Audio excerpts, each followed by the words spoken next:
Okay,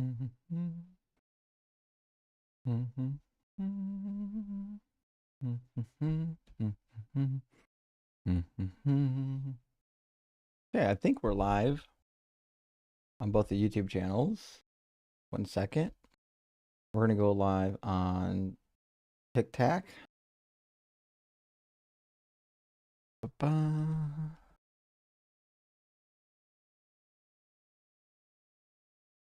All right, we're live on TikToks. Be good to go. There we go, bada bing, bada boom.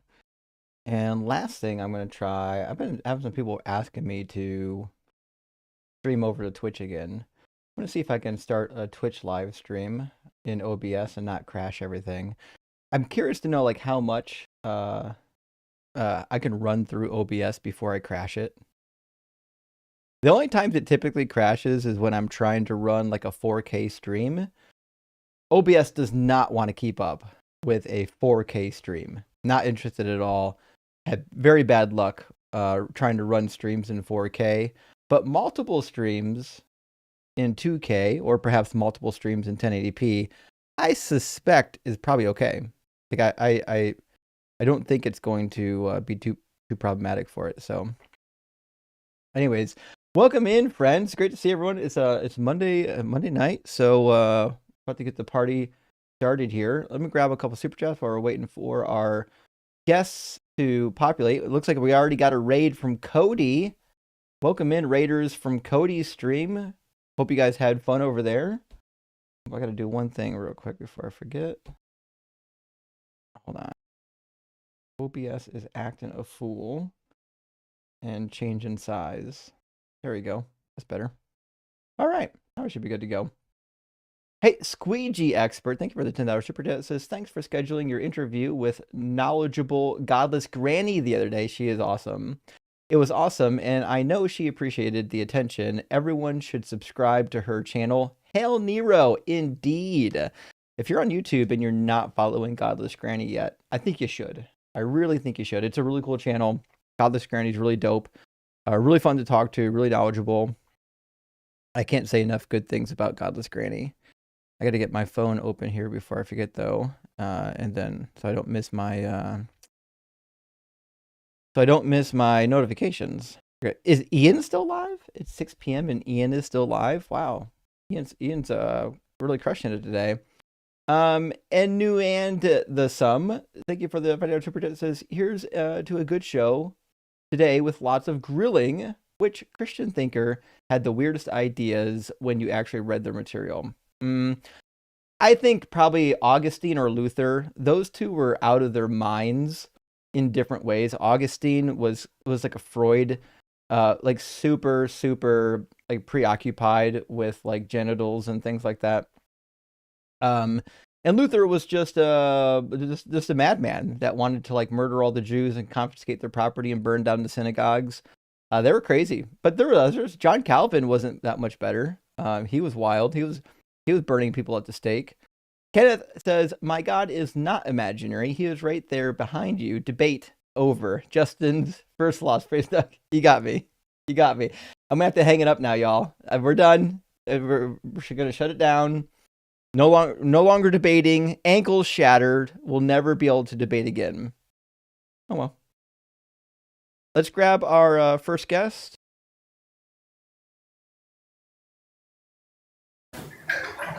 Hello. Welcome in, Sab. Hi, it's just a quick question. I was here on the in the Q&A last night, but I couldn't have any chance to ask I just have two questions. I'm not religious or anything, it's just that I have a couple questions for you. Oh, you're already up, so might as well ask.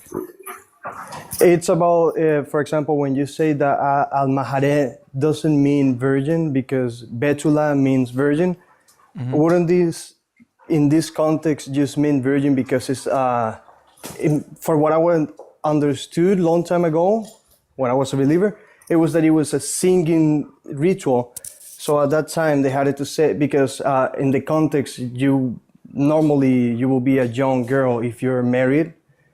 Wouldn't be this considered also as a virgin, and that's why in the context and many other No, places is considered as a virgin? I have no idea who told you that. No. Just being a young woman doesn't mean you're a virgin. Alma Okay. is a catch-all for young women. Their status as a virgin is irrelevant. Okay, perfect. And the second question is why you also mentioned a long time ago that religion requires or needs to be spread into the Gentile. Where in the Bible is that, or it's not that it's required, but God wants to be viewed by everybody, something Old like that. Testament, Not Old only Testament, the, Old Testament and sorry, New Testament. Old Testament. Okay. I would turn to Isaiah. Isaiah says on multiple occasions that the religion is going to go throughout the world. I would say chapter 11, I believe, is a pretty explicit mention. Let's see. So Isaiah 2 and Isaiah 11 both have this idea that that the kingdom is going to go forth from Zion to the ends of the earth. Same thing with Zechariah chapter 8 and Micah chapter 4. Give me a second, I'll put it on the screen.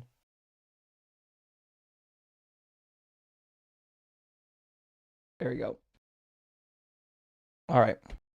Isaiah 11 starts out with the branch of Jesse. Most people would assume that this is the Savior. It says, a shoot shall come out from the stump of Jesse, a branch shall grow out of his roots. The Spirit of the Lord will rest upon him, so on and so forth. And what's going to happen when this guy comes? He's going to do all kinds of stuff. He's going to strike the earth with the rod of his mouth, with the breath of his lips. He's going to kill all of the wicked. He's going to create world peace. The wolf will lie down with the lamb, so on and so forth. It says, on that day, the root of Jesse shall stand as a signal to the peoples. That's the nations.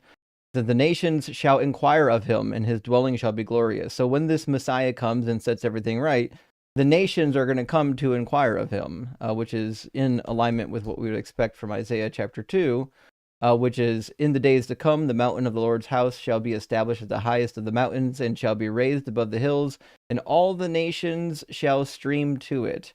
And we learned from Micah 4 and Isaiah 2 as well that when this happens, it's the law of the Lord. The law of the Lord is going to go forth from Zion to the ends of the earth. Why didn't it pull up the whole chapter? That's weird. All right.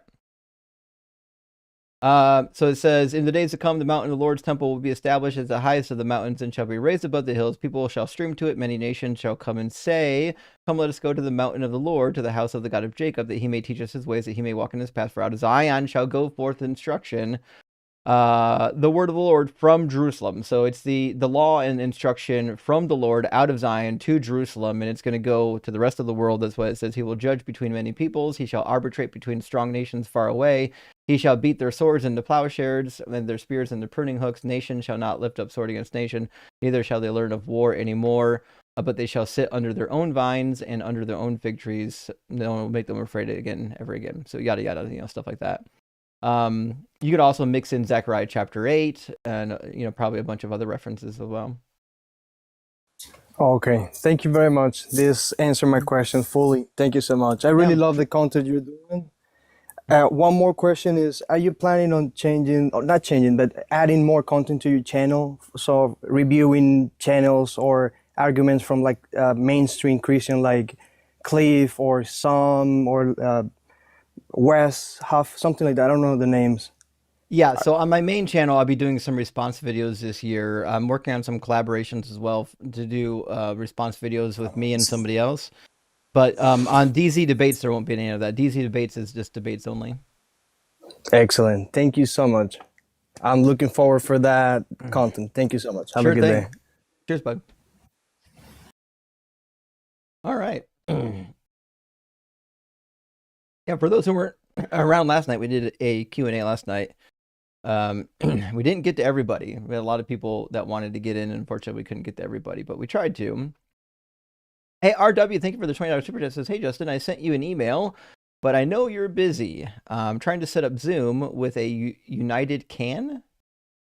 I don't know what a United CAN is. With a United CAN, we tried to communicate on the Book of Face via DM. Oh, please, for the love of God, never send me a Facebook message. I will never answer Facebook messages. Facebook message is 90% spam from people I don't know. Thousands of people follow me on Facebook, and all of them think that they're going to message me, and I either have to answer all of them or fucking none of them. So I chose none of them. Yeah, so please don't DM me on Facebook. It says, we're friends already. I know. I'm friends with everybody on Facebook. There's no option for anything but that. If you're a follower, you're a friend, but I'm not going to answer your messages on Facebook. Or maybe check your spam, hoping for March or April. Well, if you emailed me, I'll get to my email. If you sent me a Facebook message, I'll never get to it ever. I don't even know what your Facebook handle is, which is the other problem. People message me on Facebook. Their handle on Facebook is always different than the one that they have on YouTube. So I literally never know who it is. Never. If you want to talk to me, the best way to do it is to email me. My email is publicly available. And just tell me who you are. They say, hey, I'm so-and-so from the YouTube stream or from the TikTok stream, and I wanted to ask you about something. More than happy to respond to emails, but y'all have to understand that like every social media account that I have is completely swarmed with spam and nonsense messages. So nobody has time for that. Maybe Dr. Blitz, he makes time for that. I don't know why. But anyways, I promise I'll get your email this week. I was out of town last week. I wasn't really checking on my email that much. But I'll definitely get to it. We'll definitely be able to sit down and have some chat, man. Travie, thank you for the $50 Canadian chat. I really appreciate that. That's huge. He says, I had a debate with a friend who is aggressively Catholic, and he proceeded to fall for the baby paste argument. I've never been more proud. Never been more proud. I love it. I love it when y'all take these arguments out in the real world just to try them on for size. And then they fucking work. It's amazing. It's the best thing ever. It's the best thing ever. Anyways, says he fell for the baby paste argument while he also argues for objective morality. Made me lose a lot of respect for him. Sorry for the rant. You're the GOAT, Justin Rockhardt for Doug. No worries, the rant's fine, my friend. I'm thrilled for you that you in the real world, you got an actual fucking human being in the real world to admit that they'd make baby paste. It's crazy, y'all. These believers are fucking dangerous. They are dangerous. That's why we do what we do. They need to be incarcerated.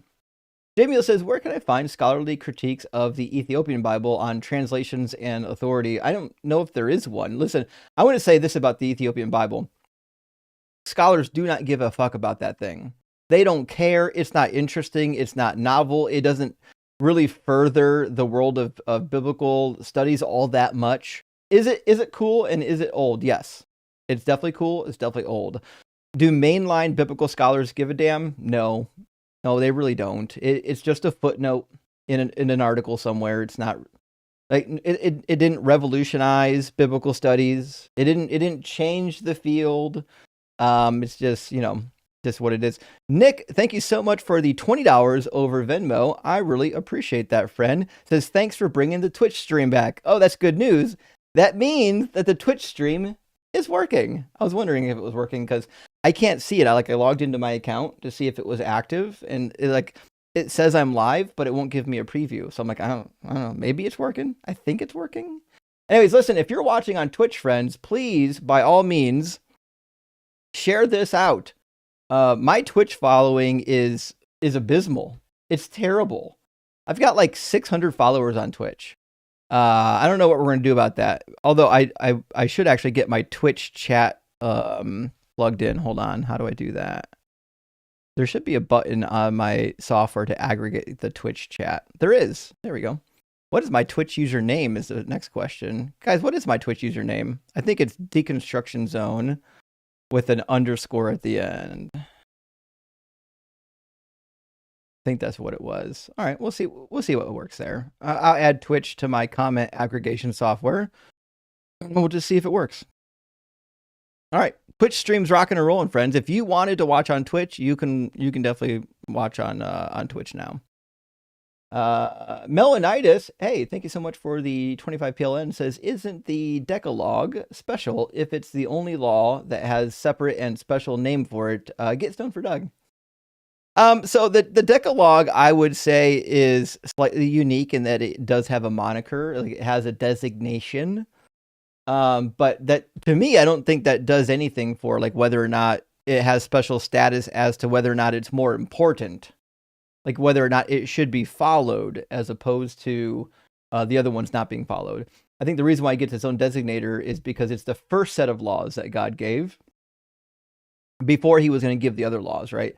So the only thing that makes them unique or special is in fact that they were the first set of laws before God was like, oh no, we need a lot more of these things. Like these fuck ups are, we gotta whip these people into control. But yeah, you're right. The Decalogue, the 10 Commandments, it's really funny because they're actually referred to as the Decalogue, but there's more than 10, by the way. If you just count the 10 Commandments, there's more than 10. Every time you see a shall or shall not, just count it.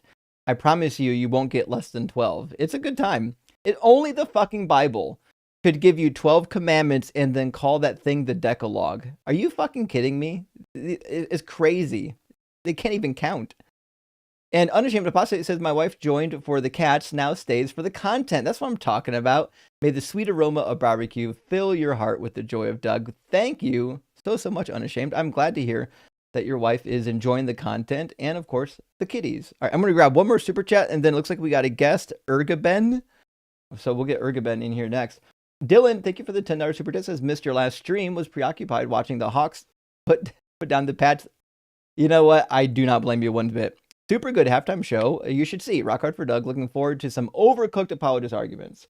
Well, Dylan, I notoriously fucking hate halftime shows. It's not that they're bad. It's that I'm boring as shit. It's me. I'm the problem. And I'm okay with this. I know that I'm the problem. That being said, I already did watch the highlights back where it shows like all of the game highlights. Unfortunately, I will not be watching any of the halftime highlights. Guys, you have to understand, my brain isn't interested in things that normal people are interested in. Watching a halftime show or going to a concert or going to a movie is the most boring thing ever. I can't do it. I can't drag myself to do it. I would much rather read a book or watch a documentary or go for a walk outside. That's just how I'm wired, y'all. I'm just a boring fucking boomer. That's all there is to it. But thank you, Dylan. Hope you had a good time watching it. And our guest dropped out. I guess our guest didn't want to talk. Okay. They're saying Twitch is down. Well. Oh well.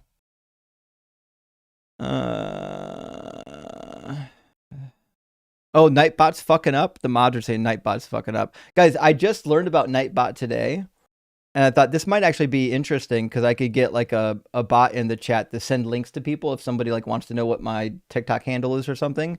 So I activated Nightbot with like the default settings.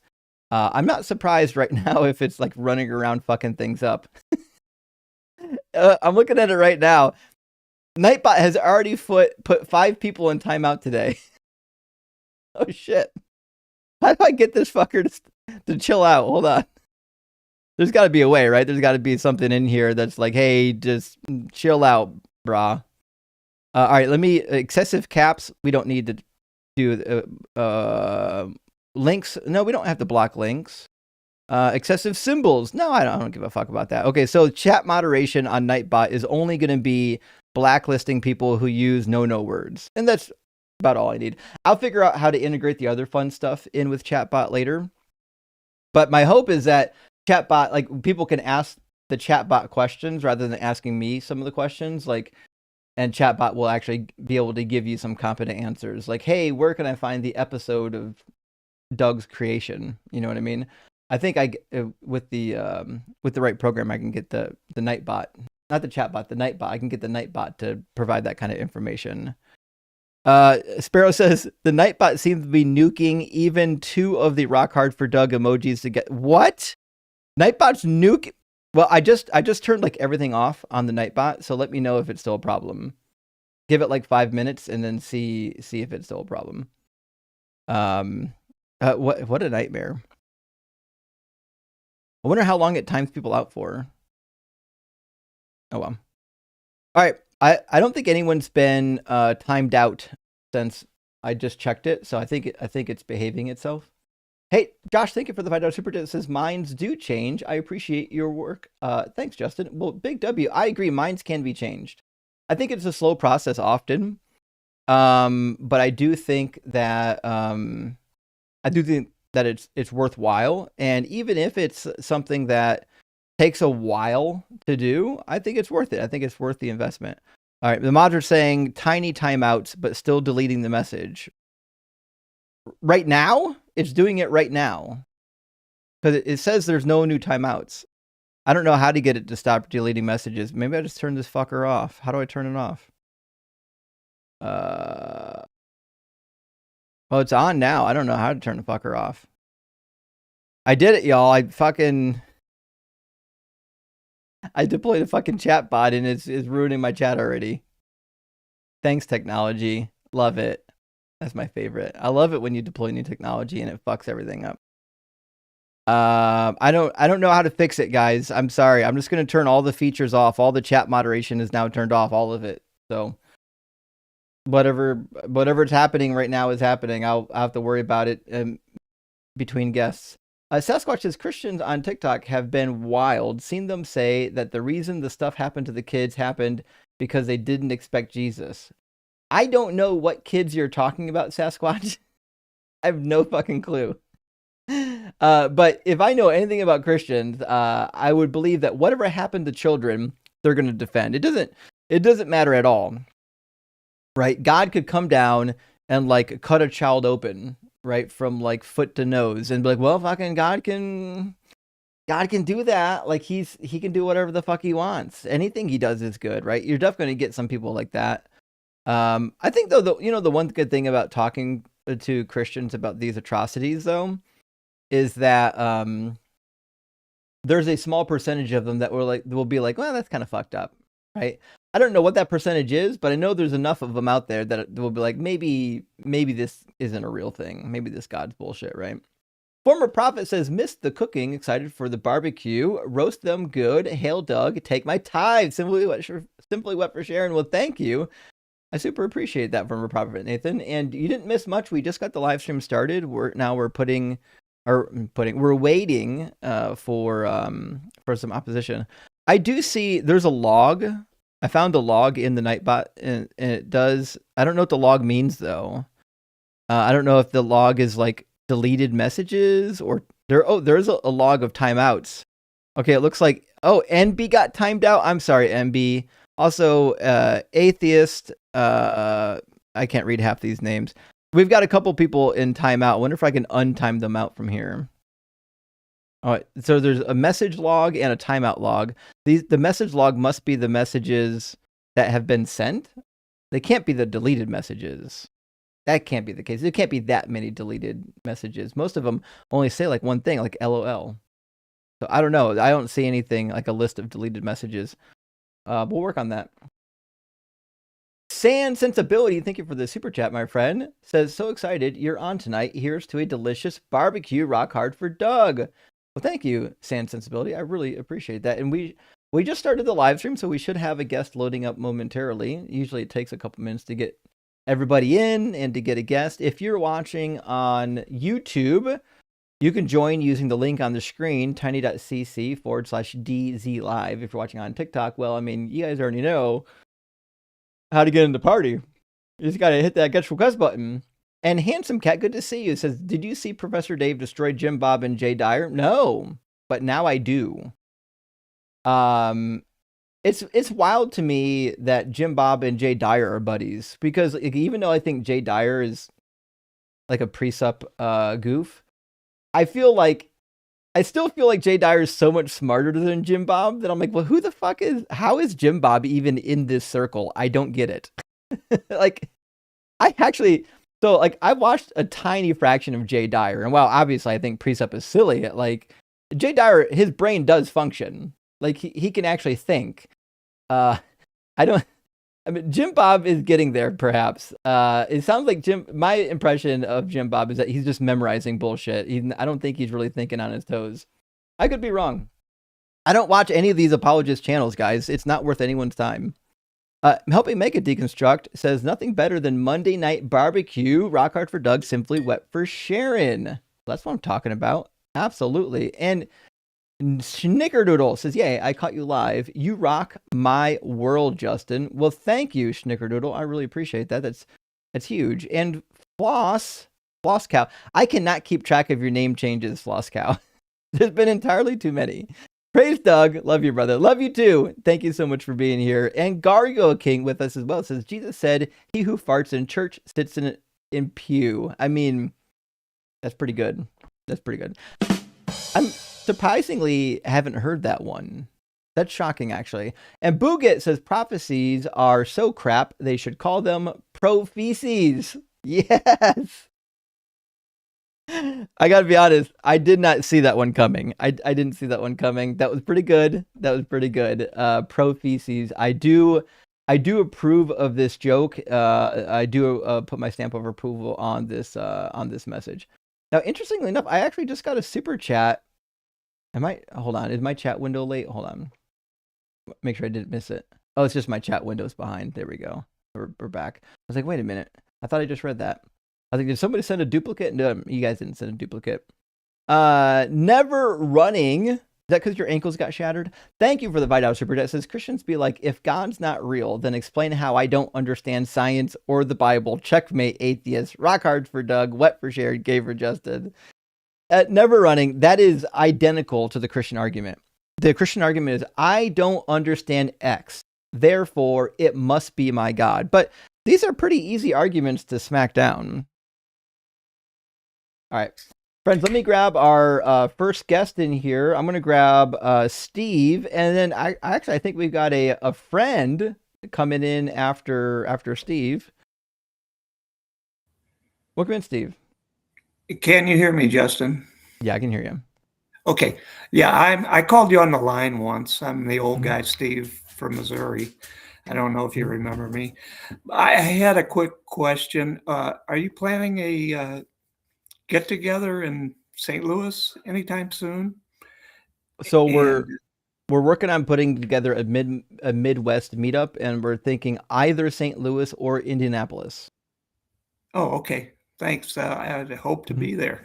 And you heard about the Buddhist that or the monk that went to a hot dog vendor and said, give me one with everything.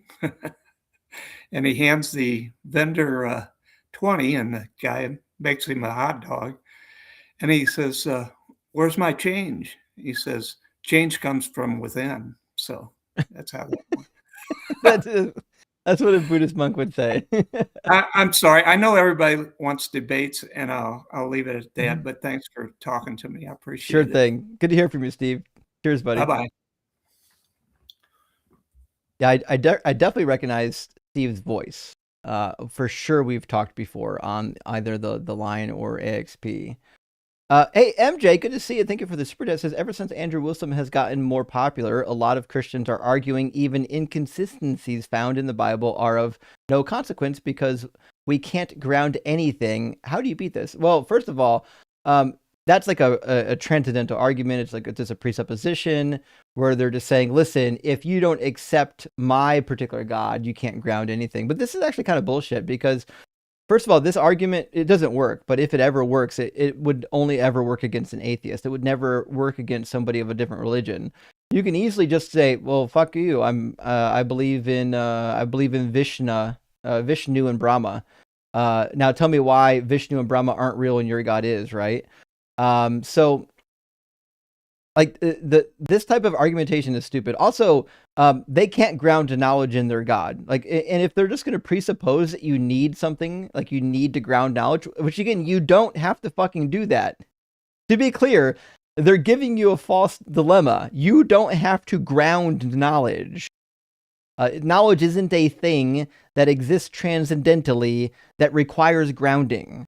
That's something they've made up to start the argument out in a favorable way. You don't have to ground knowledge. But even if you did, it's still up to them. It's incumbent on them to give you an argument for why Christianity is the thing that grounds it, not just the existence of a God. If we're just saying, listen, I can presuppose something that grounds it, well, fuck, I can just presuppose something that's way simpler with less assumptions that grounds knowledge. I could say, this fucking knowledge grounding unicorn.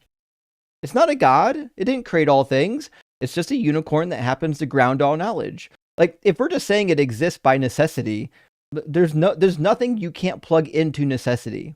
And knowledge grounding unicorn is way better than a god because there's way less assumptions. You don't have to explain why it created natural disasters. You don't have to explain why it created humans to give birth, but like 40% of every egg that's ever been conceived will like not even make it to birth. It's crazy. Hey, and Mustache Mac, thank you for the super chat, my friend. Said, hey, Justin, I love the show. My question, when you see an act in the Bible that you call a schmurder, what is your epistemic standard? Is it well-being or something? Hugs. So I don't. To be clear, when I use the word murder, I'm just talking about somebody that was killed without cause, or the cause, either the cause was insufficient for the punishment. That's it. I don't spend even 1 second of my life worrying about epistemic foundations and standards. It does literally nothing for me or for the audience. I won't waste a single second longer on weird questions from Phil Bros about epistemology than I have to. That being said, I think we all agree that something that is a murder is just a killing that's unjustified. How you call it unjustified is up to you.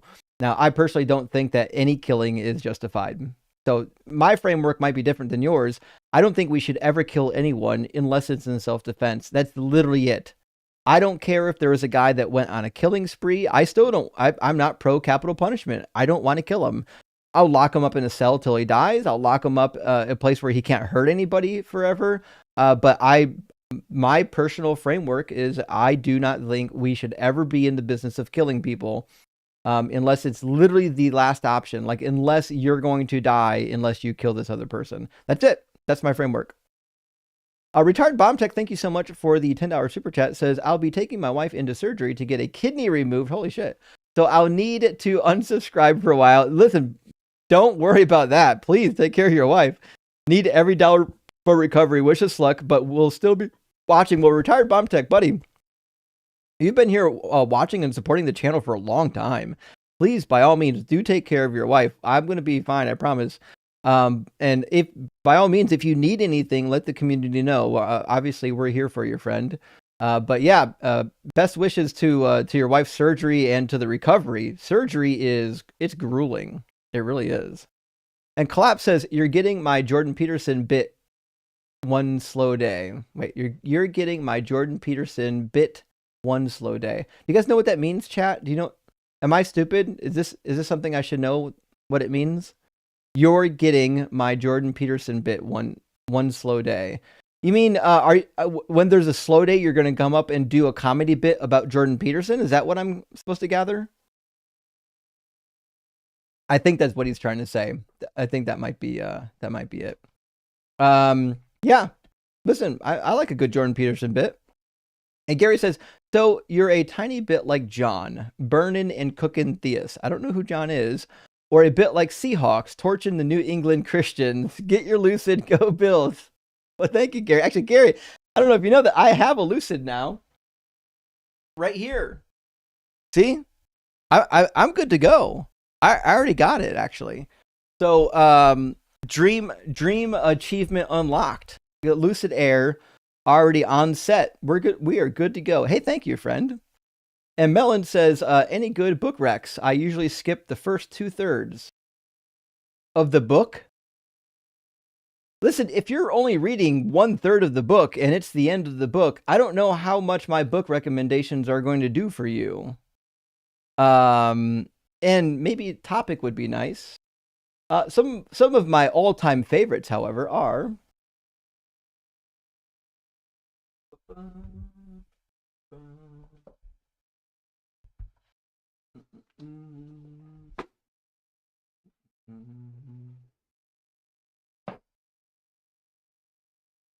here are 3 of some of my most favorite selections that I've read over the years. And I didn't have to read any of these for school. I read these after school, although I could imagine this one could have been assigned reading in school. This is The Cosmic Mountain by Richard Clifford. And then Where the Gods Are by Mark S. Smith. Highly recommend.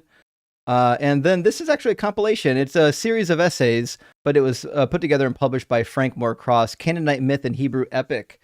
It's got a lot of amazing or really good articles / essays in this book about the religious history of the nation of Israel. But I do also really enjoy the religion of Israel, or whatever the title was, by Zaini Zevit. I always forget exactly how he worded it. That's a good book too.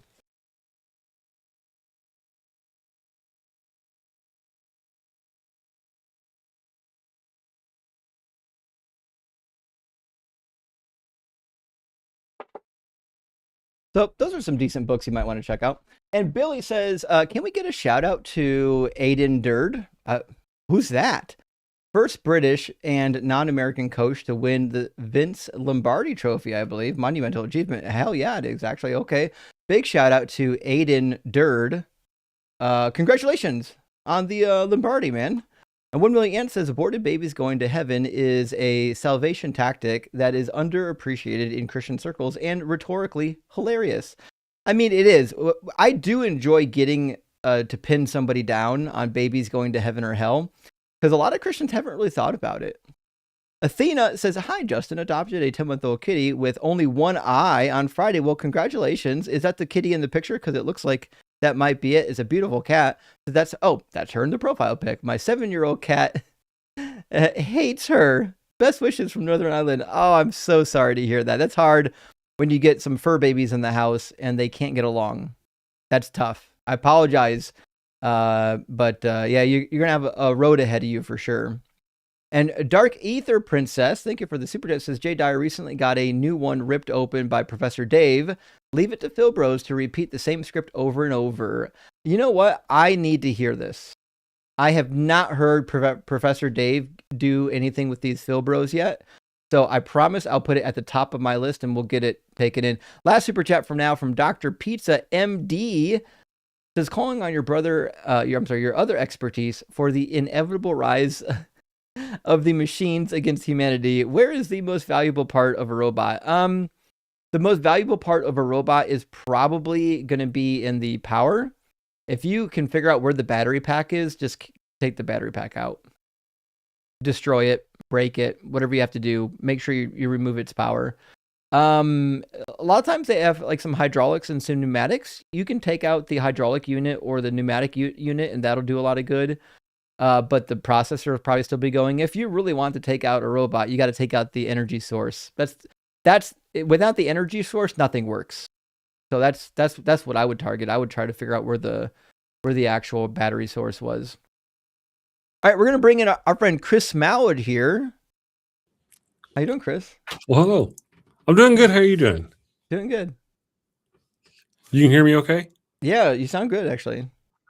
Awesome sauce. Thank you. I just wanted to stop in and say hi and thank you. I have gotten a huge influx of people stopping by the show in the morning going, rock hard for Doug, rock hard for Doug, rock hard for Doug.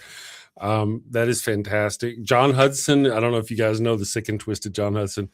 He's even like 3 times Friday. He's like, dude, you need to shout out to Justin so shout out to Justin. Thank you very much for that. I got you, Fred. And if you guys don't follow the damn network, I implore that you do. That's what Chris is running, and he runs a daily atheist morning show, and it's fun. It's a lot of fun. I definitely recommend it. Well, I want to mention I caught your show the other day, and you were describing this show, and you're like, it used to be a lighthearted, fun show, but now I guess with politics and all that, and I kind of felt the same way. And a lot of people used to tell me that it was specifically a nice, lighthearted place to go, and you didn't have to stress about all the stuff. But due to the nature of what's going on in the world, it's been really hard not to. Yeah. But because of your comments, yeah. But I've been feeling that myself. That was people used to come in and say, "Man, this is a nice sanctuary to come to," and it's gotten to where it hasn't been. So after listening to you the other day, I've really been trying to focus back on now we're even taking calls like you. So we're taking calls now and staying focused on the religion, trying to be more lighthearted and staying away from the politics. Occasionally we will, but I want it to be the lighthearted, fun show that. Yeah. And there's so many people already doing politics, and I get it that politics are really interesting for a lot of people. There's a huge demographic that like it. Right. But I love watching shows where sometimes you can be like, okay, let's not talk about the pedophiles for just 5 minutes. Yeah. Just a little break. Yeah, that's kind of true too. Now, one of the things is I'm very passionate about those subjects, you know, and I've got a voice. I've been building a voice, and some people are like, you know, you're not going to use your voice for that. Well, I am. You'll catch us on the show now, even still, we'll go, you know what, damn you, Trump or whatever, you know, we still do, but we really do try to keep it back on the stuff. And taking the calls has been a new experience for me. One of the reasons why I started stalking you again recently is because I learned by watching. And so since we're taking calls, I want to learn how to deal with them better by watching. You're so much calmer than I am. I'm like, that's a bunch of bullshit. You're crazy. You're going to hell, and you're going to hell. And it's hard to keep your cool. You have to be. Yeah, I think it takes a little while getting used to it. When I first started streaming, it was a little more difficult to stay calm with some of the idiots. But it becomes second nature eventually. Yeah. Well, I'm getting there. I think, you know, Spicy Chris, if they can handle some Spicy Chris. Spicy Chris is fun. It can be. And one other thing, I noticed you got that Lucid Air behind you. Yeah. Or the Lucid, yeah. Are you into electric vehicles?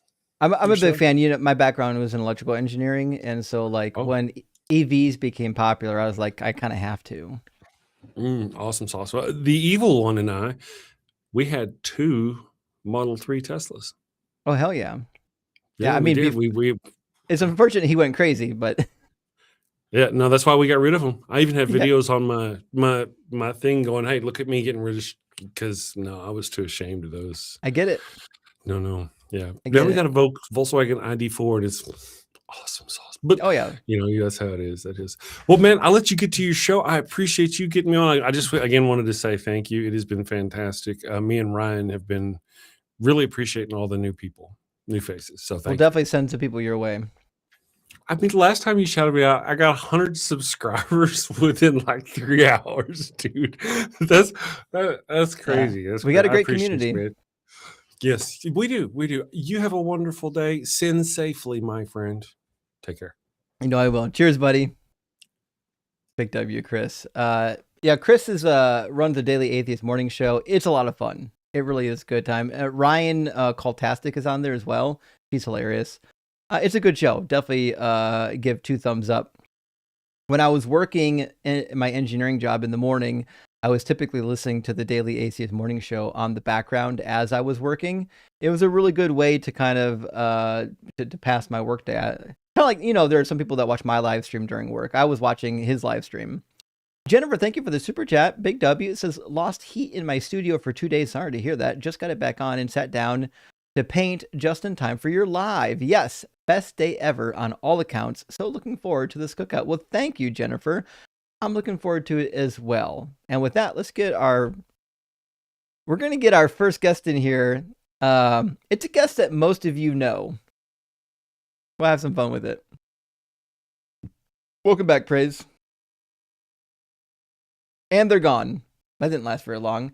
I thought we had Praise I Am back in the house. I thought he came back for another crash out. I guess he didn't want to crash out today. All right. Hey, welcome in everybody from the Ian raid. We're just getting started. We're waiting for some opposition to load up. Right now we've got Seth back with us. How you doing, Seth? Hey, Doug. Thanks for having me on again. Hope all's well. No problem. Hope your vacation was good. Yeah, it was good. How you been? Thank God. I'm still alive. Been doing some Happy reading. to hear it. Thank you. So I wanted to just go over a couple of things that I've been thinking about and just been researching. I want to get your thoughts on. Sure. Before we do that, though, I have a bulletproof argument that's going to prove that God is real. Bulletproof. Holy shit. Bulletproof. Absolute bulletproof. You ready? Hold on. Let me get my notepad open just in case, because if I'm going to become a God believer tonight, I got to make sure I took good notes. Oh, yeah. Everyone in the chat is going to believe after this. All right, let's have it. Dogs and cats. There's no way the universe could just randomly make pets as perfect as they are. The fact that they are as perfect as they are has to come from... There's no way it could be that random. Dogs and cats are just that special. Boom. I mean, GG. you're not wrong. I would classify this with another powerful argument, and I don't know if you've heard this argument, but it is powerful. So sit back and soak this one in. Premise number 1: all dogs go to heaven. Conclusion: checkmate atheist. It's powerful. Which premise do you reject? You're not telling me dogs go to hell. Hell is a Christian concept, so I don't believe in I it. know.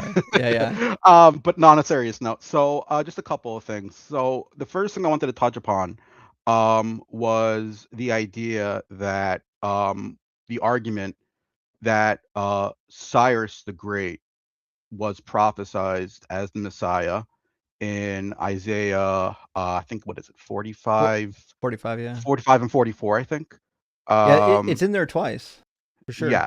So, it's affirmed that, just paraphrasing here, Cyrus, the Great, is gonna, come and rebuild Jerusalem. He'll redeem you. He's my shepherd. He is literally called the Messiah. I believe it's the only time the word Messiah, the only one is actually used at all in the Old Testament. Yeah, What do Isaiah you think? 45:1. What do you think of the argument that that is a prophecy that came true? So I think it's interesting. I think the problem we have with the oracles concerning Cyrus is a couple things. One, it didn't really happen the way it was described to happen. And King Cyrus actually gave credit to Marduk instead of Yahweh, even though it's in this passage it says that Yahweh was the one who gave him victory. Also, when it comes to like, hey, this army defeated this other army, I'm not inclined to find these geopolitical guesses to be valuable, only because, listen, if you got the most powerful army and it's marching westward towards you, defeating everybody in its wake, I don't think it's all that hard to say like, hey, actually, the thing that it's doing right now, it's just going to kind of keep doing that for a little bit while longer, I mean, I'm not entirely sure. You'd probably know this better. What the modern scholarly consensus on when Second Isaiah was written specifically. We know Cyrus approximately around 538, I believe, is when he officially emancipates and redeems the Jews from Babylonia. So, what is currently the scholarly viewpoint of when Second Isaiah was written? So most people are going to grant Second Isaiah to the beginning of the second Exodus, so about 587, somewhere in there, and then third Isaiah typically they'll date for a little bit later than that. So my argument. So sorry. So let's look at a fun. So my argument would then be, if let's grant 587. Let's even grant something a little earlier than that. I mean, someone's prophesizing that 20, 30, 40 years in advance. I understand the premise you're making, but I don't think Cyrus was at a point 20, 30 years in advance where you could logically predict that this person's reaming armies, reaming nations ahead of time. I feel like the fact that, let's say, the second Isaiah was written several decades ahead of the time, I think that prophecy has a little more strength behind it rather than just, oh, there's just this giant army with this giant leader who's just conquering in mass. So I'm just going to logically deduce that would be my counter argument. Because I failed to, maybe I'm not grasping your argument. So go ahead. What's the point that you're trying to make? Is that it's impossible to guess if an army's going to come and fuck somebody up? 30 years in advance. I mean, we don't know when this was written.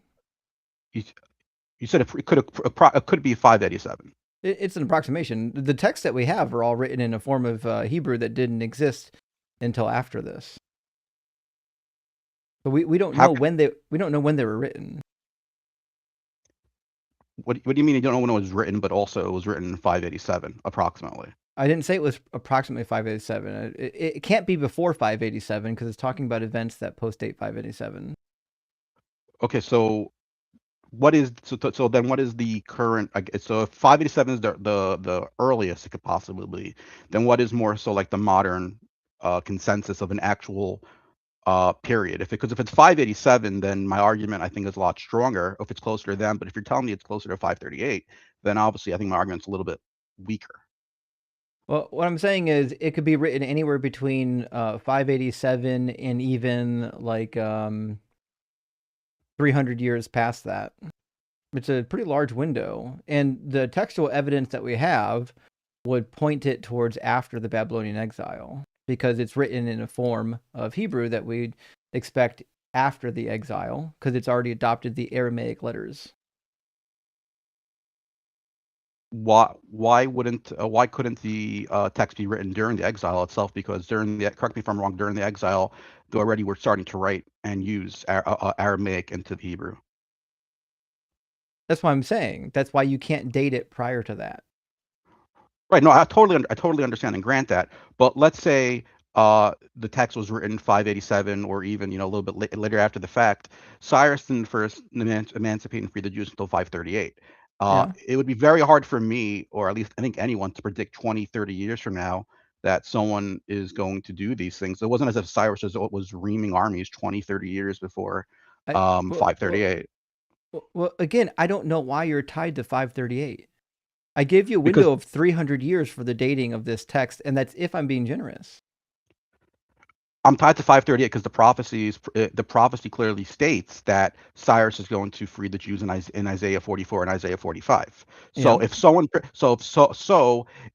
wrote that down 20, 30 years ahead of time, for me that has a lot But stronger of an again, argument. we don't know when it was written down for the 5th time. We have no information for when this was written down. We only know how old it could possibly be. We know like Okay, where the cutoff is. We have no information though as to where in that window this was written. okay, so it's a possibility, is what you're saying. It's possible. I think it's possible, but unlikely. If it was likely, I would believe it. Okay, let's say hypothetically Mhm. it was written around 587, maybe a little after that. If we knew that for certain in such a scenario, would that make you feel that prophecy is a lot stronger and a lot more No, likely? because you're missing the wider prophecy. The wider prophecy isn't just that the army of Cyrus is going to come in and grant victory. There's all kinds of stuff that happens after that. There are lands that's going to get restored. It says that God's not going to be mad at his people ever again. That didn't come true. There's all kinds of these post-Babylonian exile predictions that fail. There's so many of them that it's kind of silly to debate these ones where like, hey, an army came in and won. Did somebody predict that? Yeah, somebody predicted it. Oh, it must be a miracle. That's not that hard to do. Those are the easier ones. That's why when you read the prophecies, those are the ones that seem to come true. But the harder ones continue to fail. Like, for example, Isaiah 17:1 says Damascus will no longer be a city. That didn't happen. Damascus is still a city. Isaiah 11 says that the Nile River is going to split into 7. Never happened. Isaiah 13 says that when they come back from Babylon, they'll make slaves of the Babylonians. That never happened. There are just so many just in the book of Isaiah. Isaiah 40 verses 3 through 5 says that people will see God when the messenger comes. That certainly didn't happen. Isaiah 52 says that the circumcised will never enter Jerusalem again. That never happened either, right? So the fact that they could guess a war, maybe correctly, if you grant them that they wrote before the war, I don't find that to be special given all the failed prophecies. I would have to reread each of those individually. So I'm gonna rewatch the clip later, the verses you mentioned, and read them individually because I don't know them off the top of my head. But sure, it needs further analysis. But you mentioned something before that I wanted to challenge. You mentioned that God said He wasn't going to punish the Israelites ever again. Did I Yeah, hear that correctly? he does How do say you it in Isaiah. Isaiah what? What verse? Do you It's know? going to be in 54, I believe. Let me grab it. How Yep, how would you 54 how, 9 says, "This for me is like the days of Noah, as I swore when the waters of Noah should, as I swore when the waters of Noah should never again flood the earth, so I have sworn not to be angry with you or to rebuke you." we had this debate in the past. I I think we argued already that had this one. yeah. But I also was going to mention, how would you coincide that with Jeremiah 30 then? Well, I wouldn't. I don't think that you have to interpret Isaiah through Jeremiah. No, but Jeremiah 30 said what I believe Jeremiah 30 states. I'm paraphrasing here, that God says that I'm not gonna completely destroy you. I'm not gonna completely annihilate you. but I still will scatter you throughout the nations and still will punish you. I guess Just because I'm not grasping what you're trying to say. what I'm trying to say is that was Jeremiah, if Jeremiah wrote that, wouldn't that sort of counter the fact that God wouldn't punish the Israelites? I mean, you have that right there in Jeremiah. I mean, if it does say that he's going to be punished, yeah, it's a contradiction. In fact, if you go to my cheat sheet, it's on the contradictions list. And when was do you know what the modern consensus is when Jeremiah was written? Jeremiah typically wrote, it's credited to him about 605, but he actually wrote a little bit before the exile and inside of the exile some. Some people believe that there's 3 different layers in Jeremiah, just like there's 3 different layers in Isaiah, and that they were written at different time periods. Some of them perhaps came from Jeremiah's school rather than Jeremiah himself. Dr. Kipp has done a lot of work on this, Dr. Kipp Davis. I, Nevertheless, I don't think Jeremiah is the only one that contradicts that. No, no. So I've definitely always agreed that there are contradictions clearly in the in many of the scriptures, but I also argue that that just because um, for me, I've said this every time I think I've been on, is that I view the Hebrew Bible as a library. I don't view it as a Right. narrative. And if you push in many books, eventually you're going to have different viewpoints or different perspectives. So I definitely understand what's it called? That point of view. Um, what do you also say about just I had a list here of things I wanted to go over with you. Deuteronomy 30. I mean, I have a lot of things to say about Deuteronomy 30, but typically it's for the Christians, because the Christians think that the law has been done away with, but according to Deuteronomy 29:29 and according to Deuteronomy 30 verses 6 through 9, it's not been done away with. You have to follow the law of Moses forever. Right, but I was more so referring to well, obviously that part doesn't apply to me because I don't think the Hebrew Bible has been overplanted. But the Deuteronomy 30 is the promise that of restoration of Israel, of the Israelites rather, excuse me, and the after being scattered and whatnot. I mean, I feel like that's another older text than the Isaiah text we went over that sort of shows that, there is this consistent theme and promise of punishment, but still not complete elimination, which I think is, a very consistent and persistent theme that happens not just during the time and ages of the scriptures are written, but also well into history that extends into the late antiquity, medieval period, etc. Um, I mean, do you take any stock into that? No. No, Can I ask why? because again, these are like super easy predictions. Like, it's not hard to say, listen, army's going to come in and fuck everybody up, but some of you will remain, right? This is something that happened over and over again to many people groups. This is like just another Tuesday, right? So the fact that somebody said that's going to happen is kind of meaningless to me. Like, because again, I've got Babylonian prophecies behind me that predict much kind of the same stuff. The reality is, like, I'm not impressed by geopolitical predictions that, like, hey, the most powerful army in the world is going to destroy the people in its way. Yeah, we know that. That's what they do. Well, let me try a different approach then, because I have been doing some of the readings that you mentioned, the near ancient textbooks, and the thought that came to my head is you have a lot of these cultures in this region, with having some sort of myths or some sort of beliefs that are there's definitely a lot of correlation between them. The fact that so many of these cultures have similar beliefs doesn't isn't there an argument to be presented that that stems from some sort of historical memory? Because for so many cultures over time in that same region to maintain beliefs, albeit it might be edited or altered in some degree or adapted into some other meaning, the fact that it was spread and maintained through various cultures and kept, doesn't that sort of lead to original like kernel that some of these things might have been true, or some of Um, these things might have. On that question, that's the one thing we do agree on. I think the historical narratives in the Bible, even the mythological ones, I think they are rooted in some sort of kernel of historical truth.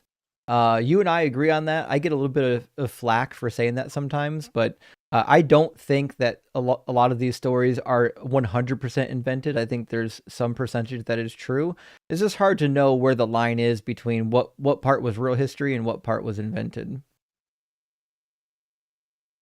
Okay. I mean, I definitely respect the fact that you agree with your beliefs, and even if you get flack from your side of the aisle, if we'll call it, even though I don't view things like as enemies. I think we're all people just having conversations. I definitely understand and respect that. So let's go with the assumption there are kernels of truth, albeit how strong that is obviously up to debate.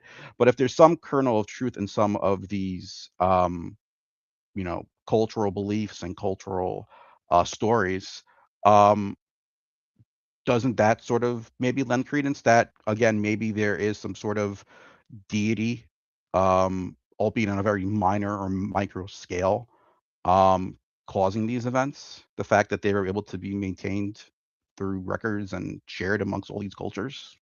I don't think so, because we've got them for other cultures. Like we've got a lot of historical records in Akkadian and also in Phoenician, or in like the sister languages, like the Moabite language. So, for example, like we know for a fact that King Mesha went to war with Israel, particularly the tribe Mm-hmm. of Gad. And King Mesha left us a stele talking about his experience, right? Now, the fact that this war really took place, that this battle over probably a century or more between the Moabites and the Israelites, the fact that that is real, like it's actual history, doesn't do anything to validate the Bible God any more than it does anything to validate the God of the Moabites. It would have been Molech, or actually Chemosh. Sorry, Molech is an offering. So the God of the Moabites, Chemosh, like just because the stele erected by King Mesha records a real historical event, that doesn't mean that Chemosh is a real god. Okay, that's a fair point. That's definitely a fair point. I didn't want to take too much of your time tonight. I just wanted to go over just get your thoughts on a couple of things. I just had one last thing. I know you mentioned this before, but I never actually caught it on a stream. You explaining it. What is baby paste? So, okay, it's this example we came up with a long time ago to illustrate the folly of divine command theory. And typically what you do is you ask somebody something generic, like, okay, if God told you to like go to war and kill your neighbor, would you do it? And like, okay. A lot of times they'll say, yeah, if God told me, right? And then you say, okay, well, if God told you to like drown your baby like he did with Abraham, would you do it? Right? So you slowly walk them down this path where it gets progressively worse, and my end point is almost always baby paste, and I try to make up new scenarios about what to do with the baby paste because it's kind of fun. It's kind of a meme, you know. But the fact of the matter is, if you get somebody up here and they're willing to say yes, I would ground a baby into baby paste and turn them into baby paste beef jerky. You got a fucking problem. You've actually had people go Yeah, that far around that level? it's crazy. Yeah, Yeah, that's pretty nuts. I didn't know it's if yeah, rough. I didn't know if it was like some sort of contradiction, like something in scripture that I didn't know about. I didn't know what that was. I just heard it and I was like, sounds insane. And I was hoping over the past couple of live streams I'd catch it and see like it brought up, but it wasn't. So I just wanted to know what that was. But It'll yeah, come I'm up not. eventually. I'm sure it will. I'm sure it will. But yeah, so no, I definitely got some more reading to do and things to come out to catch up on. But I'm sure I'll speak again in the Yeah, near man, good to future hear from again. you. Yeah, Stop by again. absolutely. Yeah, absolutely. It's good to see you, Hub, and definitely pet the cat. Definitely will. Thank you, man. All right. Cheers. Have a good night. Shalom. Seth is a nice guy. I got to write down Seth before I forget it on my list though. All right, Seth. I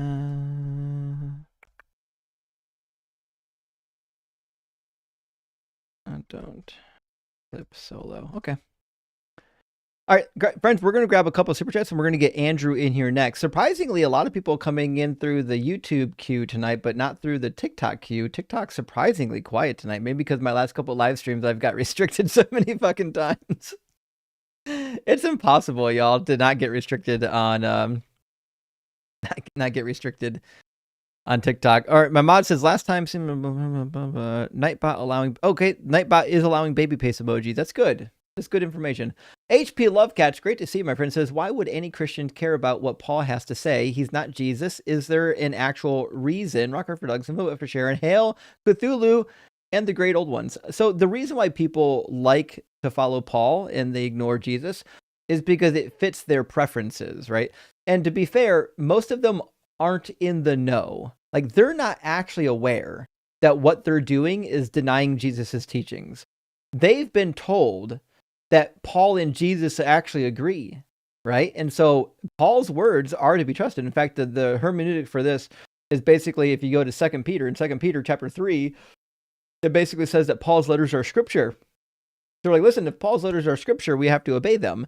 And they just haven't read enough of the Bible to know that Paul and Jesus fundamentally disagree on the position of the law. In fact, I'll grab you the verse here from 2 Peter chapter 3.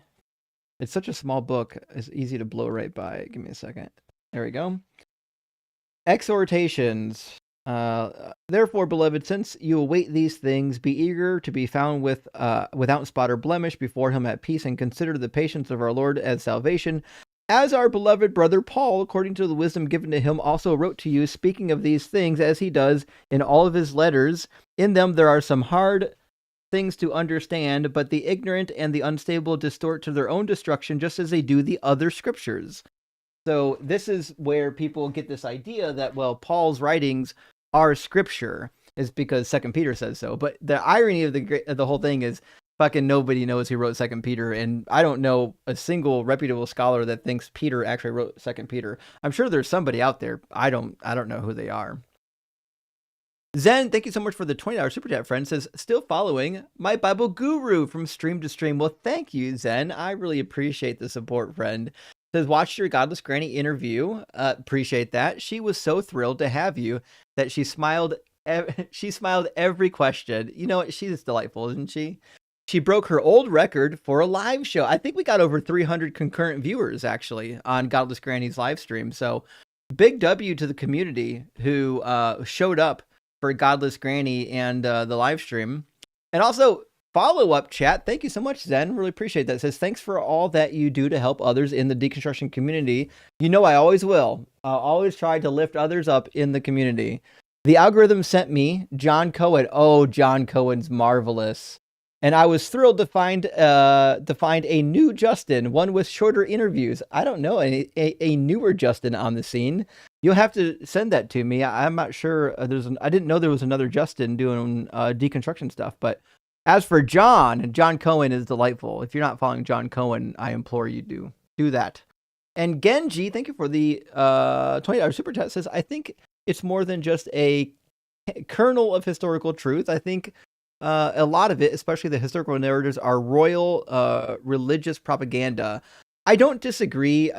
There are some parts that are largely historical. Like, there's a lot of stuff in the Book of Kings and Chronicles that are really actual historical. In fact, I've written papers on the crossover before, so I know there's definitely some historical stuff in there. It's just hard to know sometimes on some of the older material. All right, I got like 3 super chats, y'all, and we're going to get Andrew in here. Sonus, hey, good to see you. Hope you're doing well. Thank you for the 666. Says, shout out to Planet Peterson, who is in the hospital. Hope he gets better. Happy cooking. Rock hard for Doug. What the fuck happened to Planet Peterson? I didn't know he was in the hospital. You guys know what happened to Peterson? I haven't heard from Peterson in a long time. Probably, I don't think I heard from Peterson since he got kicked out of our Discord server. Peterson, I love you, but you said some shit, bro. You can't say that on camera. Anyways, I didn't know what happened to Peterson. Okay, I'll double back and check out on him, make sure he's okay. Okay, thanks for letting me know. And Ben says, what did Jesus say when he read Psalm 110? How curious. Well, he said, the Lord said to my Lord, sit at my right hand until I make their enemies your footstool. Therefore, if David calls him Lord, how can you say that he is the son of David? But Jesus can't read, and he's an idiot, because it's not something that David is speaking. It's an oracle to King David about King David. And in Hebrew, it starts out, an oracle of Yahweh to my master, which is the king. So, all right, let's grab Andrew from our YouTube queue. Welcome in, Andrew. Oh, sir. Can you hear me? Yeah, I can hear you. Andrew, are you at least 18 and do you believe in God? I am, yeah, I'm 34, and I do believe in God. Yes. Dope. Which God do you believe in? Christian God. Awesome. And are you driving right now? I am. Is Can that you against not? the rules? Yeah, it's against the rules, my friend. It's too dangerous to drive in live. I am pulling off the interstate right now. Yeah, if you pull over it, we'll wait for you. It's not a big deal. Okay. But yeah, I say this often. We actually had a guy like 2 years ago that lied about driving on Liven, and in the middle of the live stream ended up hitting a curb. So it's You're like joking. it's a real thing, guys. Don't drive in live. Your life isn't worth it. I mean, your life isn't worth throwing away for a live stream. So take care of yourselves. Make sure you actually get to where you're going safely. I am taking the exit now. Driving from Kansas City to Minneapolis, so it's. Yeah. I've been listening to you, and you've made the trip go a little quicker. I appreciate that. I do have some believers that like watching my show, and I have a bunch of believers that just hate watching me as well. I was just gonna. One of the things I was gonna say, and I am pulling off. One of the things I was gonna say is this is actually a pretty good Bible study you're running here. I think so. It's actually not a bad Bible. You know, it's a critical eye Mhm. on your faith. You know, hey, that's you need that to be a part of your life. If you you know, if you're gonna believe this, you gotta question it. You can't just blind faith is important, but God gave us a brain for a reason. So Sure. yeah. What if the baby paste is made out of baby Hitler? So there's definitely some moral quandaries that you can get into about whether or not it would be justified to off Hitler. But I also don't know if that's necessary, right? So, for example, if you could contain Hitler by putting him in prison, I would imagine putting him in prison would be just as good as offing him. But if you like, if They you tried really that led to Hitler. no, he hadn't committed any crimes at that point that would warrant a life in prison. But what I'm saying is, Sure. if he had committed a crime worthy of death, I would be more than happy to put him in prison. Also, if in fact you knew ahead of time what he was going to do, that he was going to gas chamber all the Jews, certainly there's a case to be made that with the right incarceration, you get him locked up. Now, that being said, there's no guarantees in life. Like, you can't guarantee that a political leader will stay in prison forever. There's always a way that they could get out, and maybe the safest method is to make sure that they get executed. That certainly is a case to be made, but to me personally, I would say that's kind of like a one-off. Because we're asking, like, You if took you that knew. joke. You gave that joke way more credence than it Oh, deserved. sorry. I appreciate that. That's fine. Yeah, I am parked now. Awesome. So, all right, so you are a Christian. Are you Trinitarian?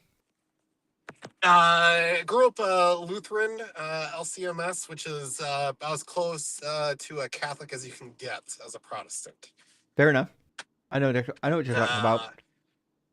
Yeah, I guess when it comes to, and mostly I just wanted to, when you have these conversations with people who don't believe in God, I really think you can get into the weeds if you want, but really your main goal is to just kind of warm their heart to the idea of there being a God, right? I mean, It's I a think it big depends topic. on who you're talking to, right? There are some people, like when I was a Christian, there are some people where you want to quote unquote plant seeds. And then there are some people where Yeah, you're like, well, they just need information. It is a kind of a various approach. But so, in your you can estimation, feel them out. Yeah. yeah, what do you think is the best argument or evidence for the Christian God?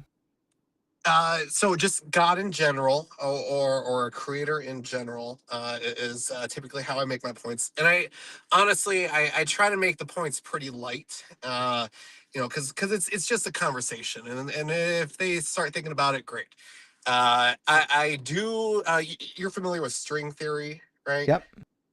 Hmm. So string theory is there's potentially this fourth dimension that's outside of time, I correct? think they need So a that's my minimum of general 11 knowledge. dimensions, right? Something like that, yeah. But Mhm. so there's potentially these dimensions that are outside of time, uh, and if there's a consciousness in that dimension, we would perceive that as God, as how God is described in the Bible: omnipotent, omnipresent, if you're outside of time, you can know everything. If you're outside of time, you can be everywhere all at once.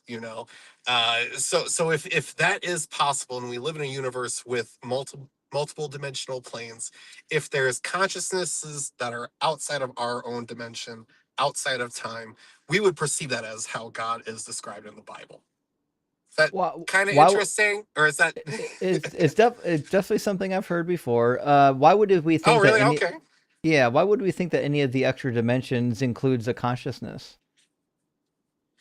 As far as proof, we don't have any. Obviously, we don't have really much interaction with these dimensions, but it's certainly a possibility. Just like how would I prove that there's consciousness in a third dimension? So that's one of my interesting little, oh, hey, that's kind of interesting ideas, right? So let me ask you a couple questions. I've been Sure. chatting with Christians recently, and I don't usually talk about this subject as much as I have been lately, but it's just kind of been hot for me lately because I'm hoping eventually I'm going to talk to enough Christians that somebody gives me some decent answers on it.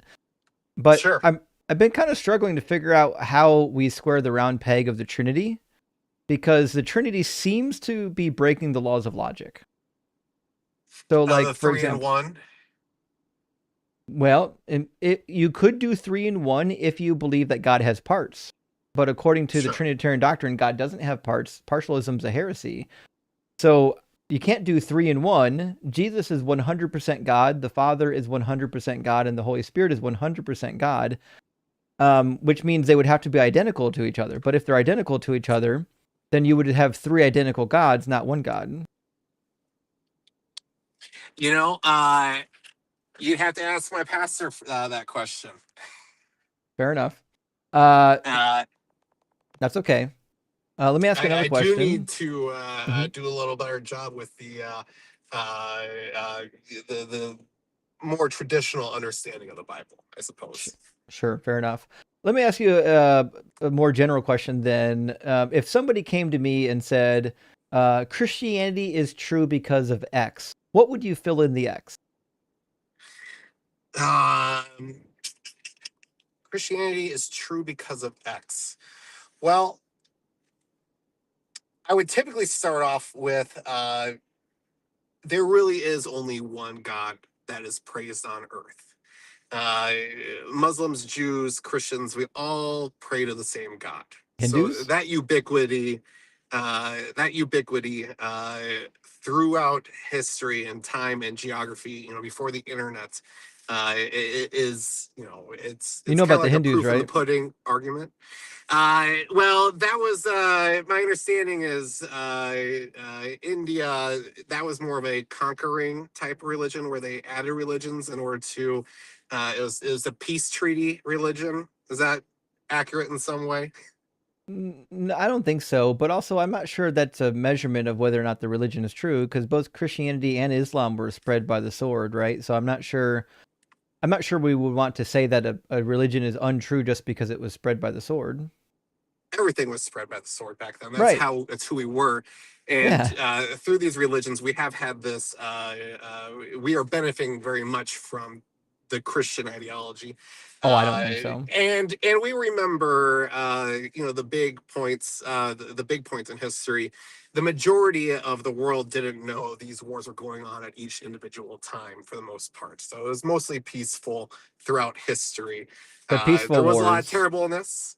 But yeah, I guess that was a little farther away than the point I was hoping to make. Like I said, I try to, it's a general warming to the idea of a God. And then if that piques their interest in any way, hey, God can bring them closer to him, right? Yeah. Hey, the other.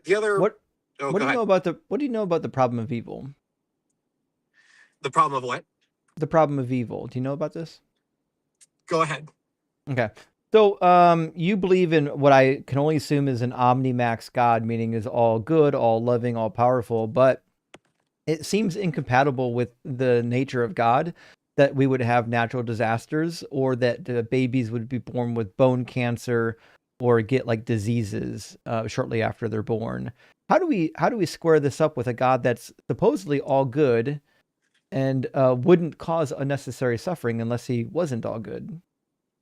You know, I think this will be borne out with all this AI that's coming out. You know how Elon Musk had described a society of maximum plenty, right? Where we won't have jobs, everything will be free, we can do whatever we want, we can be, we'll essentially be born and already be retired, right?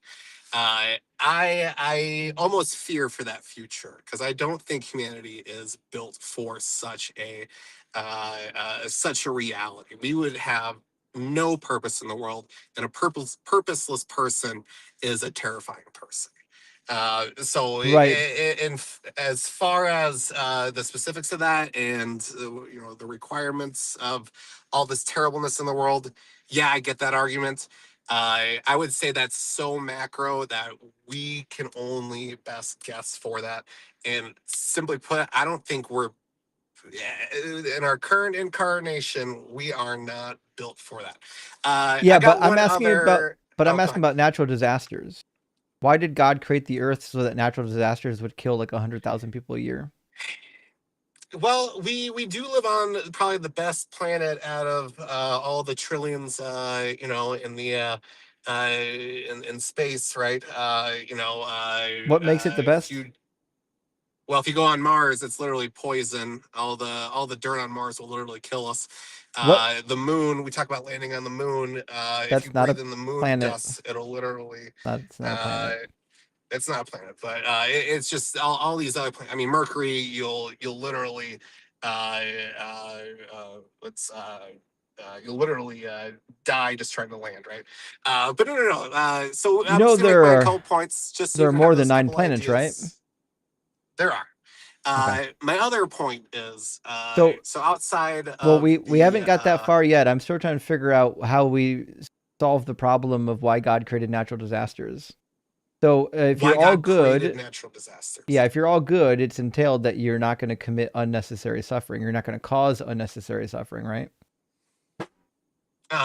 It's an interesting point. It is. Uh, as far as, like I said, natural disasters and things out of our control. I mean, we look at it in our context right now, which is a very soft context compared to history too, especially. I mean, look at the bubonic plague. It killed what was that? Almost 50% of Europe, they believe. And that is a time when belief in God probably grew, some of the most during that time. I find that to be We doubtful. That is not at all something I would find to be true. In fact, I bet if you read writing I from would the take a look period, at it. that they would say the opposite. But I'm not asking about the bubonic plague. I'm asking specifically about natural disasters. Natural disasters. I don't got an answer for you. I was calling to just see how you thought about some points. I'm not a scholar, Fair unfortunately, when enough. it comes to the Bible. Well, what you got for Like me? I said, it's well. The other point is, and I appreciate those questions, though. I do. My other point is life, especially complex life, is impossible, and it required a hand in order to be created. Yeah, stop it. Support that premise that it's impossible. So we've only experienced life being created only happened once on this planet. We're related to the grass Actually, outside, actually right? don't think we know that. We actually don't know how many times life arose on this planet, because if life arose right now, say somebody was in the Galapagos and life arose, you'd never know it. It would just mix in with the already stuff that was alive. It's a pretty shared. So there we all have a shared history. That's a pretty well accepted scientific understanding. Sure. Is that there was a single origin of life, and that we have yet to ever see life that didn't start from that single origin, right? Well, The reason that happened, I don't or think that that's the that it occurred. claim. I don't think that's the claim. I don't You can think look it up, but that that I don't have I the have article looked in it front of up. me, but I don't believe that original sure. life researchers are suggesting that abiogenesis has only ever happened once. They might not say it only happened once, but they might say they've only observed it once. They can only prove that's only happened once, Well, they've never which observed it might be either. the distinction. Yeah, so it's pretty well scientifically thought of that we, single origin of life. It happened about, so we had primordial soup, right? On Earth about, how old's the Earth? I can't remember. Is it 4.3 billion years old? I Is that thought it was like correct? 4.7. I think evolution Yeah. started about 4.3, right? It's yes, you're correct. Yeah. So my from the research I've done is primordial soup was about within the first million years of Earth's formation, right? And we continue to have areas on Earth that mimic that same environment. So life started, they say, when primordial soup took over as a dominant environment of the Earth. Life started within that first 200 million years, right? Uh, so if it started within the first 200 million years and we haven't seen it in the 4 billion years since, it has to be I actually already addressed insane. that. Were you listening? No, probably not. Did you address it? Go ahead. Yeah. What I'm saying is, if life arose after the initial instance of life, we would have no way to distinguish that from the other instance of life. It would just be another form of life on the planet that would blend in with the rest of it.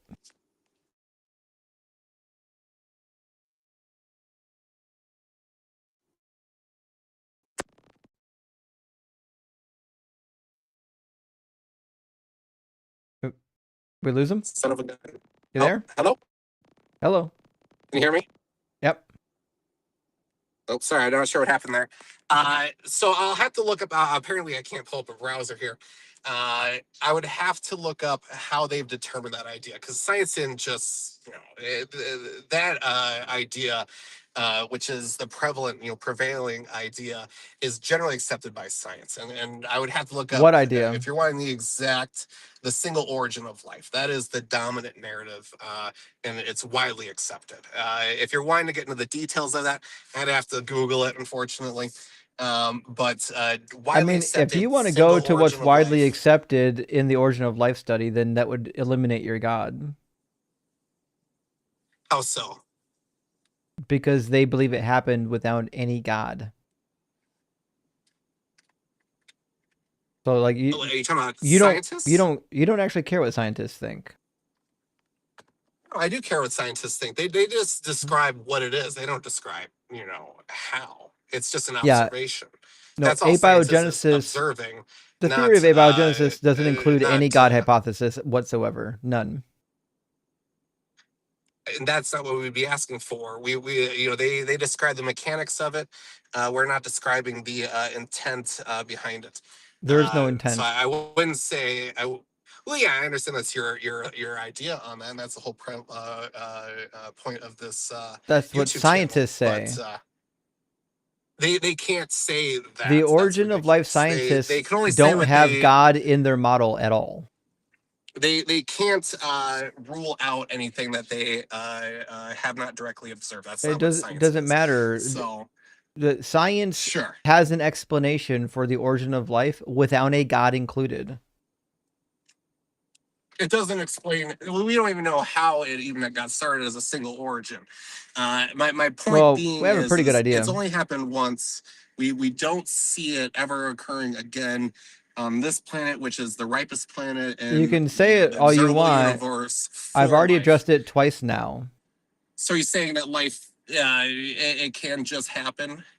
What I'm saying is the claim that life never. What are the odds? The claim that life never arose again after the first instance is unsupported in that you have no methodology of knowing whether or not it was a new instance of life or whether or not it was part of the older instance of life. You have no measuring stick for knowing the difference. If life arose right now in my backyard, there would be no way of knowing if that was new life or old life. None. So I'll have to look up how they determined that, because they didn't just, it's not scientifically and widely agreed upon just because they said, oh, that's our best guess. There is a methodology behind it. I'll have to do some more research on it. I appreciate you. That's the whole reason why I called in. I was like, I want to hear the, critical counterpoints to this. So I'll look up the methodology for how they determined single origin life. So I do appreciate that. Sure, fair enough. Anything else? No, that was pretty much it. Okay. single origin life, it's definitely possible with multiple universes. There really is only one God that is praised on earth, and it's the Abrahamic God. Well, that's certainly not even remotely the case. It doesn't matter how many times you repeat yourself. It certainly isn't the case. Apparently, you're aware of all the other gods, or you're unaware of all of them. You know that that the Babylonians don't worship your God, right? The ancient Babylonians worship the pantheon of gods that didn't include Yahweh. Has there have any of these gods ever, gone outside of their geographic space, more or less? I mean, you got the Indian subcontinent. Yep. And that's pretty much it. The Abrahamic God has conquered the earth. The Abrahamic God hasn't conquered anything. How can you say that? The Abrahamic God got his ass kicked by Marduk in 605 to 687 or 587. Marduk fucked him up hard. Who's Marduk? Marduk is the god of the Babylonians. Babylonians? Mm-hmm. The Babylonian, the tower? No, that's Babylon. They're wrong. No, I'm wrong there. The tower was in Babylon. What I'm saying is the tower story is fake. They're not known for that tower story. Sure. Okay. I'll have to do a little more research. I appreciate your counterpoints. I'll do my best to continue my research, making it a little more headache. Okay. That's what I was going to get from this conversation. So I appreciate it, sir. Thanks for stopping by. Yeah, you have a good one. Cheers. That was something. Okay. We'll grab a couple super chats. We'll get our next guest in here. Zen, thank you for the follow-up super chat. Appreciate it. I believe Kyle's next, by the way, so hang tight, Kyle. Says, you're my first Justin, and John Cohen is my new Justin. I'll call him my second Justin. Poor John. He's not going to know what's happening if people start calling him Justin too. I apologize now, John, if you're watching. And Nightman says, what up, Justin? Was wondering if you could get your thoughts, or if I can get your thoughts on the Episcopal Church. Before deconstructing, I went from evangelical to Episcopal and actually kind of enjoyed how they do things. I agree. In fact, I still watch. There's an Episcopal priest, actually a bishop, Bishop Jonathan, I watch on TikTok. The Episcopals have really done a good job of like saying, we're not really going to attach our church to this weird dogmatic shit anymore. We're going to kind of do our own thing. So I do like that about the Episcopals. They're open and affirming. They're not all identical. You can go from one to another and get like different flavors. So I'm a big fan, actually. In fact, if I remember correctly, a guy I used to like reading, John Shelby Sponge, was an Episcopal priest, if I remember correctly. The Episcopal Church is actually full of a lot of like really cool religious people still. But I think if you press hard enough, you'll find a lot of the religious leaders in the Episcopal movement are like either Unitarians or agnostics. And Ben says Psalm 110, how curious equals ha curios was you were doing a joke on curious and ha curios. I'm sorry, Ben. I didn't grasp it, but now it clicks in my head now, and I can appreciate it for you. And Martin, my friend, thank you for the $20 super chat. Says, hey, what is your best speculation about who wrote the Gospels? Were they Jews? Since they were Greek educated, why did they reject Paul's claim that the law was abolished? Love the channel, Rock Hard for Doug. So my read on the Gospels is that they're written by Greeks. In fact, I think especially the Gospel of John is filled to the brim with anti-Semitic nonsense. The amount of anti-Semitism within the Gospels lead me to believe that obviously these were not Jewish people writing. In fact, just go to like Bible Gateway and go to the book of John and just type in the phrase "the Jews," and there's like 60 or 70 instances where the phrase "the Jews" show up, and just see what John says every time. Every time John says "the Jews," what comes after? It's crazy. It's a crazy thing to do. And you'll quickly realize, I'll double check how many times it's in there. 60. The phrase "the Jews" is in the book of John 60 fucking times. Because John is an anti-Semitic POS who is, pretending to know something about the Jews when he clearly isn't one. I don't know who would have wrote these Gospels. I do know There might be some evidence that Luke was dependent on maybe Luke was dependent on both Evangeline and also on Josephus. On this, I would definitely tell you, go check out Christ Before Jesus. He's done a lot of really cool work on this particular topic. I think you'll like his take on it for sure. Maximilian, thank you for the 20 DZ Debate gifted memberships. I really, really appreciate that. That is monumental. And fuck you, TikTok. Just restricted my live for harassment. It says your live contains themes that some may find uncomfortable and has been restricted. Reason, harassment and bullying. Who the fuck did I harass, TikTok? TikTok is an absolute fucking waste of space. Why do we keep you around? You're entirely useless. Okay. Well, it says the live stream is only going to be restricted for 10 minutes. Okay. Well, I guess maybe in 10 minutes we'll get a guest on TikTok. Herbie, thank you for the super chat. Says, FYI, Forrest Erica have challenged Jim Bob to a live debate on the line during Cause I Wanna. Are you fucking serious? On Friday, they emailed him and are waiting to hear back. I've never seen Jim Bob, but looked at his content. Well, I don't watch any of these apologist channels, but I would 1,000,000% tune into the line to watch them get cooked. That's for sure something that I'd be interested in doing. Hey, RM, thank you for the super chat. Says, is it more scripturally consistent to say Jesus was or was not depicted as being co-equal with or literally God? What do you make John 1:1-3? Okay, so this is granting Jesus divinity, but I don't think it's granting him identicalness with the Godhead. What it seems to be that Jesus is doing is he's taking on the responsibility of the divine name. The divine name has been given to Jesus, and because the divine name has been given to Jesus, he is now God's emissary and does God's work. He's like God's hands and feet here on the planet. And I think even some of the Pauline epistles lend credence to this, like Colossians chapter 1, verse 15, I think would lend credence to this, stating that Jesus was the visible image of the invisible God, or that it says that in the same book in Colossians, it says that the fullness of the God was pleased to dwell within Jesus, meaning they're separate, they're distinct, but God put himself like inside of Jesus somehow. But it's not saying that Jesus is God. It's more like Jesus is a vessel or a conduit for God is a better way I would put it. Hope that helps.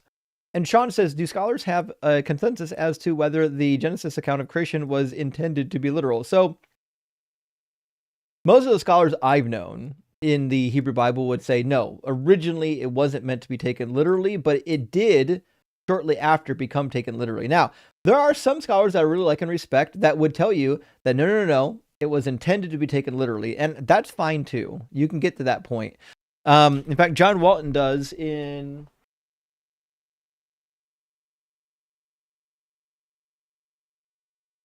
this commentary series here. John Walton does the commentary on Genesis.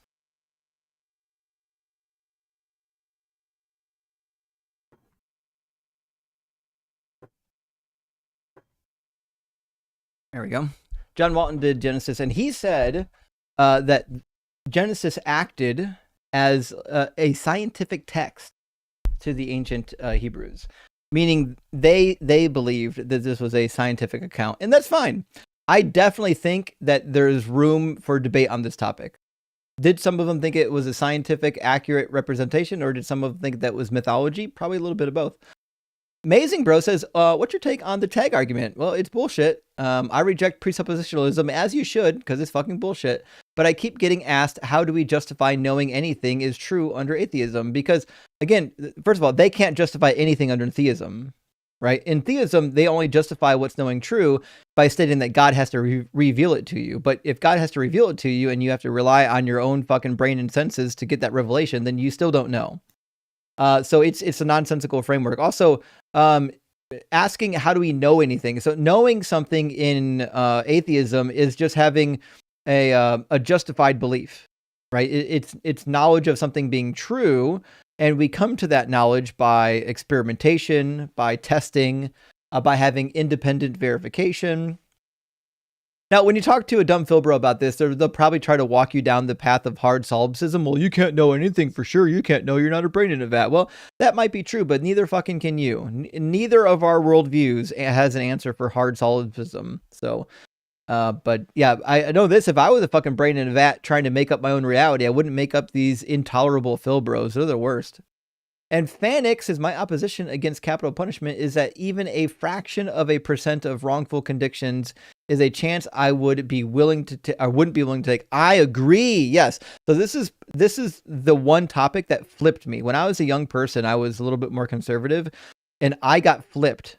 Also, by the way, Mark Bauman, sorry I didn't see this till an hour later. Mark Bauman, thank you so much for the $250 on Cash App. Let's get some W's in the chat for Mark Bauman. Holy shit.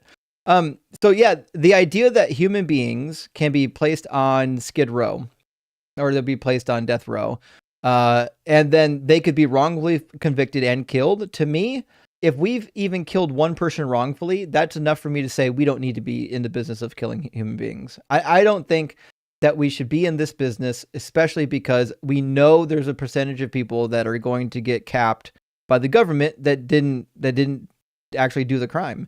And that's just not a risk I want. I don't think that's a risk that we should take. I just don't think it's good. Nevertheless, good question. And Clever Moniker, thank you for the super chat. One of my favorite things is how you don't get any jokes ever. LOL, we love you. Guys, listen, I can get some jokes as long as they don't have like pop culture references or like jokes that are like rhymey. I can get rhymey jokes, but it has to rhyme good. Like it has to click. If it's vaguely familiar in sound, I'm probably not going to catch it. But thanks for being here, friend. And John says, as a measure of weight, how many stones is Doug? Also, is Doug a trinity like igneous, metamorphic, and sedimentary? So Doug is in a quadrinity with Sharon and Rocky and Pebbles. And Doug is only one stone, but he is in a pantheon of other stones.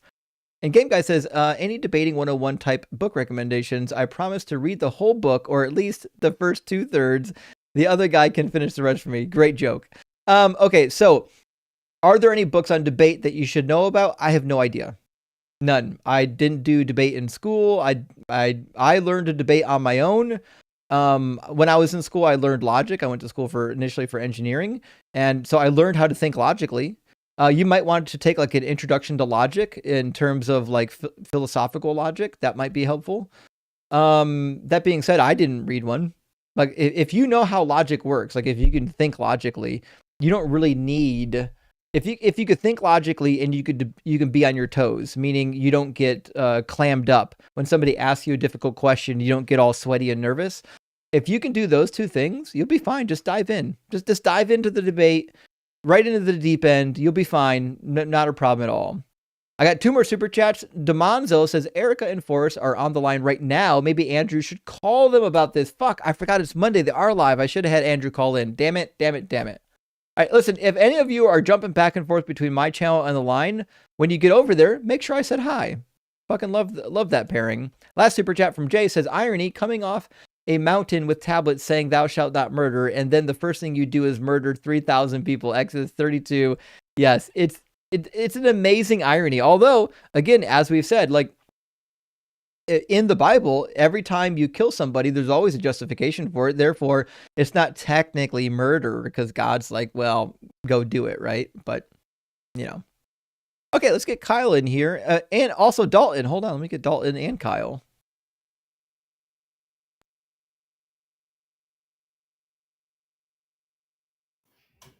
What's up, good buddy? I see you got reprimanded by TikTok for bullying Yahweh. Dude, Yahweh's such a punk ass bitch that he reported me. Love that. Is this the Andrew? By the way, is this the Andrew that was on with me and John? No, I don't think so. Actually, this is a different Andrew. Okay, just making sure. All right, well, come hang out with me for a little while. I'm going to bring in Kyle from the YouTube queue, and we'll see where we can get with Kyle. Hey, what up? Yeah, how you doing, Kyle? I'm doing good. I binge watch your stuff while I'm at work because I'm able to do so. Oh, thanks for watching. Well, I would kind of classify agnostic, I guess, Christian, just because I'm surrounded by it. Mm-hmm, mm-hmm. And a claim you make that I have never heard anyone like double down on you about is the Jesus was a liar. Oh yeah, he's a liar and a fraud. So what if I was to just try to challenge you a little bit that we can agree that Jesus said nothing himself that is written in the Bible? So how could he be a liar if he didn't technically say any of it? Well, to me, I think this is like just semantic bullshit, right? When I say Jesus is a liar, I'm obviously talking about the Jesus in the book, because we don't know what Jesus, the human being, ever said. We have no information from that Jesus. So I'm just saying the Jesus that Christians believe in was a liar and a fraud. Fair. I'm not trying to get you a gotcha. And I heard you say that Hebrew doesn't contain any vowels. I didn't say that. Like the Hebrew language doesn't contain vowels? Nope. Certainly does. They were it does. originally written. They were there orally. They're just not written. They weren't written down for the longest time. So okay, because I was like, that's complicated. Yeah. So the oldest editions of Hebrew didn't have written vowels. They had spoken vowels, but the vowels were like implied. Like if you knew the language and you were reading it, you could imply the vowels. Like even in modern Hebrew, you'll find a lot of modern Hebrew doesn't have vowels unless it's like a print.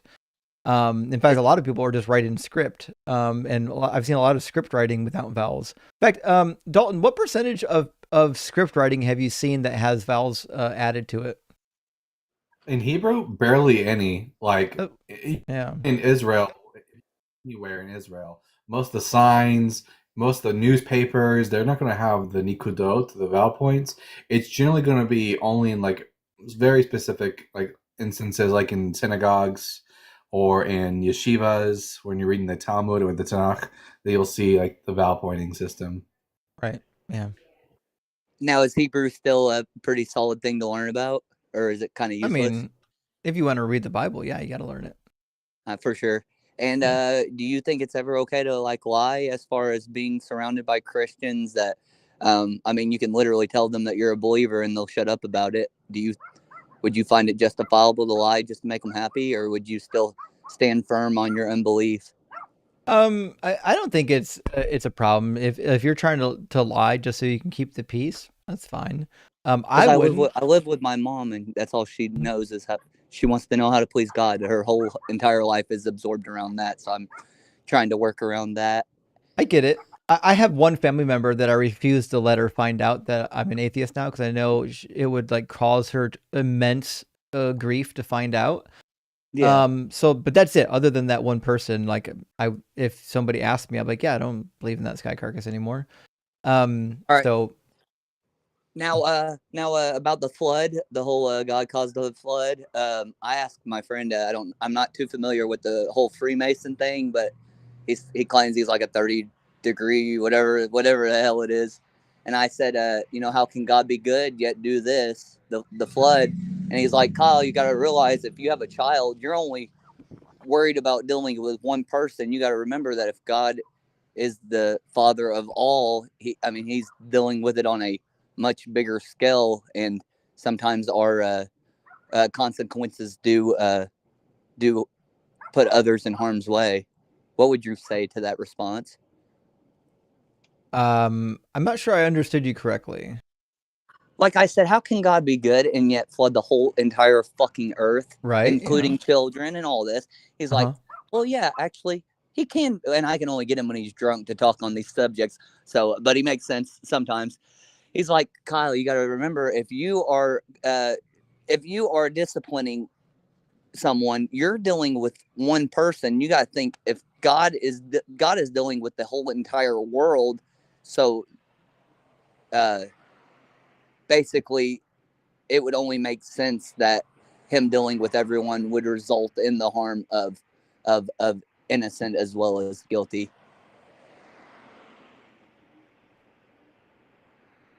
I gotta be honest, Kyle. That was so wordy. I keep losing track in the middle of it. Listen, you're trying to touch on the problem of evil. Any God that would murder babies in a flood is just evil, plain and simple. I agree. It seems like what he's saying is that the severity of the punishment is like greater because of the number of people who's having to be punished. Yeah, I mean, That's what Christians are going to tell you, though, Christians are going to say, well, every human being on the earth was evil, right? Because that's what the book says. It says all of them were evil, right? So that's what yeah, they're going to come back with. They're going to say, well, God had to wipe them all out because they were completely without hope. They were completely gone. And if he allowed the babies to live, they would have been evil when they grew up. That's what they're going to say to that one. That's why I actually don't bring up the flood. I talk about the problem of evil a lot. I will never bring up the flood in the problem of evil, just because from a Christian standpoint, if you believe that the Bible is true, well, then you're inclined to believe that the babies shouldn't have lived anyways, because God knew they would grow up to be evil. I right. don't think it's a slam dunk for a debate. Now in real life, like if you're with somebody reasonable who has a brain, yeah, I would definitely bring it up. But like in the debate world, I don't think it's a strong talking point. Okay, and now you can cut me off at any time and go to the next person. But I was trying to walk through Isaiah 53 with my mom, and she said, "Well, Kyle, it says pierced, and it says this and it says that. Therefore, it is about Jesus." But I'm trying to tell her that from what I've heard, that pierced was never in the original. Is that right? Well, I think you're confusing Psalm 22 with Isaiah 53. Isaiah 53 doesn't say pierced. Psalm 22 is the one where people are debating what the original text says. My favorite rendering of the text is like a lion. That's because I think ka'ari is a word that would readily lend itself to being scribally mistakenly copied as ka'aru. Ka'aru isn't a real word. It just happened if the yod at the end of the letter got accidentally elongated, the tail got too long, somebody could interpret it as a vav, and then you get a corrupted manuscript of what we've got in the Nekha Hever scroll 5-6. So Well, the reality there is a word in Isaiah 53 that sometimes gets translated as pierced, which is mecholal.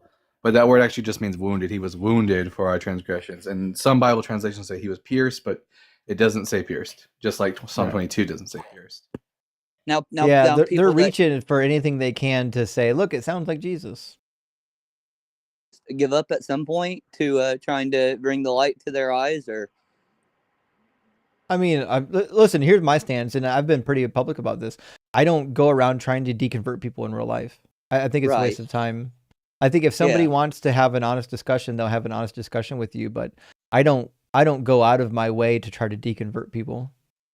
Well, all right.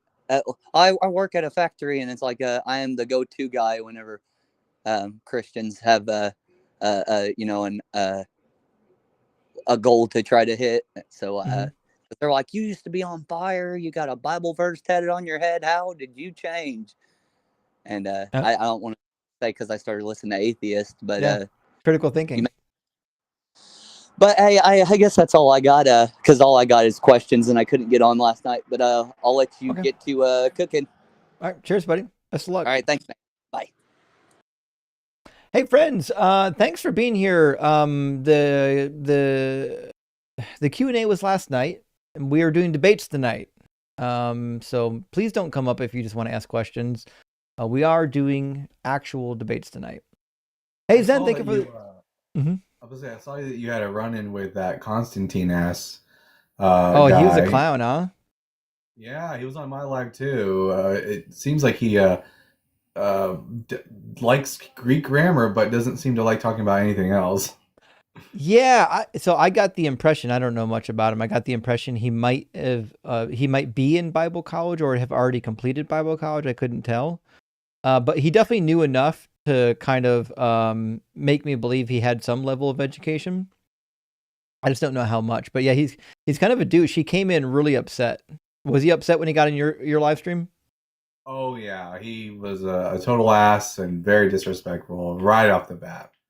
Oh yeah, very, very disrespectful. Actually, yeah, that was my experience. Not a pleasant person. Definitely not winning souls for Jesus.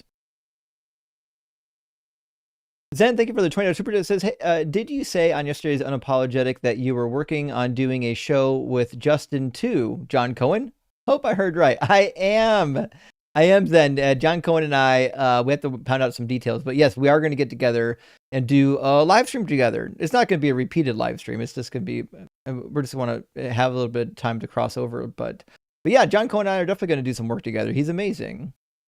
And Bender, thank you for the additional super chat. Says Justin, I love your channel and your intelligence. Well, thank you, Bender. I appreciate the kind words. I don't mean to pick on you. It's okay. I'm sure whatever you're about to say is how I mispronounced something, which is fine. Interlocutor is pronounced interlocutor, not interlocular. Yeah, I'm sure I pronounced that wrong every time. It is what it is, friends. I don't know what to tell you. Listen, I didn't go to school for English. I went to school and learned Bible and engineering. You'll have to take up my my English, take up my complaints about English via super chat, I suppose. And last one for now from Double.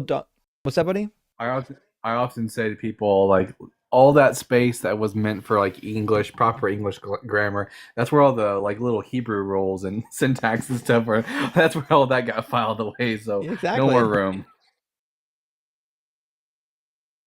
Double Donkey, my friend, thank you for the 666. Hell Nero says, I know the debate with Mormon Logic was a few weeks ago now, but Jimmy was amazing. I wish you had more Mormons on for him. He's M's for LDS. Jims, I agree. Listen, that was amazing. In fact, we didn't clip that yet, but I'm excited to clip it. I think it's going to go very well. I do love watching Mormons come up and get cooked on their own stuff because I feel like a lot of them are coming up and not really being honest. Not completely honest. So when you have someone who's really knowledgeable about the church, it makes the conversation go much better. Welcome in, Zach. How you doing, man? I'm doing. How are you doing? I'm good. Thank you for having me up. Not a problem. Zach, are you at least 18 and do you believe in God? I am, and I do. Although probably not I'm my sort of my background faith is Jewish, and I think that Judaism has maybe the most truth to offer, but I have a sort of my own conception of God. Okay, so you've got a general belief in a quasi-Abrahamic deity?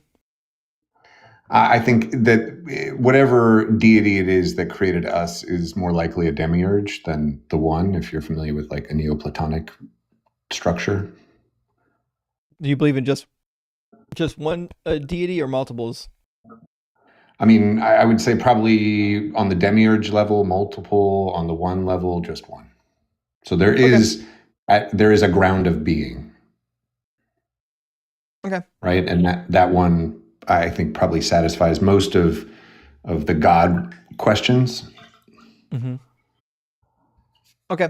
So what is the best evidence or argument for any of these deified entities existing? Well, again, deified. So my general belief is that we're in a simulation. We were created by whoever is on the level above us, and that person would fit the sort of semantic requirements for a God.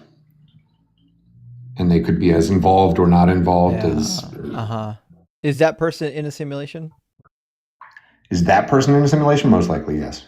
Yeah. Is the person above that person in a simulation? Again, turtles all the way down. Gotcha. So it's just an infinite regress of, not infinite. Not infinite. Well, I really do think there's a ground of being. I think that ground of being, what's really compelling about how many layers are in this Russian nesting doll of simulations? Infinite. Well, you just said it's not infinite. Okay, so we've got an infinite number of nested simulations. Like I guess a practically infinite number. Well, if it's infinite, then that's fine. If it's not infinite, I'm trying to figure out where it stops. Where does it stop at? So I would say again, I think that there is a ground of being. I think that there is a sort of what do you think a ground of being is? I would say the sort of indescribable, unknowable, everything and nothing, the sort of maybe like a Buddhist conception of the oneness, right? Like the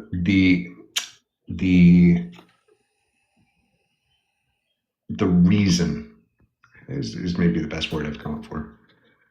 Do you know anything about this grounding? I think that's what I'm interested in about this setup is that I don't think you have to know, nor should you really do much searching for knowing of that element. The important thing to know is who created us. Why did they create us? Could the grounding be a naturalistic phenomenon? By naturalistic, you mean what? Not a What means god. naturalistic? Well, describe a god. I mean, because I would say a god being that like a mind that created intentionally. Is that the idea? Yeah, I would say so. And so I don't know if I think it's almost that the ground of being sort of has to create by like that's the Why? because if you were all alone in a room with unlimited power, you would create something. Who said anything about unlimited power? I didn't say anything about unlimited power. I mean, I think that's what we sort of assume, right? For Nope. a first mover for the ground of being. Nope. I'm asking you, why couldn't the ground of being be a naturalistic cause that is not a god? And that, so what would exist? I mean, what would qualify? Anything can qualify as long as it's not a god. Did it create the universe? See, what you've done is you've said, listen, we need like a grounding of being, and I'm going to insert a god there. Well, I could just insert a non-god there.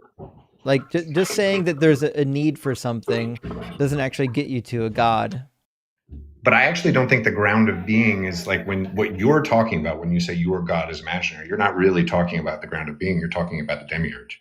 You're talking about Again, whoever created us. Right now, I'm talking about the ground of being. So sure, but why the point of the ground of being is that they are unknowable. Okay, so you don't know if the ground of being is a deity then? Yeah, I don't think it really matters, and I think that again, describing it sort of goes against the very I think it kind of does element. matter. I think it's actually kind of really important. So either the ground of being is a deity or it's not. But by saying that you're trying to describe it, you get away from the point, which is that it is unknowable. No, I'm not getting away from the point. In fact, this is precisely the point I'm trying to make. So again, either the ground of all being is a god or it's not. So if I told you to sort of describe the phenomena of, quantum gravity, would you be able to describe it? I would tell you that it's a diversion, and I'm still waiting for you to answer whether or not the ground of all being is a deity or not. What I mean is that it's outside of your frame of conception. I actually don't really care what you mean. I'm asking, is the ground of all being a deity or not? It's yes or no. Define deity. A deity you already defined for us. A thinking mind. Does the ground of agency have mind being an agency? Sure. I don't know. Okay. Again, it's really not interesting to me. And how do you know that? Because it is so many levels away from us that it means nothing to us. That doesn't give you any information about how you know that the ground of being is a god. Again, I think I've said it now multiple times, is that I don't think you have. Listen, nor do I want to. These sounds like really bad shower thoughts. Like you should not be coming on people's live streams like spewing these bad shower thoughts. This is not a good look for you, man. You can do better. Sounds like an argument. Sounds like an argument from ignorance. Like you just don't know. You don't understand like the ultimate like ends of the universe, and therefore you're just slapping the title of God on it. I think that the point of searching, God the point, one second, meaning. Why is it that we talk about the Abrahamic gods? Doesn't matter. You don't believe in it. Because no, I do believe in it. I do believe in it. Again, I think I do. No, you in the same way that like I believe in anything that has an effect on the real world, and it certainly has an effect on the real world, and so I believe in it. Oh, so then you believe in Brahma and Vishnu and Shiva and all the other gods? In a way, yeah. What do you mean in a way? Are they real or are they not? They are not the end of truth, meaning like this idea that I didn't ask Brahma if they're exists. the end of truth. I said, do they exist? No, listen, I don't take the traditions literally. Oh, but you do take the Abrahamic God literally. No, I don't. I take it with a grain of salt. I take it does with the Abrahamic God exist? I think there's a creator of this world. Does the Abrahamic God exist? Yes or no? Meaning, did they write on some plaque? Did they write on? I'm asking you yes or no. I just need a yes or no. Does the Abrahamic God exist? Which Abrahamic God? The God of the Jews or your fan fiction? Okay. Yeah, we're done here. All right. Go back to your shower thoughts. We're not doing this anymore. My goodness, imagine. Could you imagine having that brain? That's crazy. Oh God. Hey Justin, if you want to make, you know what the most important ingredient to make a cosmic burrito is? Oh, tell me more. Grounded bean. Obviously grounded bean. Yeah. Fair. Okay, that's good. All right, friends, I'm just gonna grab just a couple of super chats. We're gonna get Jared's back. Jared, why do you keep coming back? You're a waste of space every time I talk to you. Hold on. When was the last time I talked to you? We talked in June. It was the last time we talked. Oh no, one more time after that. It looks like we talked about science, and then I cooked you on the King James Bible, and then you came back. Just in July. Not July, I'm sorry, January. In January, you came back on 1-4, and my notes were total clown deploys the nuh-uh argument and doesn't understand English. He's a masochist, obviously. I know, right? I have no idea why Jared thinks he should be on anyone's live stream. Okay, let me grab a couple of super chats. We'll hopefully get a better guest than Jared. Stan Sensibility says, I hope Andrew remembers to turn on the fan while doing his research. Spray when you're done, please. Poo-pourri, yes. Actually, that advice would go to Zach as well. You cannot convince me that Zach wasn't live streaming from his toilet. There's no way that guy was not in the bathroom while he's on the live stream. Verulian says, why is it the Abrahamic God and not the Adamic God? Adam got done dirty. Well, that's who the real covenant was with. So, like, that's the way I'm reading it. It's the Abrahamic God because that's whose God's covenant to all people was originally created with. I could be wrong, but yeah, magic. I mean, it's right? They're an ethnic group, so they're like, we're all supposed to be children of Adam, but the Israelites were specifically children of Abraham. That's why he's the Abrahamic God. Right. Magic says, a book of John, more like book of Alex Jones. Don't Google Alex Jones Jew. Oh my gosh. Listen, if you know anything about Alex Jones, you know that's not if you type in that into your web browser, some shit's going to pop up, y'all. It's not going to be, you're not going to like it. Antimatter says, a whole Lord said to my Lord is the OG who's on first. Shit. That's really good, Antimatter. That's really good. I appreciate that. People in the know will get it. And Sand Sensibility says, Mormons take biblical creation completely literally. They perform temple rituals around the story. I know. And I learned about the magic underwear and the ceiling and everything. Like, it's really wild. The whole thing's really wild. I got an interview with an ex-Mormon that I haven't published yet. I got to do some editing and publish it. But yeah, the Exmo is pretty crazy. And Peter says, hey, Justin, researching Catholicism for a novel and read book about written before Vatican II. Liberal Catholics aren't perfect, but way better than medieval. Yes. Actually, of the modern variants of Christianity, I typically get along pretty well with the Catholics. They're actually okay. And Egorp says, shout out to my Sarah, tapping up your new Oxford Annotated Bible, augmented 3rd edition, motherfucker. That's what I'm talking about. Loving the show. On theme, keep cooking rock hard for Doug. Well, Eek, glad to hear you got yourself a quality Bible, got it all tabbed up, and you're ready to rock and roll. Last super chat from our friend Herbie says, for Duncan's appearance on the line on Wednesday, Dillahunty and Son, the two Dillahunties, the two Bible guys. I bet it was phenomenal. You guys have a good time on Wednesday? I haven't been able to watch it because I've been live streaming, but tomorrow I'm off and I'm going to be watching it.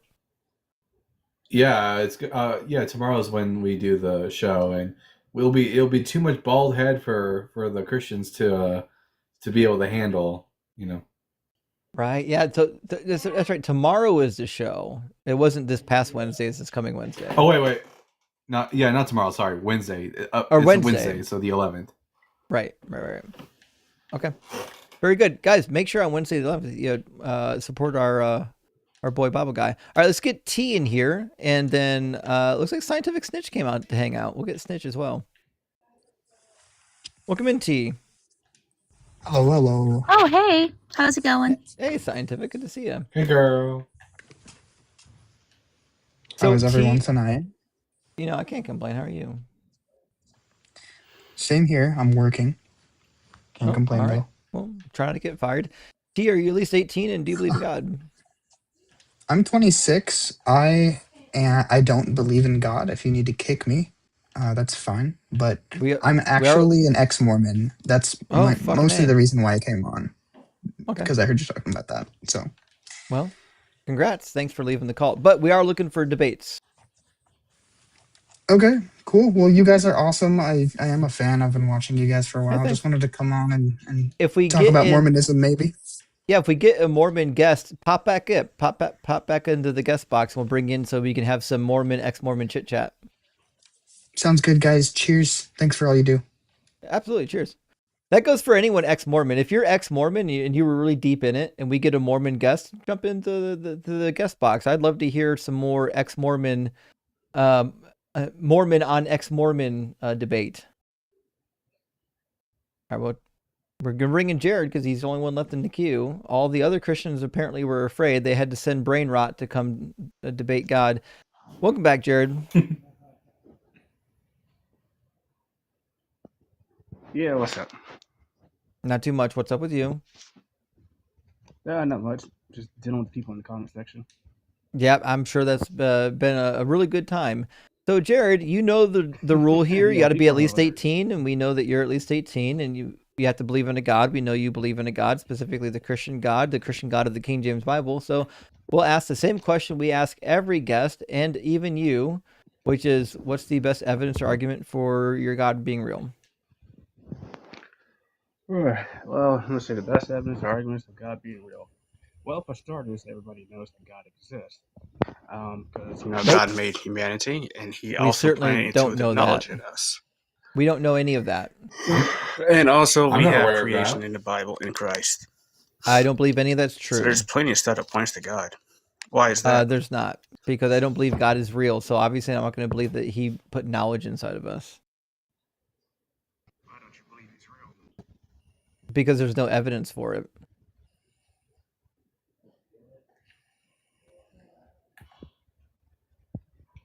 Bro, are you okay?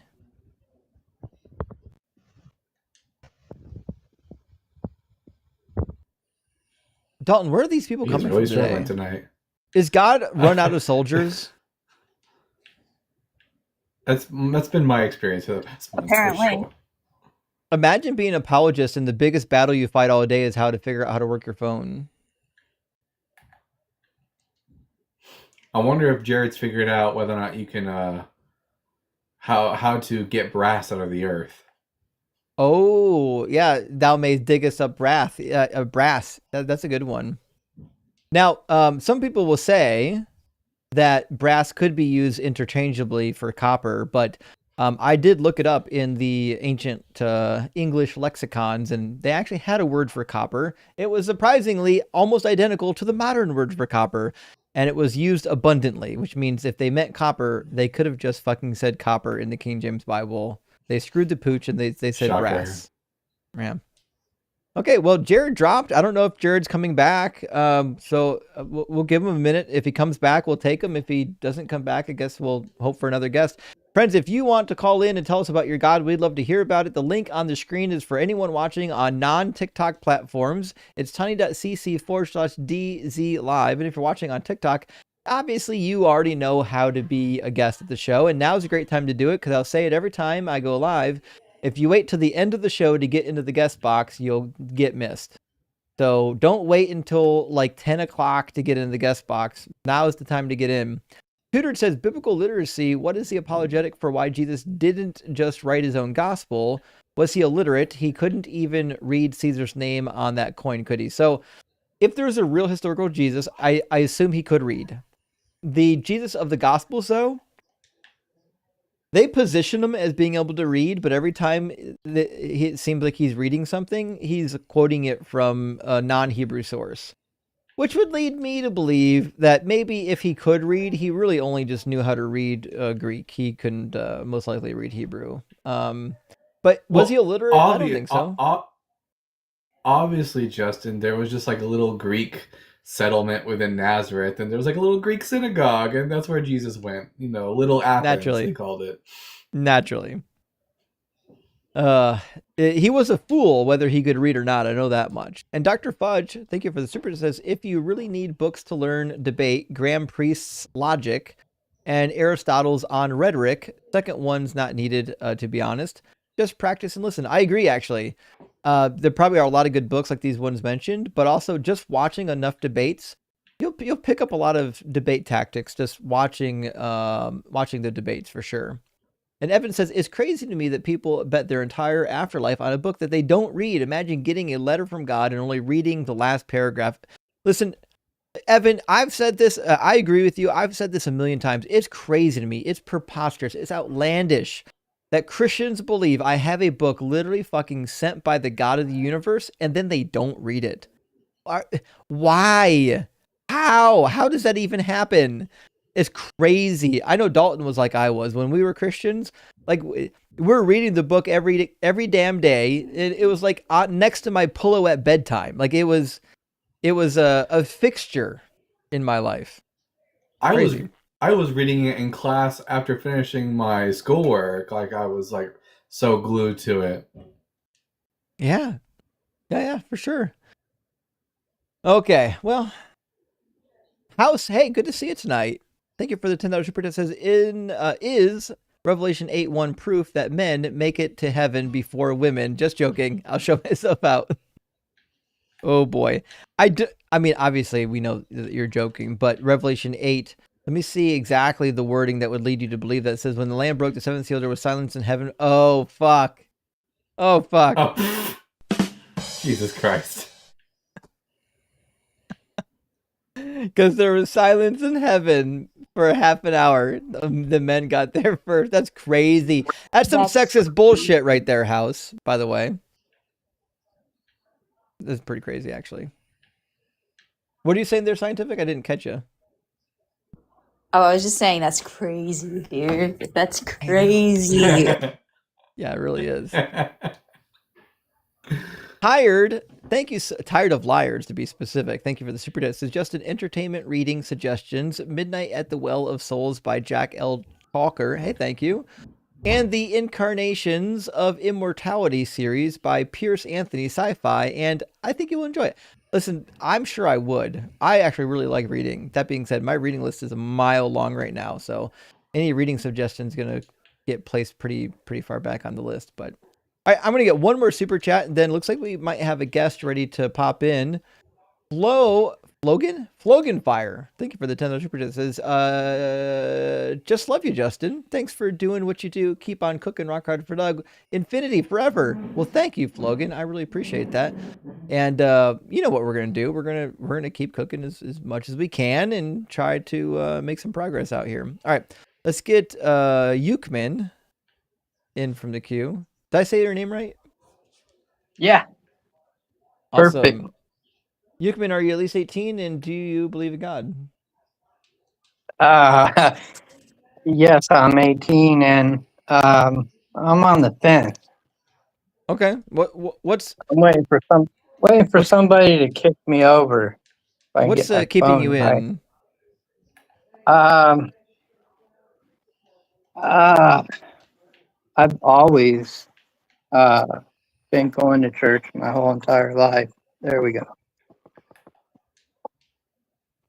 Right, but like, what's what is it that's causing you to still believe there might be something true about it? Your show. My show is making you think that the God might exist? No, it doesn't. Oh, it's all a lie. Right, I think it is all a lie. But my question is, what is the what's the thing that's keeping you from saying that it's all bullshit and walking away? Man, that's a tough one. Right? I don't know. It's just, I guess, lineage. You know, my whole family has always gone to church and taken me to church. And we've all been part of church. So, I've been watching your show for almost, I can't get my phone right, over a year. And that's what put me on the fence, I'll have to say. Can't get my phone right. So I'm just looking for, anything that might push me over the edge, Mm-hmm. Well, You, let's take an assessment of where you're at. So it sounds like, do you still believe in a specific God, or is it kind of more generic now? Well, after all the rabbit holes, I've been going down since the Black Mirror has been introduced, I've been getting farther and farther away from believing in the Bible. Okay. So, all right, let's talk about the generic God. What do you think about the generic God? Is it good? Is it evil? How much power does it have? Well, right now, I don't believe. After watching your shows for a year, I'm starting to think that the book was just written to keep us all under control and under thumb. Yeah, I mean, I don't disagree. I think there's quite a bit of the book that was written basically for propaganda purposes.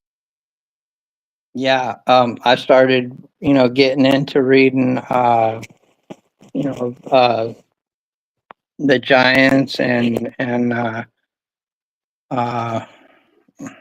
what all the uncanonized versions of the Bible,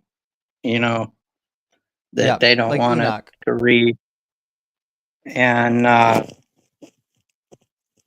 has has a lot to do with me waffling as well.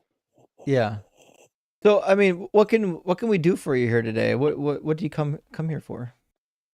Well, like I said, I just been watching your show for a long time now, and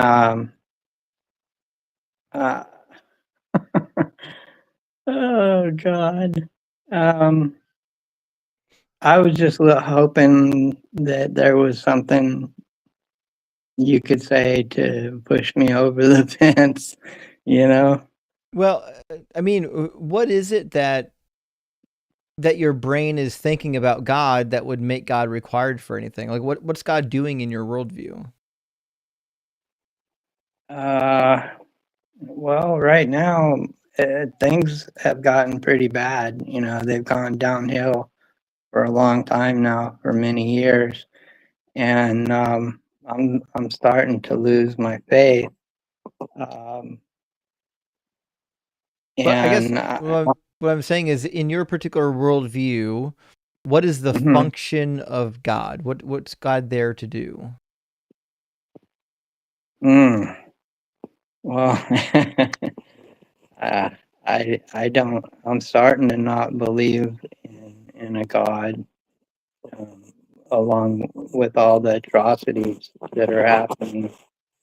Well, yeah, especially with like even just the natural disasters, like the amount of people that die every year in natural disasters. Why would we think that there's like this God out there that created the earth, but also created the earth so that it would murder its inhabitants at an incredibly high rate? Right. Yeah, see those points I'd never really understood until I started watching your show. And especially the parts about the babies really hit me hard today, about you talking about the flood and the babies. Yeah. And what kind of a God would do that to his children, that he claims to love so much. And how did we all become, if Moses took only his family with him, how did we all restart from just, family? That's incest, right? Mm-hmm. So there's a lot of things that just don't add up for me. Well, it So sounds I like guess you're on the way out. Just stick around for a couple more months. In another 6 more months, you'll be out of this cult. Don't even worry about it. You'll be fine. All right. Well, thank you. Thank you, Justin. Cheers, buddy. Best of luck on your journey. All right. It's hard being in mid journey. You know what I mean? Like trying to figure it out. It's always nice when you get to hear from people though that basically, you know, debating is fun and all, but it's always nice to know that the work we do is actually affecting people positively.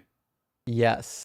Yes, that is the case. I do like to know that. All right, let's get Marishi in here from the TikTok queue, and then we'll get Tavo from the YouTube queue. Welcome in, Marishi. Yeah, hello, Justin. How you doing? Good. How you doing? I'm good. I don't know if I'm gonna get a chance to speak, but I know that it's a debate date. Yesterday, I tried to get in, but I just want to just to thank you and Dalton. Just you've helped me a lot on my journey of the constructor. The community you've created has been really awesome to me, and I don't know how I can thank you, but you are among my goats now. One of the people that I Appreciate take it. like these people really made some change on my life, and I'm really grateful. And thank you for everything. I joined the community on Discord, and I've got Awesome. many resources there, and I love the people there. And thank you so much for this. I didn't know that I was gonna fund this community when I was trying to start my deconstruction, and it was not easy, but you really got me through all these. I come from a code. There's a code called the Message. It was created by this guy called William Branham. He's a false prophet, and my whole family is still into it, and it's really crazy. Most people are not aware of it, but he really made some big change, like in the gospel world, and it's really crazy. But it was a false prophet. He predicted a lot of things, the end of the world. It never happened, but my family is still into it. And in Africa, some people even consider him a god. He's even a god there. People worship him. They baptize in his name. It's really crazy in Africa. Yeah, Well, do me because a favor. Send me an email, and sure. I'd love to sit down and chat with you sometime offline about this cult. Thank you so much. I love learning about cults from ex-cult members. I'd love to sit down and get a recording of like what your experience was like inside the cult. Thank you. Can I just ask one question in the Bible? Mm-hmm. Yes. So about in I think it's in Mark when Jesus lies about about Abiathar being the priest when he was Ahimelech. Yeah. I try to show this problem to my dad because my dad is a pastor and we talk. He's open even though he's still in this call. He's open to it. We talk. That's the thing that I like about him. But I try to show him that problem. Then he told me, no, maybe there's another place that shows that Abiathar was the father of Ahimelech. But I told him maybe in like Second Chronicles, in 2nd Samuel also, but maybe the ones in the Second Samuel they was trying to change it because I told him like maybe they made a mistake, a scribe made a mistake because I was trying to explain to him that this is not univocal and it's not written by one single person. Yeah, it's also. So what's your solution on that? Well, if you look at the genealogies, it seems to be a contradiction that Abiathar's father was Ahimelech. That seems to be a contradiction. Now, also, we know though that the question of high priesthood was when Ahimelech if Ahimelech was his father, it's presumed that he would be dead already, because so tending the temple where he was. Typically, somebody who was qualified to take care of the showbread and do everything that he was doing, you would expect that of the high priest, not the son of the high priest. Not that they couldn't do it. It'd just be highly unlikely that Abiathar wasn't the high priest when he was the one managing the day-to-day affairs, Oh, okay. So that means, so when they say that Abiathar was the father of Ahimelech, it's just like a misspelling, or maybe what do you think they was trying to do there? Most scholars I've seen on this topic are saying that it was actually just is a mistake. It's a copyist error. That wasn't the actual father. Oh, all right. Thank you so much for the clarification. I just want just to know because he was trying to challenge me on there. I was like, he was trying to tell me most of the times in the Bible, sometimes the father might be having the same name with the son, so the same name. So maybe that's the confusion that's there. And I told him, I don't think so. I believe what he says. You know, words means words, as you always say. Yeah, and one of the reasons why I think it's a good case that it might be a scribal error or something of that nature is in First Chronicles 24, when the priests are divided by household. It says, the scribe Shemaiah, son of Nathaniel, a Levite, recorded them in the presence of the king and the officers, and Zadok the priest, and Ahimelech, son of Abiathar, and the heads of the ancestral houses of priests of the Levites, one ancestral house being chosen for Eleazar, so on and so forth. So what we find here in Chronicles is that the head of the ancestral house for Abiathar was Abiathar. Oh, okay. And this was Oh, when I get it. this was when King David was alive. Mm. This would have been roughly the same time Wow. period. Thank you so much for the clarification. And today morning I was reading also in Luke 2, and this comes to people who think that Jesus is God. Like I was like, how can he? Because he was presented in the temple, just like how they were told to do in Leviticus. Like when you have a male child, you have to On the present 8th them in the day. temple, and you have to offer to make an offering. So I was like, if Jesus is God, is he presenting himself to himself in the temple? Yeah. Like this is just another part where the Trinity does not make any sense. Yeah, You the know. Trinity is absolute brain rot. It's nonsense. And this just shows that even Jesus then he was not sinless. Even if you say that he can be God, because they even offered us, and even Mary, even if you say, how can Mary give birth to a God and still be sinful? Because that was for your sin, the sacrifice that you gave us for your sin, so for the cleaning, it's a cleaning sacrifice. So if you give birth to a human who's sinless, why is she doing all of this, So those are some of the things that shows all of that. But thank you so much. I appreciate you again. Thank you to you. Thank you to Dalton. Thank you to everybody. I follow you guys. You just like my new guys. This year you was my number one on the YouTube people that I was watching the most. Everybody was number one. The Bible guy was number 3. Number 2, I had Dr. Blitz, I had Eon, I'm really in the community and I really appreciate you so much. I'm going to shoot you an email. Yeah. And thank you so much. I appreciate it. And I follow you, on the line, everywhere. I'm always watching, and I thank you for everything. I appreciate it, friend. All right, guys, have a of good luck. evening, and I appreciate it. Thanks. Sure. Cheers. Now I know I'm in competition with Dr. Blitz. That's what I got from that. We're not in the competition, y'all. we're in this together. It's interesting though. I never really thought about it until he just said it though. That it's weird. Jesus is supposed to be like sinless, and he touches people, he makes them clean, and yet he rendered Mary unclean just by coming out of her canal. Wild thought. But I gotta go walk. I gotta go walk my dogs, and I'm gonna try to get an edit in today. Okay. Also, make sure at the end of the stream you check. I messaged you. I did. I during this stream I messaged you back and got everything taken care of. Oh, okay, cool beans. All right. We're good. I'll talk Thank to you later, though. bud. Appreciate it, buddy. Cheers. W. Dalton. Yeah, Dalton's. Oh fuck! Scientific. Come back. Dalton dropped when I was trying to.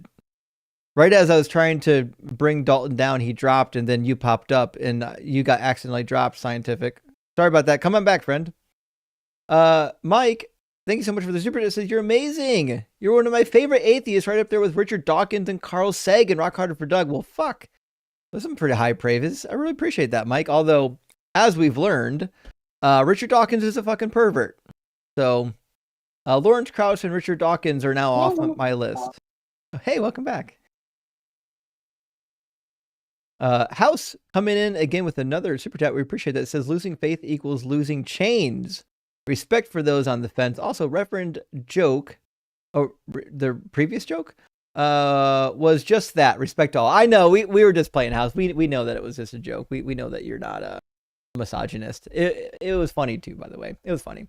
All right, I got two more. Randy. Hey, Randy's in the house tonight, and Randy is gifting out Deconstruction Zone memberships, not just 20, but 40 Deconstruction Zone memberships. I really, really appreciate that, friend. Huge W. Thank you so much for sending out so many Deconstruction Zone gifted memberships. And congratulations to everyone who received a free Deconstruction Zone membership just now because of Randy's generosity. Big W. I said I was going to get is it Tapo or Tavo next? Hopefully we'll figure it out before the end of the conversation. Welcome in, Tavo. Hey, how's it going? I'm not used to this platform, so let me know if I need to do anything differently. Are you hearing my voice? Yeah, works great. Oh, great. Okay. Yeah. So is your name Tavo or Tavo? How do I pronounce that? Tavo is fine, but really Tavo. either one is totally okay. Okay. Tavo, are you at least 18 and do you believe in God? I'm pretty sure that there is a God, probably not in the way that we traditionally conceive of God.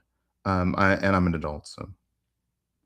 Okay, so what's your conception of God? So you and I have actually had some comments a little bit back and forth in your comment section. And by the way, I just want to say I'd be remiss if I didn't say big fan. You're doing great stuff. Your channel is very persuasive. Your videos are really great, and I've checked out a lot of them. What we've talked about in the chats, I hope it's okay if I bring this up, is my CTF argument, which is a comparative theological argument. So that's kind of what I was hoping to talk to you about. And I was wondering if you'd be up for doing an entire chat on that.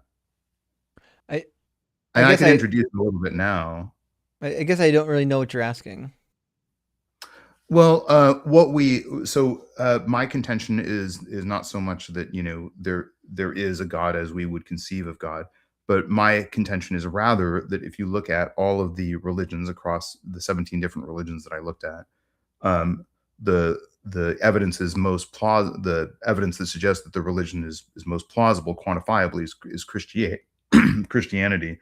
So there's more quantifiable evidence for Jesus than there is for almost any of the other 17 religions that I looked at. So that's what the CTF argument is based on. Muhammad?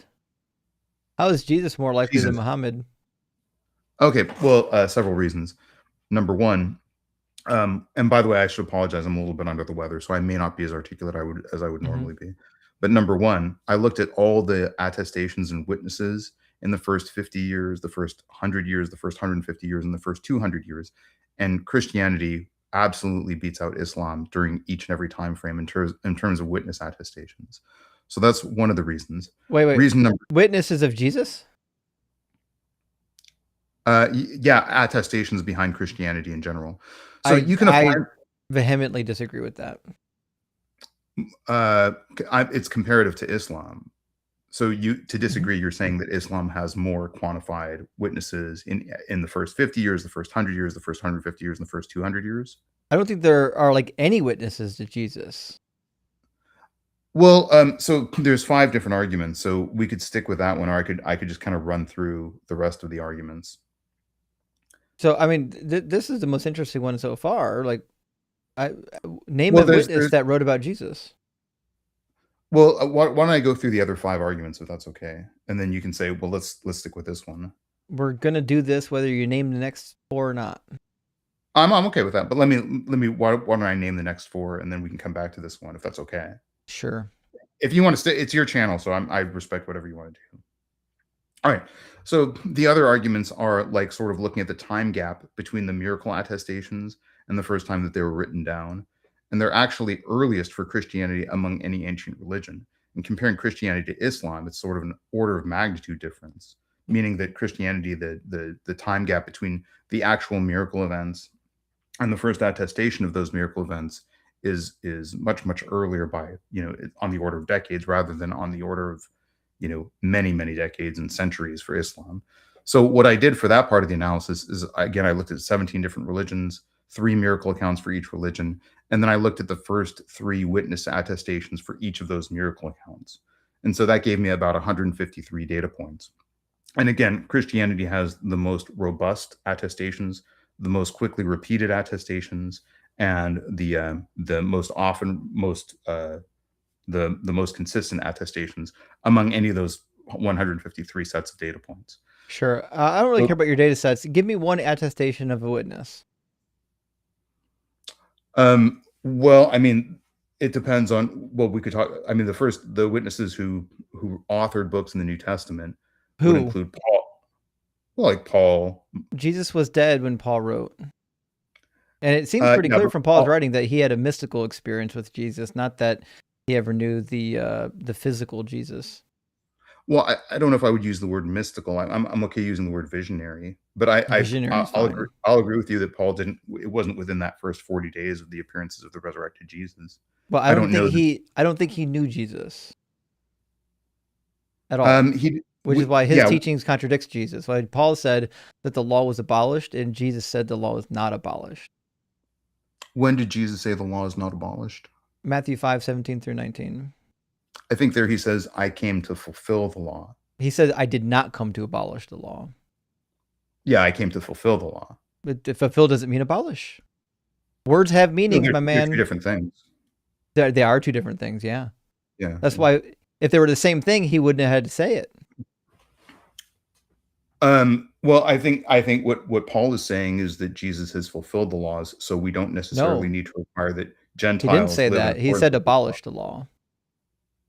Well, I understand, but I think in the context, what the point is that Jesus says, I came to fulfill the laws, and then Paul is saying, okay, so these laws are no longer necessary for the Gentile populations. Paul had no idea what Jesus said, which is why I don't think Paul knew Jesus, because if he had known Jesus, he would know that Jesus told his followers to follow the law.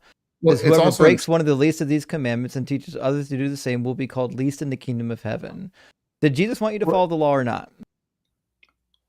I think Jesus wanted you to follow the Noahide laws if you're not within Judaism. He didn't. Did he say Noahide laws? Jesus didn't use the word Noahide. Then how would you separate? Why would you separate a special list of laws then? Well, to say that Jesus said the Gentiles had to live by Noahide laws would be an anachronistic statement. Are you whoever? Noahide. What's that? Are you whoever? Are you included in the phrase whoever? I think by Gentiles, yes. Yeah, so when Jesus says, whoever breaks one of the least of these commandments and teaches others to do the same, whoever includes you. Yeah. Okay, so what that means then is that Jesus expected those coming to the God of Abraham, Isaac, and Jacob to follow this law just like he did, which is why he says in Matthew 28, when he sends his disciples out, he says, go make disciples of all the nations and teach them to observe all the commands that I've given you. That includes the commands in Matthew 5. Here's my first question. So you actually believe that was a veridical quote from Jesus? No, I don't think Jesus said any of this bullshit. But the problem that you have is you're using the Bible as a witness, which means in your worldview, you think that this is an actual witness of what Jesus said. And I'm showing to you that either Paul was a witness or these gospel authors were a witness, but they can't both be witnesses because they disagree with each other. Well, I would disagree with that framing. Like, I would say that, first of all, if you're saying Jesus said this and therefore it's inconsistent with what Paul says, then that's exactly what I'm saying. I think, well, then you're asserting that quote from Jesus is veridical. No, I'm not. I'm saying that words have meanings. That within your book, your book, you have competing views. You've got a guy named Paul who said, Jesus told me X, Y, and Z, and here's my theology based on what Jesus told me. And then you've got the writings in the Gospels. In the Gospels, Jesus says the exact opposite. He says that whoever doesn't follow these commandments will be called least in the kingdom of heaven, and whoever does them will be called great in the kingdom of heaven. And then in Matthew 28:20, he tells his disciples to go say this to the nations. Yeah. So here's my overarching point about this, which is that the point of the CTF argument is to look at quantifiable data. We don't have any quantifiable data yet. Well, what I did is I weighed all the quantification across religions. Yeah, and I'm showing you that your data points are bullshit. How many people wrote about the religion in the first 50, 100, 150? No one cares how many people wrote about it. And then second of all, nobody cares how many people wrote about it. I care who wrote about the actual events that are recorded in the book. Well, here's why we should care about this. No, I don't care one bit. Well, I mean, so what this framework it means nothing to me if somebody else who wrote about the fact that early Christians existed wrote about it. That's meaningless to whether or not the religion is true. If a million people wrote about Joseph Smith, would that mean that Joseph Smith's religion is true? Well, I actually do go into LDS in my comparative analysis, and I show that, you know. Yeah, maybe you should answer the question then. If a million people wrote about Joseph Smith, would that make Joseph Smith's religion true? Yeah, that's one of the specific things in the CTF argument that I addressed. I'm still waiting for an answer. The answer is either yes or no. If a million people wrote about Joseph Smith, would that make Joseph Smith's religion more true? Well, can I answer it by not all questions No, are yes. You can answer it with a yes or no. I actually do have a really solid explanation if you let me. It needs to be a yes or no. Well, it's your channel, so I'll happily defer to you. But you're saying if Joseph Smith had a million witnesses that attested to an event, would it make that event true? No, his religion. Would it make his religion true? I don't know that it would broadly make the religion true. But if a million people said a certain thing about Joseph Smith, the number of people writing about it doesn't do dick for whether or not what he said was true. But you asked me a question. The answer is if a million people attest to a certain point. I didn't say that. It's like your ears are broken. No. I said if there were a million people that wrote about Joseph Smith, would that make his religion true? That's the question. No. Okay. The there we go. No. Okay, so the number of people who write about somebody has no bearing on whether or not their religion is true. Well, but your counterfactual is what if a million people wrote about Joseph Smith? So a million people could write Joseph Smith is wrong. Joseph Smith is a false prophet. Mm-hmm. And that would, and we wouldn't pretend they all agree with them. Does it make his religion true? What do they agree with him about? And again, I do have a. It's crazy that you can't grasp like the basic concept of my questions. The amount of times you have to like backpedal rather than just giving me a straight answer tells me that whatever bullshit calculation you did was on like a napkin at like a Denny's at like 12 o'clock at night, and now you think you've got like a rock hard case for God. Well, I mean, I do have a really great explanation for Joseph Smith that puts it in context with the CTF argument. Actually, don't think I'd you love do. To get it out. I actually don't care about it.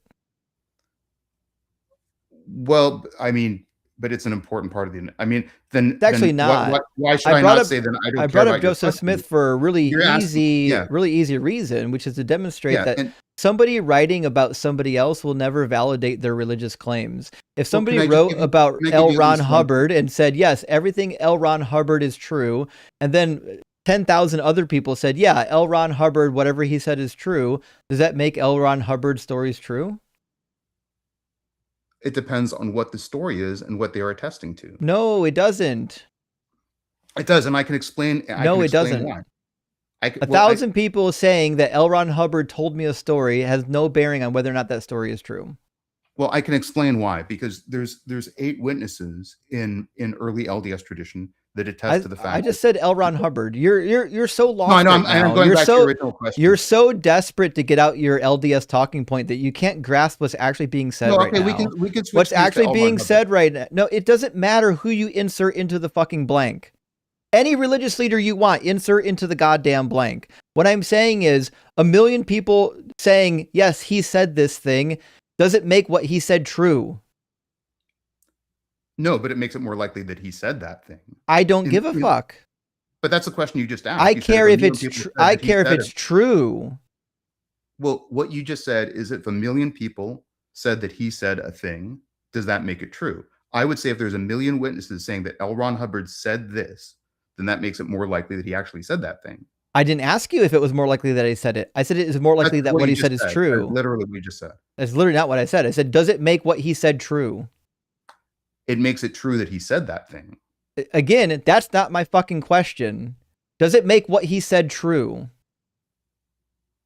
It depends on what the claim is. Let it leave your fucking mouth. The answer is no. Is the claim of the individual true just because a lot of people heard him say it? Yes or no? You know as well as I do that some questions are not yes or no questions. You're gonna give me the answer. I will fucking pry it out of your mouth.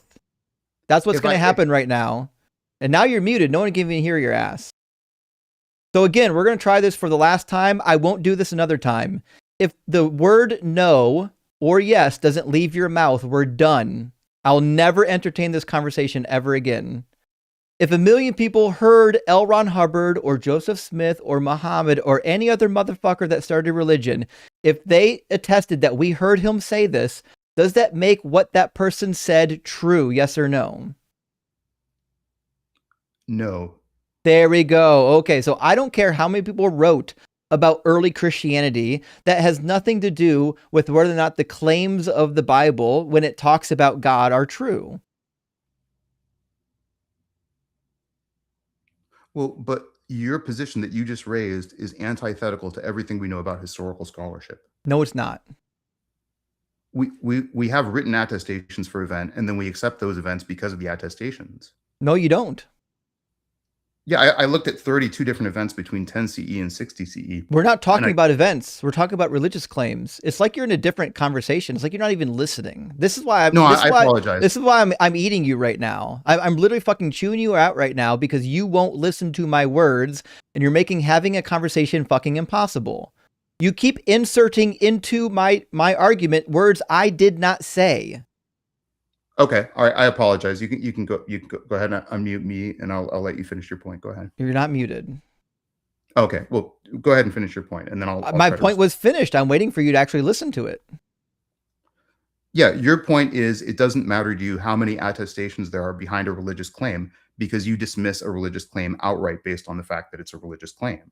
There you go. If somebody's saying that they are hearing from God or God told them this or God told them that, I don't care how many people are attesting to it. It's meaningless to me. It will never make the claim true unless all those people heard God, but they didn't. Okay, I understand that's your argument, but I would argue that where do you draw the line between a religious claim and a historical claim? A religious claim is a claim about some sort of deified concept that is typically unfalsifiable. So if I said Zeus threw lightning at my house, that's a religious claim. Okay, can I ask you like a counterfactual? You can ask me anything you want to. Do you think Zeus threw lightning at my house? No, it was going to be a different counterfactual. Do you think that Zeus threw lightning at my house? Probably not, no. What if 1 million people saw the lightning? Then I would say it's more likely the lightning struck your house. Is it more likely that Zeus threw the lightning? Not necessarily, no. So you see the problem, don't you? Well, can I ask you a question now as a counterfactual? I mean, I would prefer yes or no, but that's fine.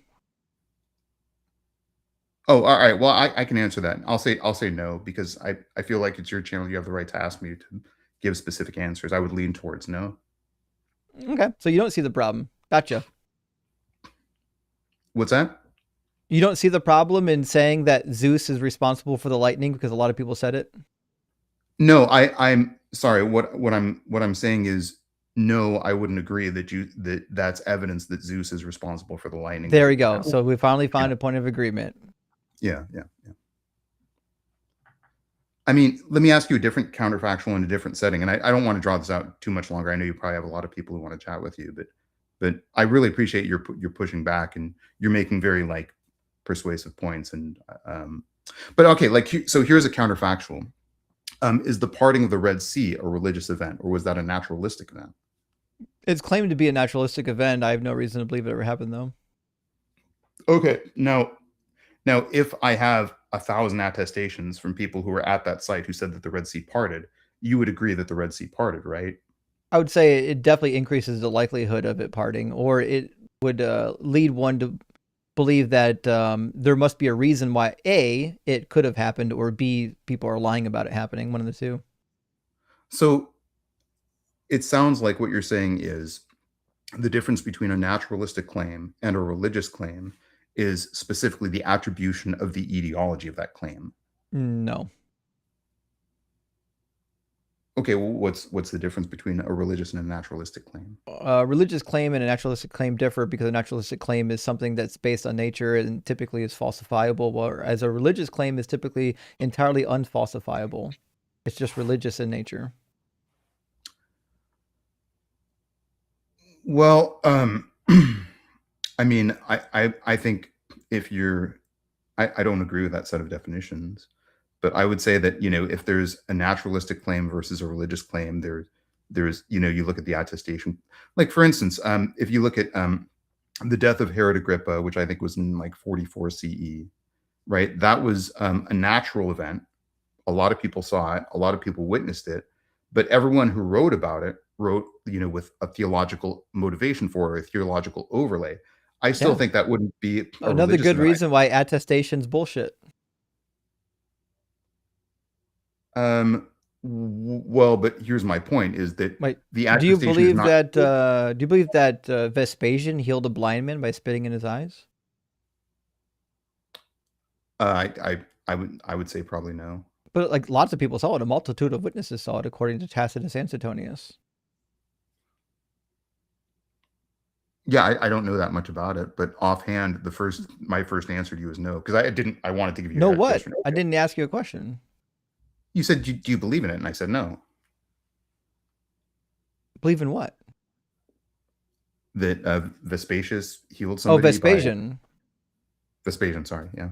Yeah, I don't know that much about that situation. There you go. Do you believe that there's a guy named Aristeas that rose from the dead? Again, I don't know that much about that particular situation. There's all sorts of situations. It's actually kind of important because we've got lots of attestation for Aristeas rising from the dead. So it seems like if you believe that ancient attestation is all you need to validate something being likely or most likely to be true, it seems like you should believe that Aristeas rose from the dead. Herodotus wrote in Book 4, says, "What follows I know happened to the people of Metapontion in Italy 240 years after the second disappearance of Aristeas. And I found by putting together the evidence of the Proconnesans and the Metapontians." So according to Herodotus, he went and visited these people groups that saw the resurrected Aristeas and collected their evidence and wrote about it.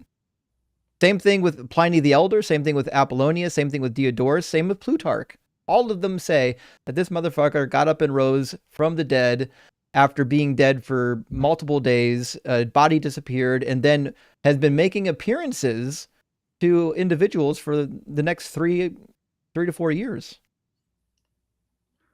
Yeah, and again, the argument that I'm making in the CTF model is qualitatively different. And the reason why is because I'm weighing the claims against other theological claims. So it's a comparative theological framework. I'm making one right now. Yeah, and I'm saying I don't know enough about that situation. I think if there's that much attestation... I thought you compared all the models. Didn't you compare all the religions to see which one is most likely? 17 different religious traditions. Okay, so how likely it is that Aristeas rose from the dead? I don't know because I don't have the information. I'd have to do research on it. It sounds like you need to do some research. I can tell you it's not shocking to me that there are reports of other people who were raised from the dead. And the reason why it's not shocking to me is because there was this sort of sense that the death was within the first couple of days, sort of a transient thing. And there's Talmudic and Midrashic teachings on that sort of idea. And probably the reason why that is because, people would fall into a coma, and then if they didn't come out of it for 3 days. But there was this sort of understanding that the spirit lingers outside of the body for the first few days, and that's the time period in which the spirit can sort of re-enter the body. And this is also in other ancient mythological traditions.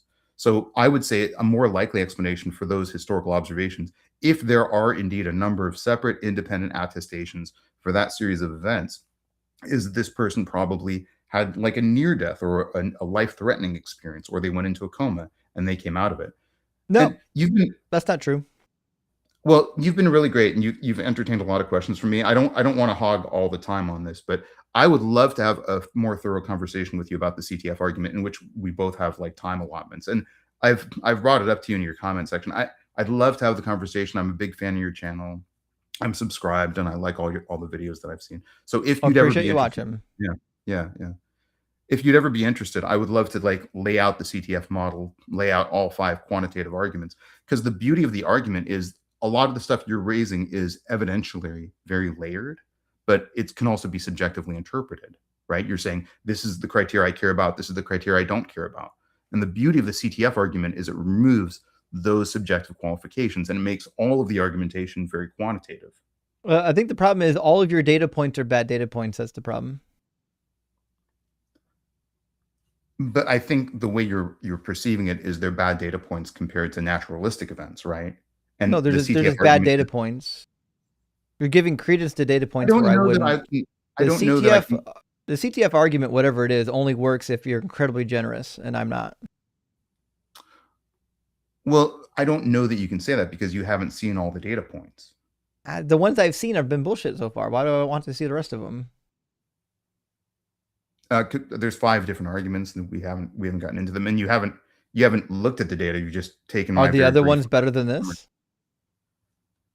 I would say they're all pretty strong, especially convergently. But the point that they make convergently, yeah, 5 mediocre arguments makes one good argument, I'm sure. The point that they make is that a theology based on Jesus is more plausible than any of the other theologies that I weighed out of the. Well, again, I would disagree on the face of it. Well, yeah, I mean, and I'd love to like make a more extended case saying that you should agree. Your disagreement. The theology of Jesus is dead out of the gate, being that the Trinity is logically incoherent. So that is a subjective conclusion, right? You subjectively don't like the Trinity. Some people subjectively do like it. Nope, it's just logically valid that my claim is true. The Trinity breaks the laws of logic, so either you believe in something that's illogical or you don't believe in the Trinity, one of the two.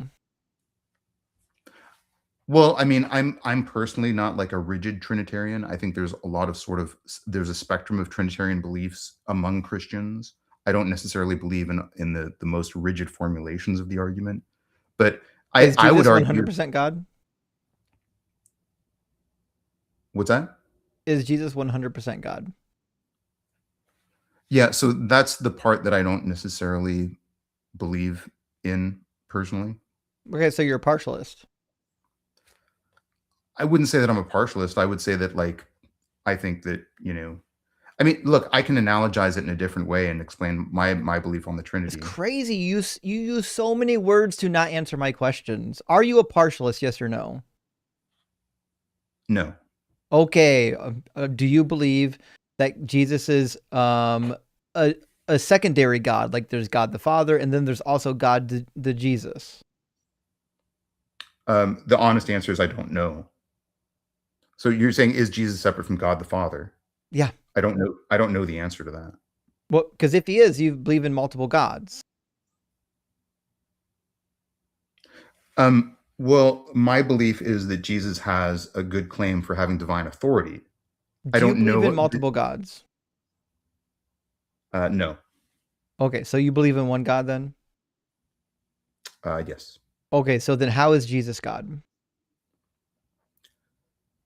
The same way when you I can explain how, and I can explain the method. And the method is as follows: if you're sitting down and you're playing a video game, there's an avatar on the screen, there's a character that you control, and you might even look at the screen and say, "Yeah, that's me."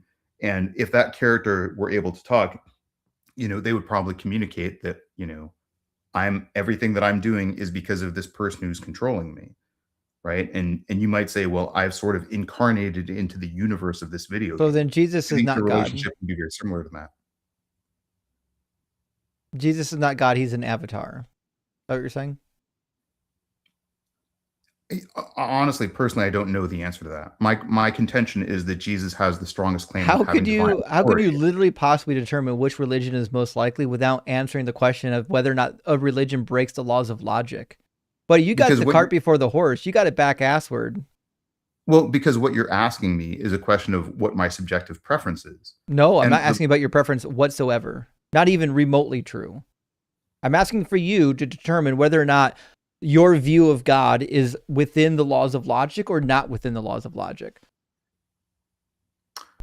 It's within the laws of logic. It's that's what we're trying to determine. Yeah. But let me tell you, like, you don't know. Hold on, you don't know if your God is within the laws of logic until you answer my questions. You just told me you don't know if Jesus is even God. So either Jesus is an avatar or he's God. Which is it? Yeah, and can I clarify one separate thing that might help guide the conversation? I know you really want me to answer a yes or no question, but can I just clarify something that this is so the point is that my argumentation is not argumentation for the dogmatic view of Christianity. and many Christians would say that they disagree with me on several points. So in other words, I wouldn't expect my answers to necessarily be lockstep with all of the other answers. I'm not asking you to answer for Christianity. I'm asking you to answer for just you. Okay, go ahead. Do you think that Jesus is God? I don't know personally. I'm being honest with you. I really don't know. Then how could you possibly know if your God concept breaks the laws of logic or not? If you don't even know what you believe. Well, because I'm uncertain. Just like, I mean, I think that's okay, right? People no, have, it's not okay. If you're uncertain about your God concept, then what that means is you don't know if your God breaks logic or not. That's what it means. So when you said that my God doesn't break the laws of logic, that's a statement that you should not have made because that's an untrue statement. Well, what I'm saying is I don't have a definition for certain features of Jesus and certain features of God yet. Which means you're not capable of making the claim that your God doesn't break the laws of logic because you don't know what your God is like. I mean, look, like I said at the beginning of the conversation, I don't even know that there is a God. I'm inclined to think that way. I have a proclivity to being a theist. Sure, because it's your favorite. Necessarily. What's that? Because it's your favorite, I'm sure. What do you mean? That's your favorite religion. That's the one you want to prop up. That's why you made this whole bullshit CTE argument. Well, I have a proclivity towards theism, but I have a stronger belief that if the universe is theistic, in other words, if there is a God, that Jesus has the strongest claim of having divine authority. No, I think he's a liar and a fraud. I think that's quite provable. You want me to prove it? Which part? That Jesus was a liar and a fraud? Sure. Okay. Do you think Jesus was the Messiah? Probably, yeah. What qualifies him as a Messiah? An act of atonement for all the sins of all humankind. Nope. Find me that in the Hebrew Bible. I'd love to see it. Okay, well, what are your criteria for being a Messiah? Well, the Messiah is going to gather all the Israelites, the north and the south, reunite them. He's going to be king in the land of Israel, and then so his dominion.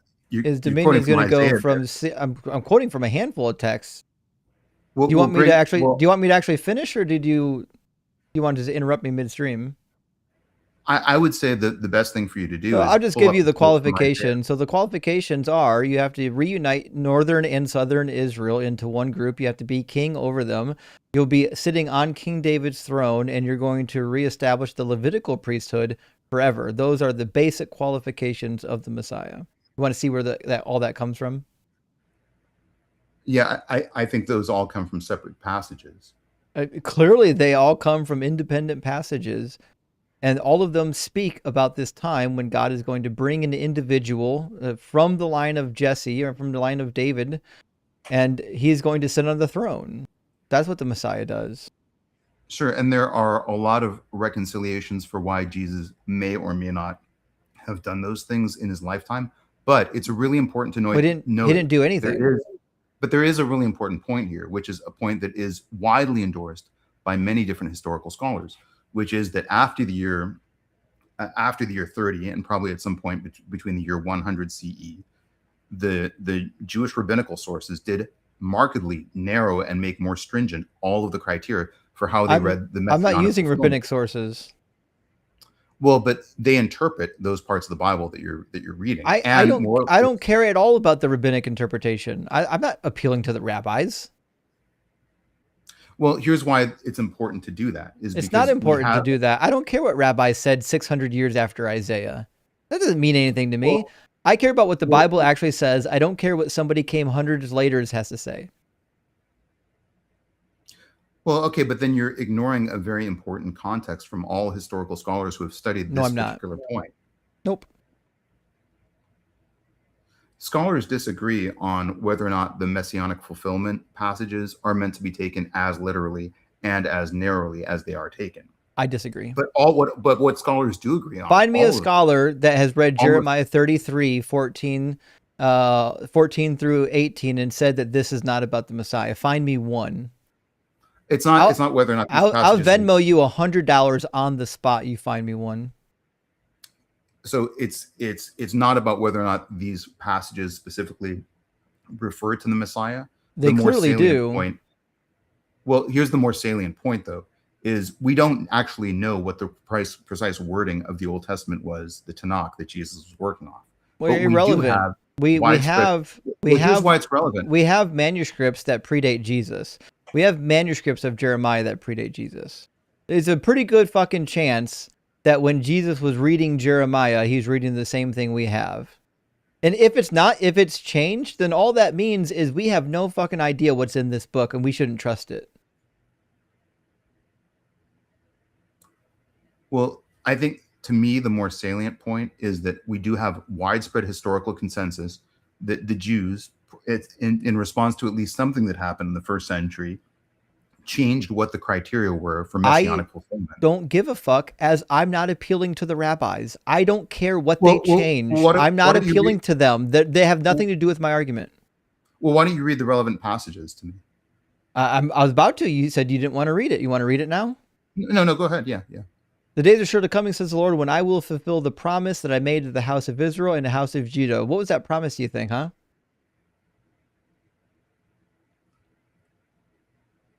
I don't know. I mean, the promise is to restore the two houses under a king. It says, in those days and at that time, I will cause a righteous branch to spring up for David.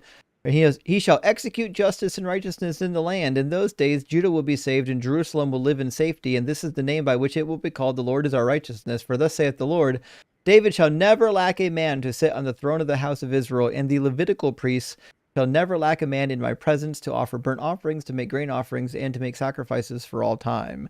This is in direct contradiction of what the New Testament says. The New Testament says that Jesus was the final sacrifice, and that there won't be any more Levitical sacrifices. Jeremiah says, no.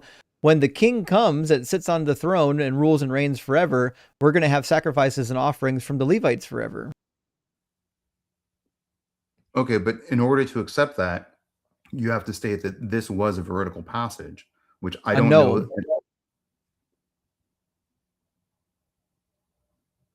Sorry? I didn't say that.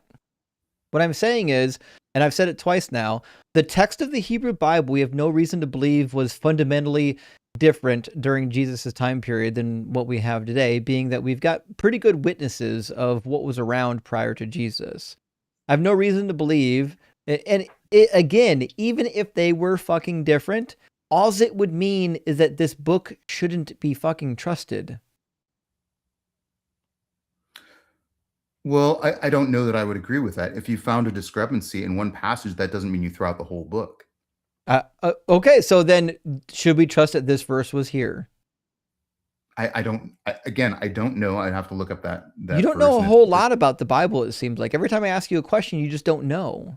How is it that you've got a CTE argument or some bullshit that proves that Christianity is more likely, but you haven't bothered to look at the Bible to see if the Bible even makes sense? Because the arguments that you're bringing up, while rhetorically and logically persuasive, are probably uniquely appealing to you and your audience. That makes them, at least to some degree, somewhat subjective. My whole point with the CTF my argument is not subjective. Whether or not I like it is subjective. Whether or not the argument is functionally sound and valid is different. That's not subjective.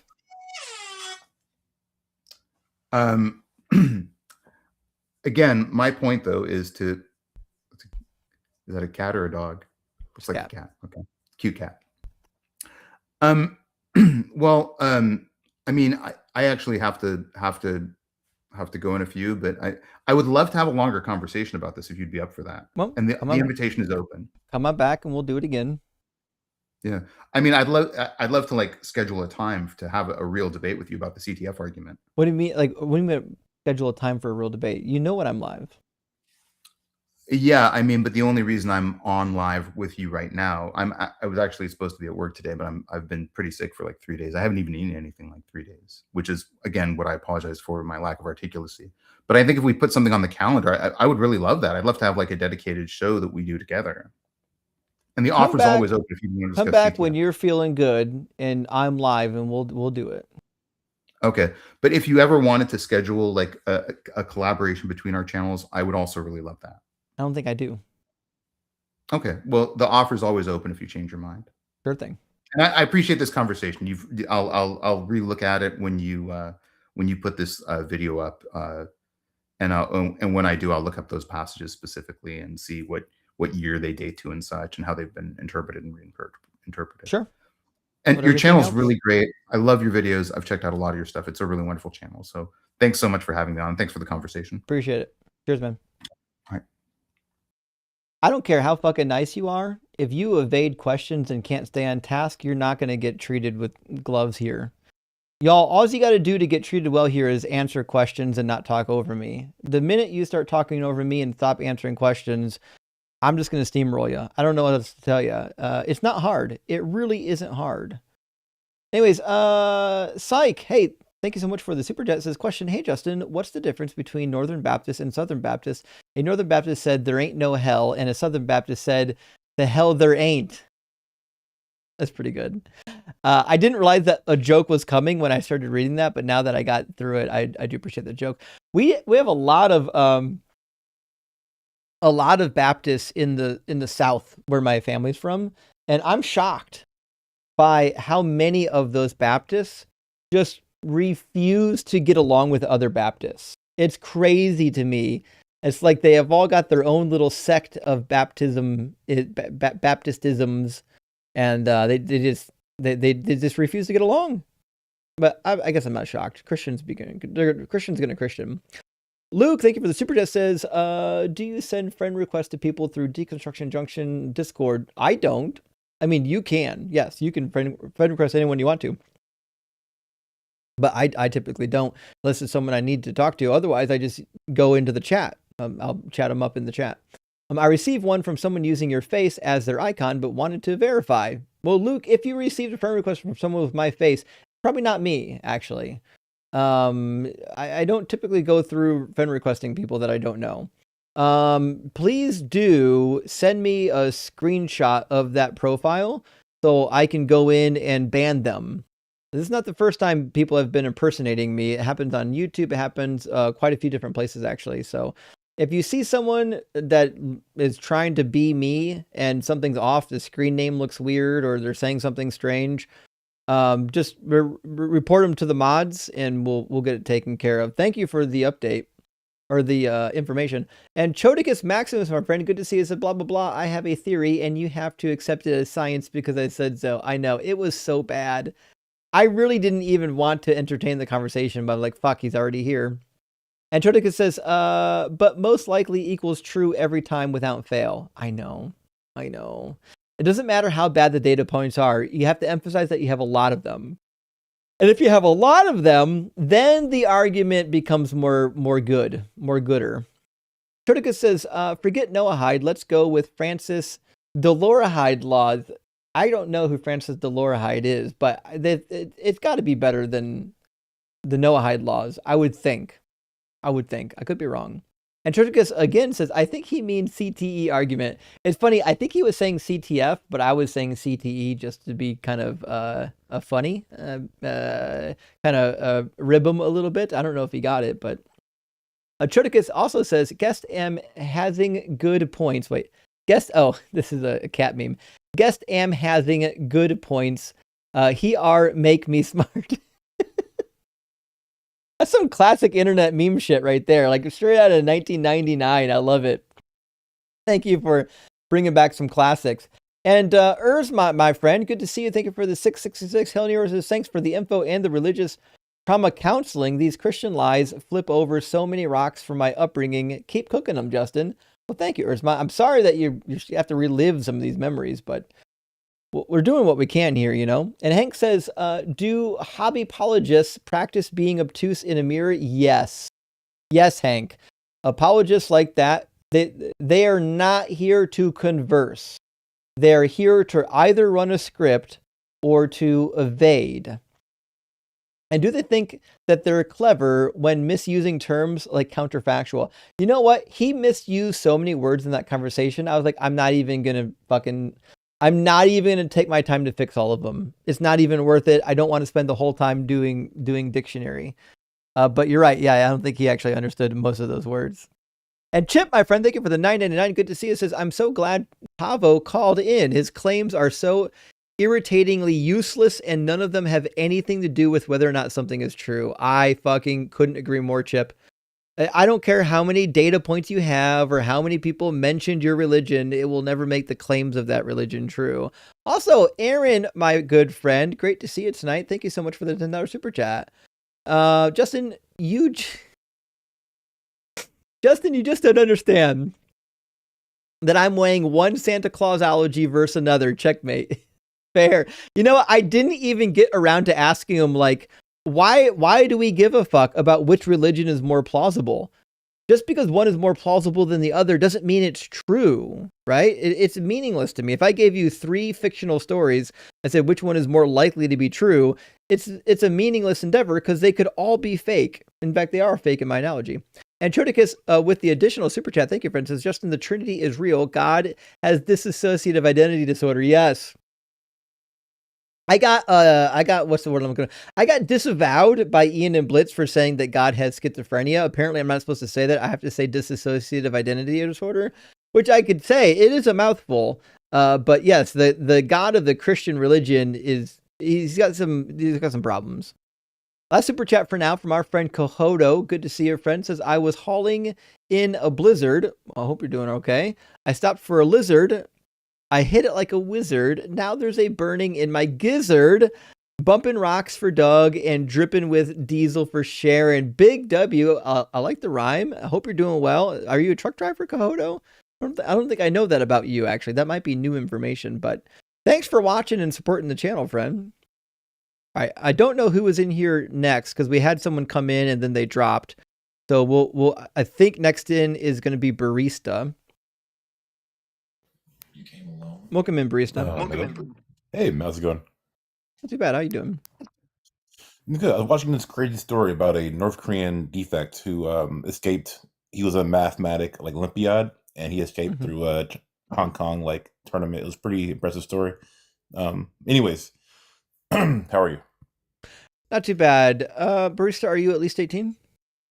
Yeah, adult, 25. Okay. And do you believe in God? I believe in mine. Yes. Okay, which God do you believe in? So I'm not sure if you're aware of this one, but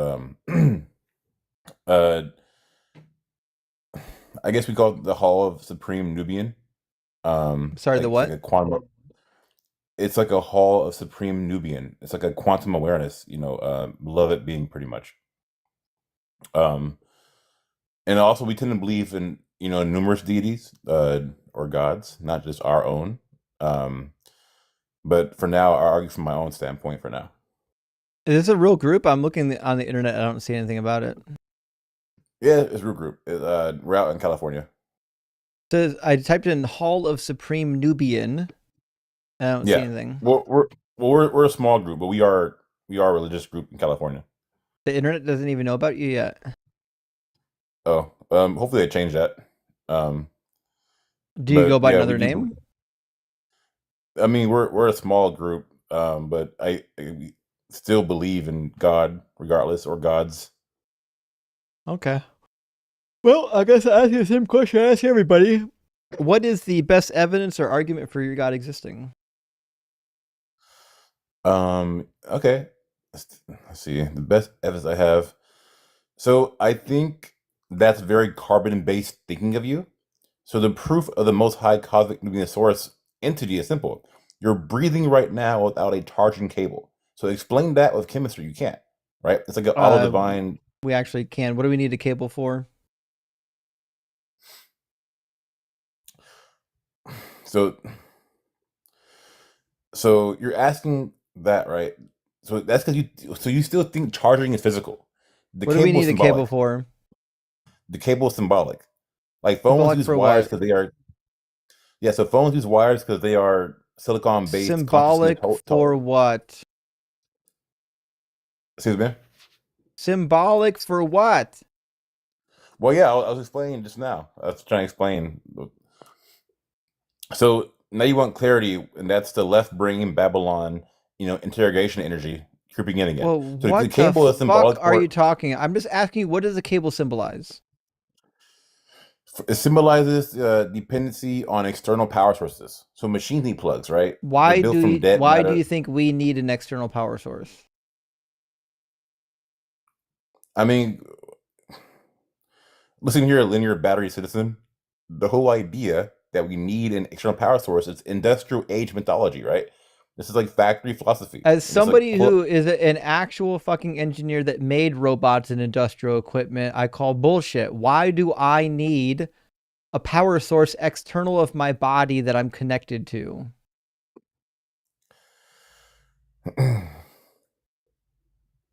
all right, certified Babylon gear priest, right? So energy, I got it.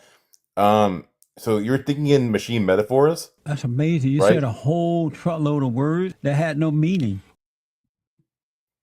So robots need power because they are closed systems, right? Humans are open source, like existing events. Yeah, and we're not doing that. All right, don't just please don't come back. That's crazy. I'm ready to never let you back up here with that insane, incoherent rambling. Okay. We've got some other guests to bring in, so maybe we'll get somebody with all of their screws actually screwed in. So we'll see. I think David meant to come back or meant to chat on our last stream, and we crossed paths. We'll see if we can chat this time. The shame Scientific Snitch wasn't here for that one. Welcome in, David. Hey, brother, how are you? No, I can't complain. How are you doing? Yeah, pretty good. I'd just like to ask a question or make a comment. Not previous guy, but I think it was guy before was banging on about the Trinity. You understand that the Trinity is not biblical, right? I don't give a fuck if it's biblical. And not a single fuck. I only care if you believe in the Trinity. Why That's would it. you? No, of course, no. I'm a Christian, so of course not. So, Sure. but Do you I'm believe in the curious Trinity? then, why would you have? Do you believe No, in the of course Trinity? not. Okay, then I don't It's give a shit. I only care if you do believe in the Trinity. If you don't believe in it, then it's not a talking point anymore. oh, okay, all right. No worries. Well, just curious why you would. It was just kind of. I find it very difficult to listen to people like that who are trying to push patently nonsensical extra biblical ideas as being Christian. I'm kind of curious why you would waste time having conversations about that kind of thing. I mean, the guy said, "Is Jesus God?" Came up in conversation. How do you? No, Is of Jesus course not. God? There we go. And That's the all we need to Bible's know. We 100%. agree that Jesus is not No, God. Next talking point. What is the evidence yeah. or the argument that would lead one to believe that the God you do actually believe in is real? I'd have to say Bible prophecy. Sure. At Give a me very simplistic, yeah. Give me some. I'd love to hear them. An example. Yep. Perfect. So I'd have to say, like, at a very simplistic level, I'd have to say the first half of Book of Daniel. So Daniel 2, Daniel 7, Daniel 4. Not gonna like this one. But I guess. When was Daniel 2 written? But I'd guess like as a when. Yep. Did you say when? Yep.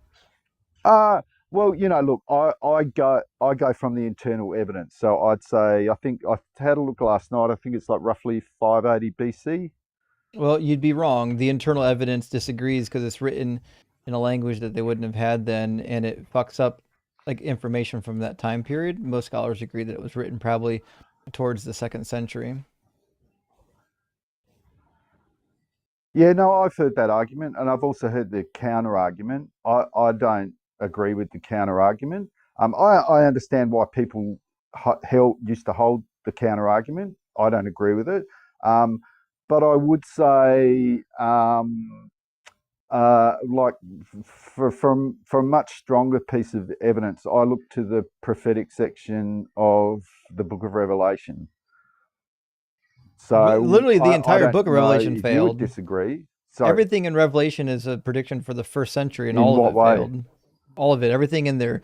Nero is the beast in Revelation 13. If Nero is the beast in Revelation 13, then all the stuff that's surrounding that is for the first century. None of it came true because Nero is not the Antichrist, and because the Book of Revelation is bullshit for the first century. It's just failed propaganda. No, well, can I point out why I think you're incorrect about that? Like, firstly, About I'd have to what? say that Revelation 12 is I said got 13. nothing to do with Nero at all. I said 13. Oh, sorry, 12. Yeah, 12 and 13. Revelation 13's got nothing to do with Nero either.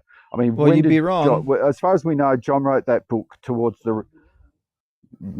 Well, I have to say, I'm pretty. Look, I hate to say it, but you're.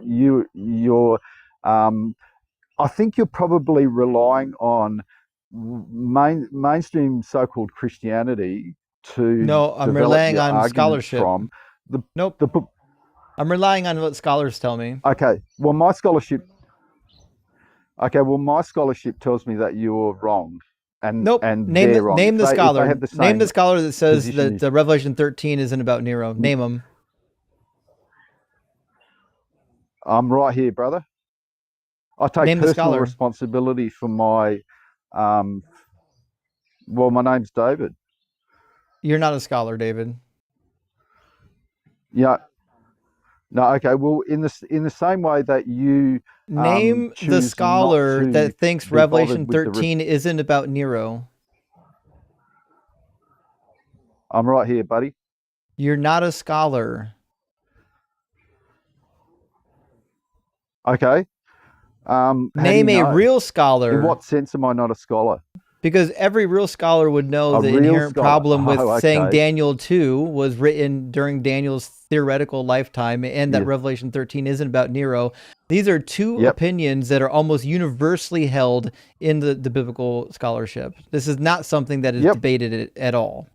Yep. What's your credentials? Where do you get your PhD from? Me. Where do you get your PhD from? Life. Oh, where do you get your master's degree from? Do I need a PhD to read? Do I need a master's degree to read? You need a master's degree to be competent and to call yourself a scholar. You need a PhD. So to be clear, you're definitely not a scholar. You have no education and no credentials in this field of study. No. Even something as basic as my simple Catholic study Bible will tell you exactly what I just told you. It's just a basic study Bible. It's not even one that's like trying to do apologetics or trying to do anti-apologetics. Just a basic study Bible will tell you everything that I just told you, which means to me, you not only are you not a scholar, you've never read a single lick of scholarship on any of these topics. You've been going to websites thinking doing website research is scholarship, and going to websites is not scholarship. Okay, well, you can think that, but in the same sense, no, I know it. In the same way that you quite correctly understand that the Trinity is not biblical. Here's what the third edition of the Catholic Study Bible says about the 666. It says, look, I don't really. Many possible combinations of the letters will add up to 666, and many candidates have been nominated for this infinite number. The most likely is the Emperor Caesar Nero. See the note on Revelation 13:3, the Greek form of the name whose Hebreew's letter give us required sum, so on and so forth. The Latin name adds up to 616. And are you aware that the Latin manuscripts say 616? Yeah. I'm sorry. The scholars are all wrong. I've also, and you, with zero education and zero credentials, you got it right. You're the one. Okay, well, let me ask you a question then. Let's see how smart these the fucking pivots are wild. Are. No, let's no. This is fucking brutal, man. Let's walk down that road. Imagine had this level of confidence with zero education. It's crazy to me. Yep, I know it's fucking wild, isn't it? It is fucking wild. It's like people talking about like vaccines and conspiracy theories. You're at that level right now. No, I'm arguing a different. I think it's completely nonsensical to argue that the prophetic section of the Book of Revelation related to the past at the time that it's generally agreed that John wrote it. It's not patently claiming. It's actually not generally agreed that John wrote it. In fact, I just open up the commentary on Revelation. Yep, go.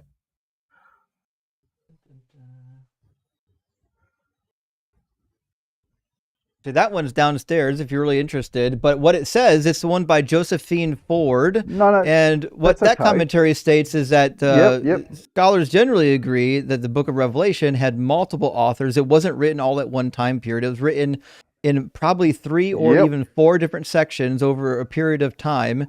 And the section specifically referring to Nero is part of a large unit that is dated to the 1st century CE and is specifically talking about Nero. And the John who wrote it, nobody knows who the John is because it's got multiple authors. So you can't identify John because you don't know who John is.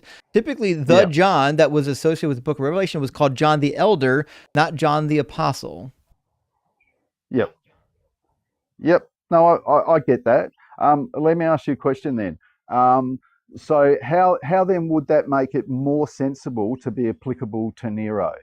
I mean, Revelation 1 verse 1, right?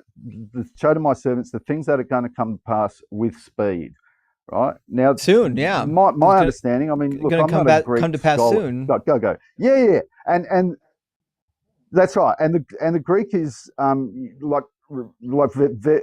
it's a very look, I'm not a Greek scholar, but my understanding is the Greek is very emphatic about that this is going to happen instantly, right? No, that's not the case. Where do you keep getting this information from?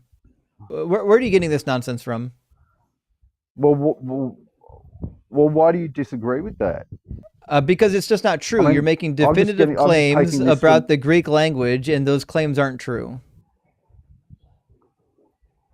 So how do you disagree being that you don't know Greek, based on your own admission, I'm asking you, where did you get the information from? If you don't know Greek, where did you get the info? You do know Greek. Well, interesting. To a certain degree. What's an aorist verb? To a certain degree. Do you know any verbal conjugations, even one? Look.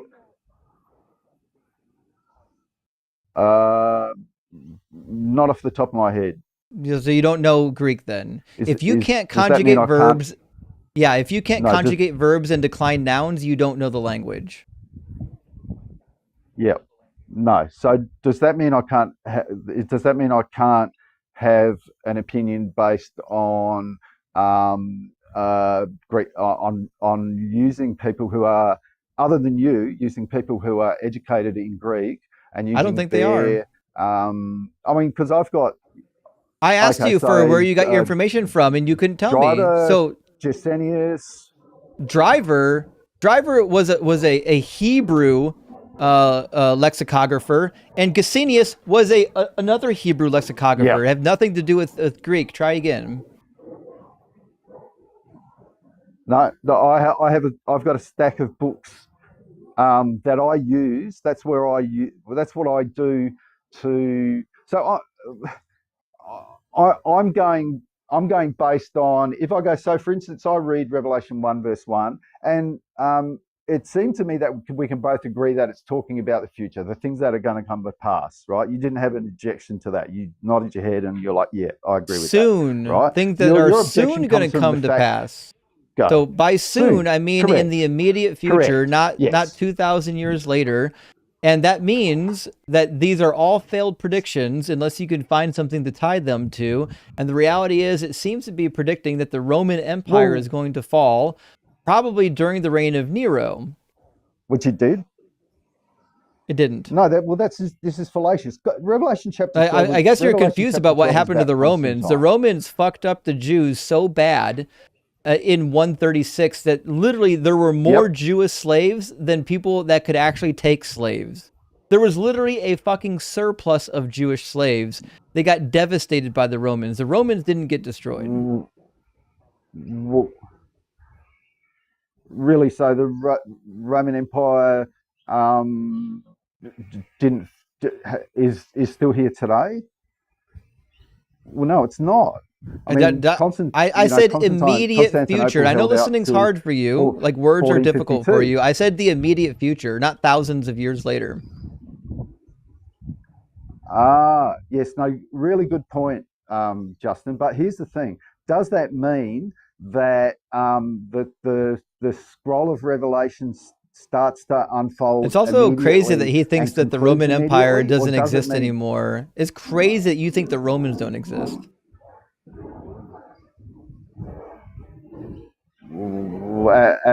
As a group of people, bro, you can go to Rome right now. Why is that crazy? People live in Rome this very day. It's not an empire.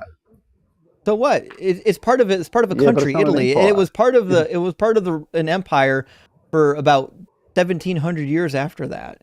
It was an empire up until like the late medieval period. Well, I'd have to disagree with that as well. I mean, it was literally called the Holy Roman Empire. Do you not know about the Holy Roman Empire? Yeah. And when did that go out? And where was that centered? In Germany. In Rome. Germany. It's not Italian at all. You'd be wrong. Right? The Holy Roman Empire was not in Germany. So Charlemagne was... I think you're entirely confused. The Holy Roman Empire was not centered in Germany. The Holy Roman Empire was centered still in Rome. Okay. There was a time period where the Pope was in France. There was a time period where the Pope was ruling out of France. That wasn't long-lived. There was an anti-Pope for a little bit of time. But no, the Holy Roman Empire wasn't based out of Germany. I don't agree with that. The Pope well, then you'd be wrong. Been in Rome. Okay. Well, I'm gonna disagree with you on that. Well, you're not disagreeing with me. You're disagreeing with literally all of history. There has never been a Holy Roman Empire that was based in Germany. That's why it's called the Holy Roman Empire. Yeah, no, I get that. But where was the seat of power? It wasn't in Rome. It was. Where Clovis was the... Do you not know where the fucking Vatican is? Have you never heard of the Vatican? Right. Do you not know where the Vatican is? That's not a serious question. You're trying to make a point. It is a serious question. Do you know where the Vatican is? Well, yeah, of course I do. Where is it? It's in I think it's called the I don't know. I think it's called the Holy See, which is it's in Rome. It's a country of its own. It's in Rome. Okay. Yeah, correct. Yeah, there you go. Okay, so the Vatican, the center of the Holy Roman Empire, is literally in Rome. And that was the seat of power until roughly the 1600s. Well, I would put it later than that. David, you need to stop learning what you know through email forwards. Like, I know that like somebody sent you a really cool email forward and you read it and you thought this was really cool stuff. That's not how scholarship in history is done. Like, you need to actually go on the internet and buy some actual books by actual scholars. I don't know what a email board is, son. I don't know what email forward. You certainly do. An email what? Sorry, email forward. Email forward. Email. You lost me. I don't know what you're talking about. Yeah, email. I'm not shocked. I know what email is. I don't know what a forwarded email is. No. Okay. No worries. That's fine. Hey, David. So look, I have to David. disagree with you. I think Wait, as much as David. I got you a quick find it question quite for you. easy to dismiss the Catholic idea of the Trinity, David. yeah. Holy Hello. shit. Hello. Hey, I just got a How are quick you? question for you. So, like a couple of years ago, I was actually in Italy, like specifically Rome, and I literally touched walls that were first around, like in the Roman city. Like I literally touched those walls that were standing there, like before Christianity formed. So, like, I'm just kind of curious as to what your explanation is for that. And it wasn't just one wall. I saw whole like remnants of temples that existed way before. Like we even walked right past where fucking Caesar was stabbed 42 times or whatever in the fuck. So like what's your explanation for that if it was based in Germany?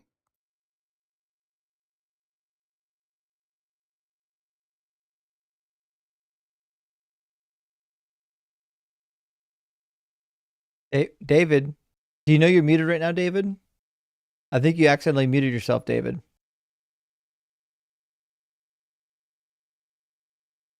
He's really confused here tonight, buddy. Yeah, I mean, it feels like it. I mean, I thought I was in a fever dream listening to the bullshit that he was saying a second ago. I mean, I've tagged him as a conspiracy theorist right from the get go. Also, he probably doesn't know how to work the mute button. Apparently, I bet you he's talking. Let me send him an invite to unmute. See if that works. Yeah, I haven't touched my screen, so I don't know what. Yeah. I honestly, I didn't touch my screen, so I don't know what the issue is. Look, it happens. I just want to make a point that you guys are. Are you going to address what Godless Engineer just said? The Catholic. No, we're not. Are you going to address what Godless Engineer just said? Yeah. Did you hear what he said? There are yes. I mean, I've kind of lost my train of thought because for some reason I was muted. But no. Look, I don't think it has any relevance. Look, the capital of Australia is fucking Canberra. So wait a second. You're telling me that archaeological evidence of the Roman Empire existing prior to whatever in the fuck you're talking about has no bearing? It doesn't matter? When have I said that? I'm sorry. Are you seriously of the opinion that I'm denying the existence of the Roman Empire? Are you seriously? Well, what I heard was that you were denying that the Roman Empire was based in Rome or in Italy. No, of course not. Okay. No, of course not. But after, let me give you an example. So after the barbarian predations against the Roman Empire, after Constantine, the papal authority was looking to rulers in Europe to cement their authority and to basically to help them survive in post 8300 Europe. So after the crisis of the 3rd century and all that kind of stuff, right? So who do they go to? They went first guy they go to is a guy called Clovis, who's regarded as the first king of France, right? So I think it's perfect. Does this matter?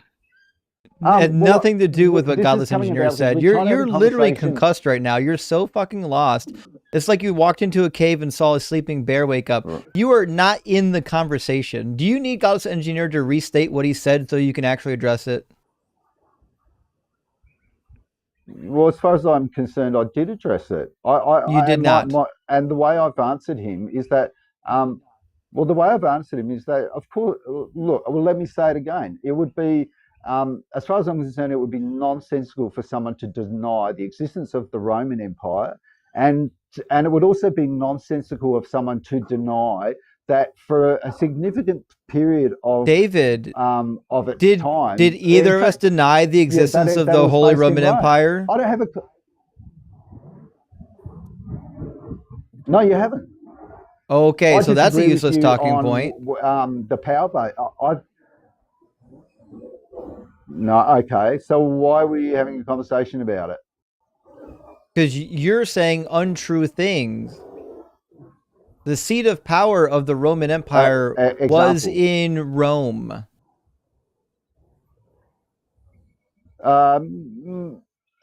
Really? So, Yeah. what about Justinian in Constantinople? What about him? So there's a split in the Roman.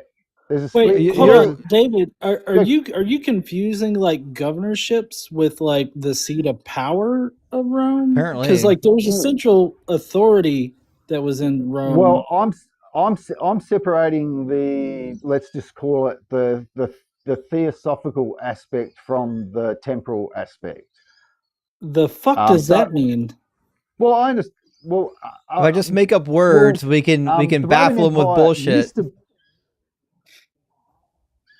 Yeah, let's do that. So the Roman Empire used to be militarily and politically and religiously centered in Rome. When it was a pagan Roman Empire, there was no confusion about the center of authority for David, I feel like the next thing that you're going to tell us is that aliens actually came down and landed on the Holy Roman Empire or some kind of shit. Like, I feel like I'm watching like the History Channel or something right now. Yeah. Where's the guy with the hair? Well, is the History Channel wrong? The guy with the hair. Yes, the History Channel is wrong all the time. They claim no, David. Look, hey, look, Ancient Aliens claims that mountains were shaved off for landing strips for UFOs. Yes, they're fucking wrong all the goddamn time. Right. Okay. No worries. That's fine. I don't watch History Channel. It's because you are the History Channel. That's perfect. So my bone of contention is that the standard Catholic, Protestant, explanation for how the Book of Revelation works is just fucking wrong. Right? That's all I'm trying to say. That's not what we're giving you. I think it's. I didn't give you that explanation. Again, you're arguing against a straw man. My explanation of the Book of Revelation is not what's readily accepted in mainstream Christianity. Mainstream Christianity thinks that the Book of Revelation is still yet to be fulfilled. I disagree with that. I think the Book of Revelation is a failed set of prophecies for mostly the first century, and that's not what Christians believe. That's what scholars believe, but that's not what mainline Christianity believes. You are literally drowning in a teaspoon of water. You should never go around ever for even 5 seconds calling yourself a scholar. You haven't done even 5 minutes of real, actual fucking research. Okay, no worries. Well, can I ask you a question then? If these guys are so smart, so Revelation 16:16, right? Supposedly at some point there's going to be a gathering together of nations to some kind of battle, right? And we're told in the Book of Revelation that it's called the Battle of Armageddon. Can you give me an explanation of what that word means? Yeah, it's the hill of Megiddo. Har is an actual Semitic abbreviation for hill or mountain, and it's specifically the one in Megiddo. Although when you add the Greek nominative endings to it, it has an N on the end of it. So it's not Megiddo, it's Mageddon. But I bet you knew that since you were a scholar, can you think of any reason why that... Yeah, of course. I've heard that 100,000 times. But could you give me any explanation of why that might be incorrect? It's not incorrect. And look, let's be clear about it. Probably every Bible dictionary I've got gives that same explanation. You're right. Every Bible dictionary you have says exactly what I just told you, because you're right. All the scholars disagree with you, and you're a walking clown show, David. Can you imagine walking around being like, God damn it, all these books say I'm wrong, but I know I'm right, so I'm going to find the one book that says I'm right. Okay, that's crazy. Let me ask you a question then. Okay, so the rest of the entire rest of the Bible, when it talks I think we're probably done here. Yeah. I think you've said enough. All right. Okay. Bye. Can you imagine being that concussed, man? No, I really can't. Like, I mean, I've never been in a situation where I'm like, I know I'm right about this, and you have literally heard it thousands and thousands of times that you're wrong, and you're like, nope, I'm still right. It's crazy. It's crazy. All the scholars disagree with me, but as it turned out, I'm still right because all the scholars are wrong. I don't know Greek or Hebrew, but I know that the fucking scholars who do know it are wrong. Crazy to me, the hubris of these people. Zen, thank you for the $20 super chat, friend. Says you deserve another super chat for suffering through CTF Fool. And David the Dub, thank you so much. And it's getting late at night. I'm a little bit tired. I'm starting to like lose my patience with the idiocy. Says your patience amazes me. Hello, John. I like you too, and listen to your godless musings. We all like John, don't we? Thank you. I appreciate that, Zana. I suck at pronouncing names. It could be difficult up in here. I just say Zen. I try to make it as streamlined as possible. And Chip, my friend, thank you for the additional super chat. Says I've made some short response videos to Tavo. Every one of his arguments is subjective. As you said, none of them have anything to do with determining truth. I know. Isn't that crazy, Chip? Listen, Chip, I know he's probably active in the comments. I don't debate people in the comments. I think at one point I probably told him that if he wants to debate his silly theory, he has to come up here. But now that he's done it, I don't fucking want to hear from him again. That was batshit insane. I mean, he's going to come back. I'm sure he is because he's really thinks he's got a special argument. But Penelope, thank you for the $10 super chat. Says last night you said some people like you because you're a white male. Well, I think that is the case. I think it's because you have creds and kick ass. Prosecutorial style. Well, thank you, Penelope. I appreciate that. Who don't love Liz Warren? Oh, man. Liz Warren grueling Ben Bernanke in 2023 or 2013. Same spirit. Thank you for that. I love Elizabeth Warren. I wanted her so bad to be the Democratic nominee so I can put my vote on her, but it didn't pan out. Could you imagine a ticket, Bernie Warren? Holy fuck. The Bernie Warren ticket would be unbelievable. I don't even care which one's president and which one's vice president. Just get those two fuckers in the White House. Let's make it happen. We got to find a way to make it happen. Medicare for all, y'all. And Ancient Warrior, thank you so much for the $20 super chat, friend. Says Tapo has a video on his channel called How to Talk to an Atheist. Well, I think we just learned he can't talk to atheists. If you're a Christian, advice from a professor and a former atheist. He almost put me to sleep while talking with you, so I don't think it works. So he's saying that he's a professor and a former atheist. I'd love to know what he's a professor of. He's certainly not a professor of anything related to biblical studies or history. It's probably some like some bullshit thing, like he's got a degree in like applied mathematics or something. Listen, like there's nothing wrong with getting degrees. Everyone knows I have a high value on education, but like if you get a degree in one field, that doesn't qualify you for another field. Like even my degree, I got, I do electrical engineering. My background's in robotics and electrical engineering, but like my degree did not empower me to become a mechanical engineer. And while it might sound like they're related, they're fucking not. I'm not prepared to become a mechanical engineer just because I've got an engineering degree. So it's just one of those things. Like education's super important, but just because you got an education doesn't mean that you can go popping off on topics you have no clue about. No, I mean typically you want to reference like the actual experts in the field in order to like it. I mean, just like what the thing that you've been harping on this entire time of using scholars and everything like that. Like that's what you would do. That's what an educated person would do, at least. Yeah, I mean, listen. Like if I was a Dan McClellan, I would just say, listen, this is what I'm saying as a scholar. Now, listen, I'm no schlub. I got a bachelor's and a master's degree in biblical studies. So like I know some things, but like I wouldn't even call myself a scholar. To me, a scholar in a particular field is when you've actually completed your PhD. Once you complete your PhD, then I would be comfortable with that title. But yeah, I don't know. It's baffling to me how many people that they think they're armchair scholars because they like, they got a subscription to Biblical Archaeology Review. So now. Oh, yeah, I know. I mean, it's the first thing that I always stipulate. Like, look, I'm not a scholar, but I'm using scholars, kind of thing is what I typically say, and I always cite scholarships. It's crazy to me that people won't do that.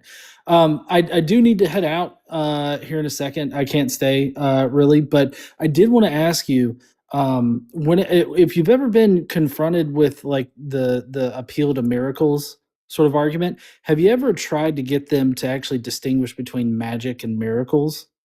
That's a fair question because, like, what would be the functional difference? It seems like the functional difference is one, like magic could be a naturalistic phenomenon, whereas miracles specifically require a god.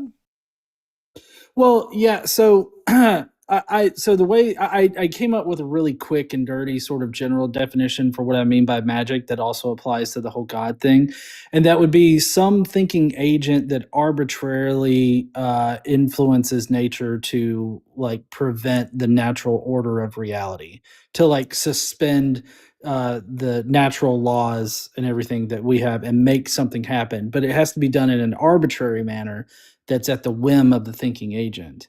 And it's like I feel because most theists out there are going to define their god as some kind of thinking agent, right? And so I just figured that that covers both wizards and God, and it's like you can't really discern between the two. That sounds like it would be a really fun talking point. Is I would say, listen, there are people that are doing miracles. We know, like we'll say, like John of God or the other miracle workers, and say, listen, we know other miracles are happening, which means magic is real, and we can give identical arguments for magic the same way they give arguments for God, and just see which one wins. I'd be curious to see where it would end up. I feel like we'd be bouncing the same arguments back and forth. Like we've got witnesses, we've got testimony. It'd be fun. I think we could do it. Yeah, totally. All right, well, I'm gonna hop down now. I hope you can get some rest soon, and I'll talk to you later. Oh, we got to do that quiz day one day soon. You just hit me up and let me know whenever you're free to do that. For sure. All right, All cheers, right, buddy. I'll see Thanks you for later. stopping in. Sure, no problem. Bye. I got 2 more super chats, y'all, and we'll get just some guy in here. Ocean says, after Rome was sacked, looted, and burned by the Visigoths, the Roman citizens, many of them fled to Romania. Visigoths moved in. Population dropped to about 200. The HRE was much later. Well, a lot of them did. And so, for example, the early seat of power when it comes to not religion, but the non-religious seat did move pretty early up, like closer to Turkey. So that's a real thing. But the religious seat of power always remained in Rome, and that's where the division was. There's like a kingly, a kingly seat of power and a religious seat of power. The religious seat of power always remained in Rome. The kingly seat of power did move around a little bit, right? So it's one of those things. Is the power has always been divided between like the Pope and the King, essentially, right? And so the Pope obviously is in the Vatican, and the King was in multiple locations. And last one from Zen. Thank you so much for the $50 super chat, Zen. That is very generous. Says one last super chat for your son. Well, thank you. I appreciate that. Sounds like you are as great a dad as you are a Bible guru. Well, thank you, Zen. And if you've watched my channel for any amount of time, you guys know that I love my son. So I really appreciate that. I also just really love like babies in general. If y'all having like new babies in the family, always feel free to send me a picture. I love babies. Babies, puppies, and kittens are fucking phenomenal. I don't know if I want any more babies at my age, but I love other people's babies a lot. So big W. Congratulations to anyone out here having a baby in the near future. Super, super pumped for you. Let's get some guy up in here. Look him in, some guy. Hi, Justin. How are you? Doing good. How are you? Good. Some guy, are you at least 18? Go ahead. I am 49. Awesome. And do you believe in God? No, but I want you to plumb your biblical expertise on something real quick. Okay. And I apologize. I've been waiting for a while. When I joined, I was a little more sober, and I had not yet qualified for AARP before Sure. that last caller. No, my big thing is earlier you had somebody on that was talking about the CTE argument that I thought was hilarious, and he had said that there was more evidence for Christianity than Islam, which the Quran was written by a contemporary of Muhammad. Actually, it seems like the Islamic faith has way more contemporary evidence than Christianity, like by a large margin. Yeah, well, Abu Bakr compiled the Quran right after Muhammad's death, right. And the Bible wasn't compiled until sometime in the 2nd century to 3rd, like in its current form, and all of the letters and gospels weren't written until between 20 to 100 years after Jesus's death. So it seems it's highly, like, comparing the two mathematically, just it doesn't make any sense. Right. But the big question that I have for you, which is the reason why I was staying on, which is total fan of yours, total fan of your channel. Thanks for watching. Long time listener, first time caller. My thing about the Trinity is I think that it is an attempt to reconcile 1st century Judaism with Platonic Greek thought, and sure. And it seems like it was you have the idea of the Father, the Son, and the Holy Ghost all being all ascribing to the same Platonic ideal, and that was kind of what the Arian controversy was, where you had the Trinitarians arguing that God could be 3 entities in one and could all have 100% of godhood in them because they were all basically projections of the same Platonic ideal of God, which Plato's allegory of the cave. It's the thing in itself is casting the shadows on the cave wall, and God, the Son, and the Holy Spook would be the shadows cast on the cave. And I think that this is how the early Greeks conceptualized Jewish theology when they were subjected to it. And I kind of wanted to get your opinion on whether or not that makes sense to you from a historical perspective, because I know you know a lot more about this than I do. So the conception of Jesus as God, I agree, was influenced by not Plato. Plato was an influence for Philo. Philo is the biggest influence on this idea that Jesus could be God somehow without challenging monotheism. The problem that you have is after Jesus died, after his disciple died, the church came back and said, no, it's not good enough that you say that he's divine. It's not good enough to say that he's got a nature that was given to him, like he's part of God. You must say that Jesus as an individual is 100% God. And then you come up with these really weird things. Well, if he's 100% God, and then God, the Father's 100% God, and the Spirit's 100% God, then you've got 3 gods. That's 300%. So the Catholic Church that started these heresies against partialism and also against modalism, those are the ones that made the Trinity logically, not logically incoherent, but basically, yeah, they pushed it into logical incoherency.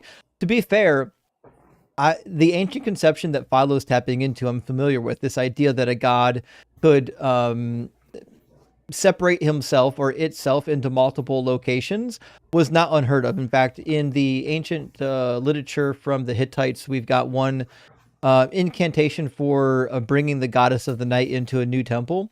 And it's pretty explicit that it's into a secondary temple, meaning there's already more than one temple.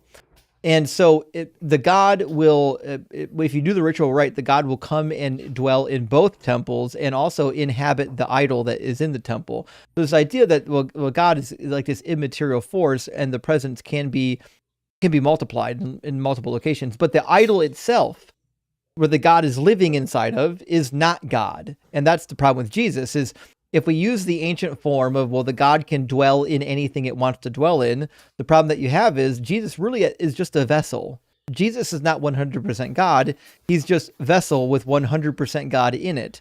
And so we get these really weird notions. But if you say that, an Orthodox or a Catholic or a Christian would say, no, that can't be true because then God has disposable parts. Jesus's body is disposable parts, which means God has parts. Now you're in partialism again. So I think if the Catholic Church never addressed it, if they would have just shut their mouth, I don't think we'd be arguing about it today, Well, I agree with that perspective. My problem is that the Hittite conceptualization is a pre-Greek innovation. It's like an ancient innovation of like the partialism argument is that is founded on the idea that like in order for there to be like and also in Aristotelian logic, if you have one God that's divided between three entities, you must have three 1/3 gods, which is something that kind of what Arian argued. I think that when it transitioned from the 1st century BC and 1st century AD Judaic concepts of God to the kind of Hellenistic concept of Plato's theory of the forms, you have the idea that God as the form, as the thing in itself, can project himself into different modalities and be fully present in all three modalities. Modalism and I'm is not heresy, saying, well, sure, modalism is a heresy because it wasn't accepted. But that's what I'm saying is the problem with the Trinity is not the conception within philosophy of the Trinity. The problem is what the Catholic Church did with it. So again, I'm not really sure where this conversation is going either. To be fair, what are we doing here? No, my question is whether or not that you thought that whether or not that you agreed with the idea or thought that it made sense that the concept of the Trinity was an appeal to a Platonic ideal as opposed to a pre-Hellenistic conceptualization of God. I think the Trinity as laid out in the Bible, if you would call it the Trinity, is a Platonic notion that was further refined by Philo. I think Philo's understanding of the Logos and his philosophical background is where we get this idea in the New Testament that Jesus could be God, but also be distinct from God. But I don't think that philosophy has anything to do with the modern concept of the Trinity that we got through the church. Okay. And now, is the Trinity spelled out in the Bible, or is it just alluded to? And is that an apologetic for it? I don't even think it's in the Bible, to be honest. Yeah, neither do I. So when you said that, okay, so I just want to make sure I understood the argument properly. Mm-hmm. So, okay. Well, I appreciate your thoughts on that. All right, thanks a lot. Cheers. Friends, I love you, but please, this is a debate stage. Everyone's here to watch a debate. I do love a good back and forth, little Q&A. I just did a Q&A yesterday. But please reserve your questions for Q&A nights so that we don't waste the viewers' times by not having actual debates, because everyone's here for debates. Side says, sending you my money again. Well, thank you. I really appreciate that. It's money well spent. Don't let this go to your butt. Well, it might go to my butt. You have literally allowed me to find happiness. I think what you meant to say is don't let it go to your head, but well, I love that for you. I love that I'm able to do something that brings meaning and happiness to other people's lives. It makes my life more meaningful and happy. And Adam, thank you for the $10 super chat. Says the Holy Roman Empire was based in Germany. Except it wasn't. It borrowed the name Rome for legitimacy. Oh, there it is. But it had no relation to ancient Rome. I say this with love and respect. I'm a huge fan of your stream. Adam, I don't know what you mean. The Roman Empire, the religious seat of power, was in Rome. Those are just the facts. You can talk all you want about where the king was located or where they had some administrative officials located. where they held, their meetings. All those conversations could be had, but the reality was the Holy Roman Empire, the most powerful part of the Holy Roman Empire, being the church, was located in the Vatican, in the middle of the Holy Roman Empire. The crown, where the crown was, is not the quote unquote seat of power. And again, my man Adam, I am aware. I think most of us are aware that the Roman Empire, when we're talking about the king, like the actual king and the people who met together that made rules and decrees, we get that actually shifted around from different locations. First was in Turkey, and then it moved to other locations. At one point, it did actually move into different parts of Europe, like late in the like the 10th and the 11th century. But I mean, obviously, like if you don't think that the Pope and the Catholic Church if you think that that's not the seat of power in the Holy Roman Empire, I think you and I got different conceptions of what the Holy Roman Empire was. All right, Trendy. Get Trendy Tales. Welcome in, Hello? Trendy. Hey, how you doing, sir? Not too bad. How you doing? Doing well, doing well. I was scrolling, I see that you said God is imaginary. Just wanted to get your stance on why you feel that God is imaginary. Well, which God do you believe in? I just want to get on your stance for now, right? Because the question is about God. No, about your God. So are we talking about my God or God in general? It literally says your God. So that's what I'm asking you. What is your stance on God? Again, I'll tell you when you tell me what your God is. I'm a Christian, sir. There you go. Now, the reason why your God isn't real is because Jesus fulfilled 0 messianic prophecies. I have no reason to believe that he rose from the dead. I don't think there are any actual eyewitnesses that wrote anything for us. And the Jesus of the book is a liar and a fraud. Okay. I'm not a Bible scholar, but what I can debate you on is the idea of God and why you don't believe in it. Okay, so you can't defend the Christian God. You just want to defend a different, like a generic God? Okay, give an argument about Christianity. What don't you believe? I just told you Jesus fulfilled 0 messianic prophecies, and he's a liar and a fraud. So if he's not the Messiah, Christianity is not true. Okay, like what? What do you mean, like what? I just said 0 prophecies. Exactly. You said 0 prophecies, but you haven't stated anything. Yeah, 0 means 0. There are 0 prophecies that he fulfilled. If you ask me which ones did he fulfill, I would say 0. That's a lie. Prove it. Name one he fulfilled.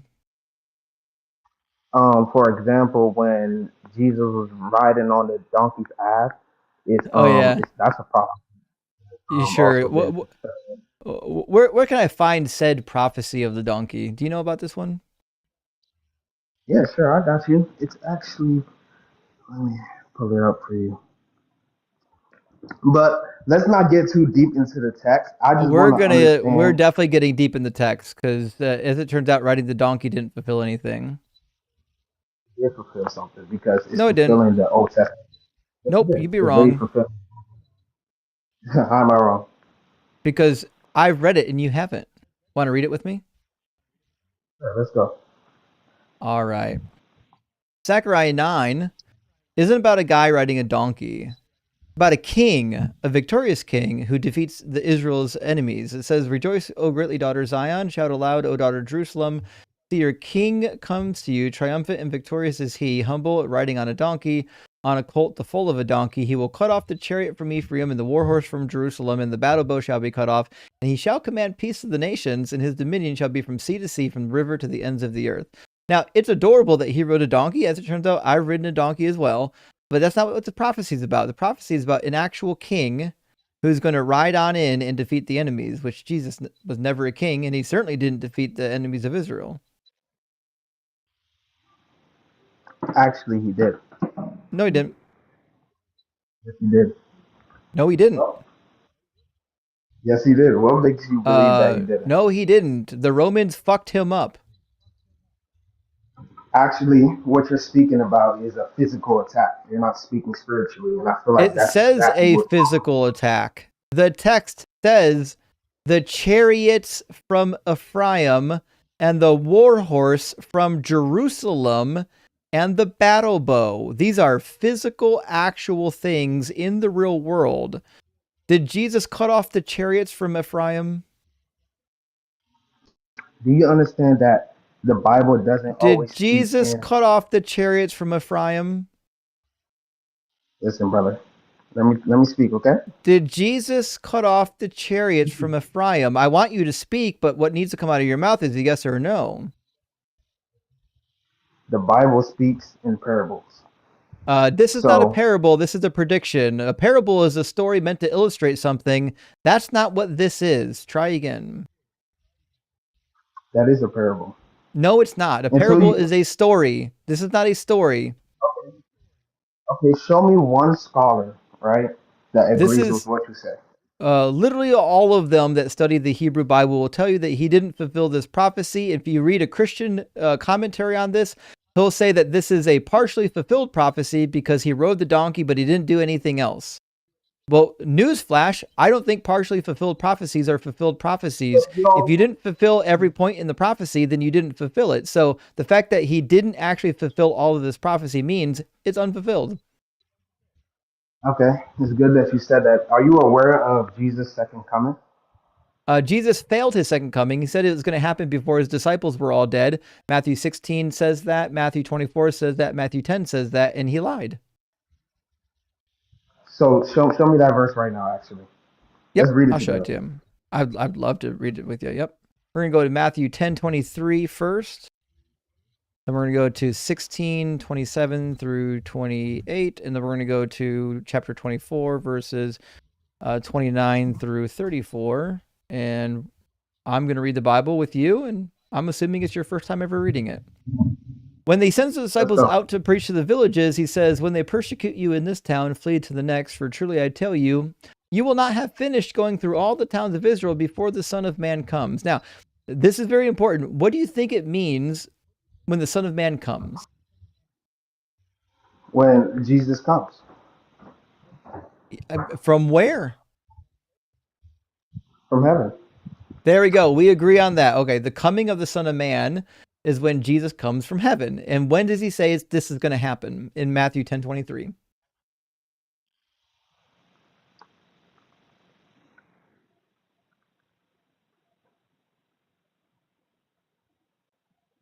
It's on the screen.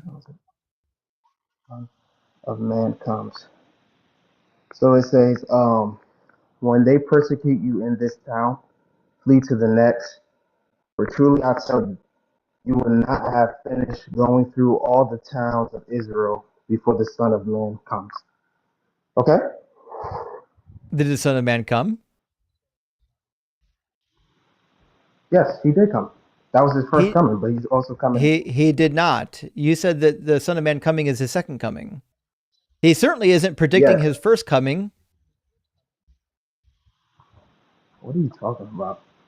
Jesus is not predicting his first coming yet to happen. He's predicting his second coming. Okay. Okay, did his second coming happen while his disciples were still alive? No. Okay, that means this has failed. He says to his disciples, you will not have finished going through all the towns of Israel before the Son of Man comes, meaning I'm sending you out to the villages. Before you reach all of them, I'm coming back.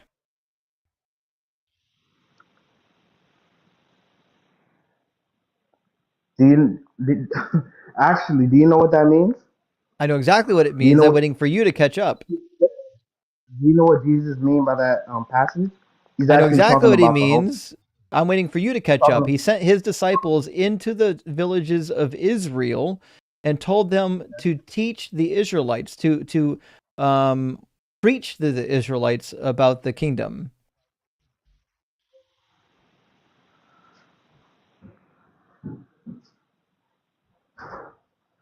Do you want me to go back in the paragraph and show you? I'm pulling up my own Bible. Yeah, that's going to fix it. Get a different translation. That'll make it go away.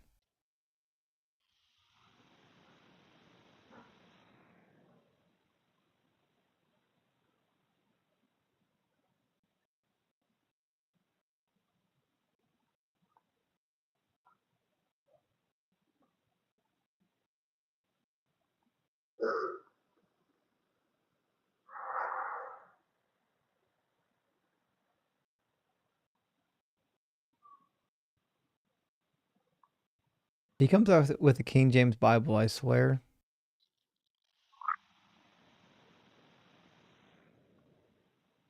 You said Matthew's 23? Matthew 10:23.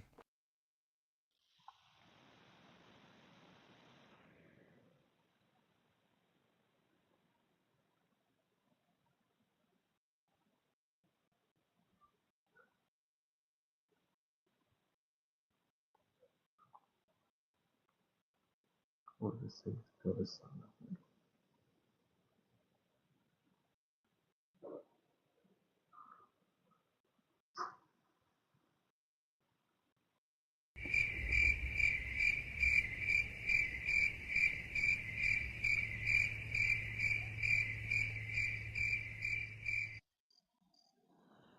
You need help finding Okay, I Matthew? don't know too much.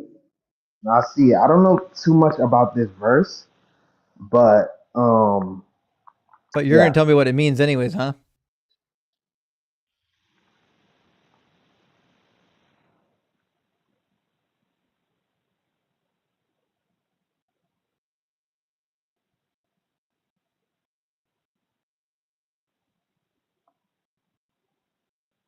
This is your first time reading it, huh?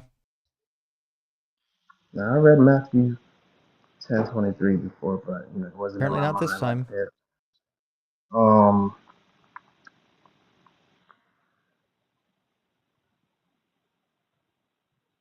so what is your stance on this? Like, what are you trying to say? It's a failed prediction. Jesus said he was coming back within his disciples' lifetime, then he didn't. He repeats it in Matthew 16. He says the Son of Man is to come with his angels in the glory of his Father. Then he will repay everybody for what has been done. Truly I tell you, there are some standing here who will not taste death before they see the Son of Man coming in his kingdom. They're all dead.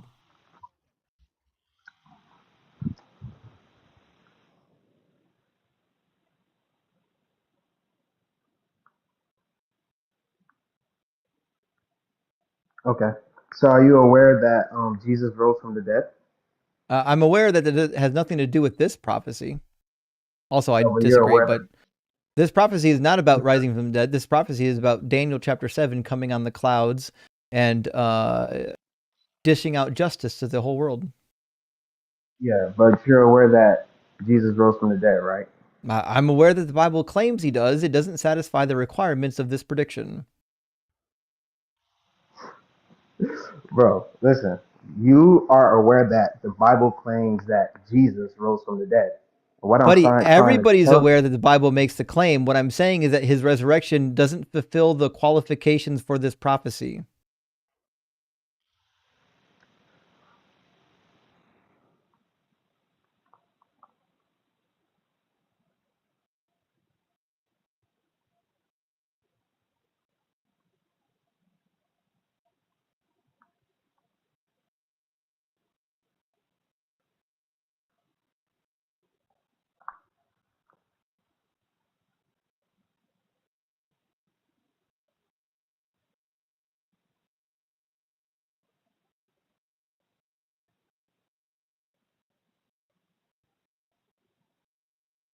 Is your first time reading Matthew 16? So you're saying that the disciples died, and since they died, that means this prophecy is false. Yes, because Jesus says that some of you standing here will not taste death before I come back. Exactly. And they all tasted death. Okay, but do you know what that truly means, though? I do. This is the second coming, the coming of the Son of Man on the clouds from Daniel chapter 7. Tasting death. That's what I'm asking. Do you know what that means? Yes, it means to be physically, mortally wounded and died. It's certainly not talking about the second death because according to the book of Revelation, the second death happens after the judgment. The judgment has to happen before the second death. So that means that's not true. That's not what it's talking about. People actively going to heaven and hell right now. No, they're not. Yes. Show me right now in the Bible where that isn't true. Because you don't get to go to heaven until the judgment. And there is no location called heaven. Heaven is something that's just above your head. When Christ comes back, what he's doing is he's going to be bringing a new heaven and a new earth. There's not some mystical kingdom far away where people are going to. says the dead will be raised from the ground, those that are asleep in the ground. That's 1 Thessalonians chapter 4. And this is like not even a controversial teaching. No Christian, if you're a Christian, you think that heaven is a kingdom far away that we're all going to go to when we die. You've not read a single word of this Bible. Paul says in Thessalonians, for this we declare to you by the word of the Lord, that we who are alive, who are left until the coming of the Lord, will by no means precede those who have died. For the Lord himself, with a cry of command, with the archangel's call, and with the sound of God's trumpet, will descend from heaven, and the dead in Christ will rise first. You're dead. You're asleep in the ground.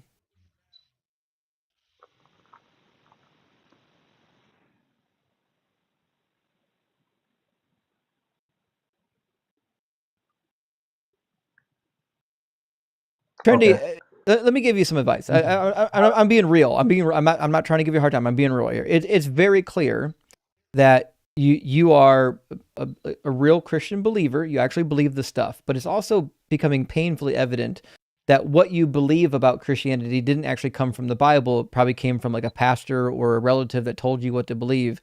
I would really encourage you to actually read the book and then ask yourself if you still believe this stuff is true, because I don't actually think you've read it. You're right.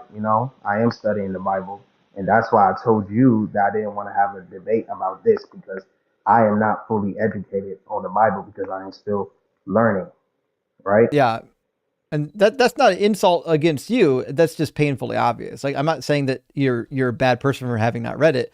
What I am saying is that if we're going to have a discussion on the Bible, you have to use a little bit of critical thinking and ask yourself, like, what do these verses mean? So when I say that Jesus was a failed apocalyptic prophet who said that his second coming was going to happen within a given time period, I mean, I can show you the passages where it says that. And I get that in real time, you're going to look at me and say, well, it seems like that really is the case, but I can't bring myself to admit that he's right, which happens a lot. But the reality is, the more you read these passages, the more you're going to be convinced that I am right.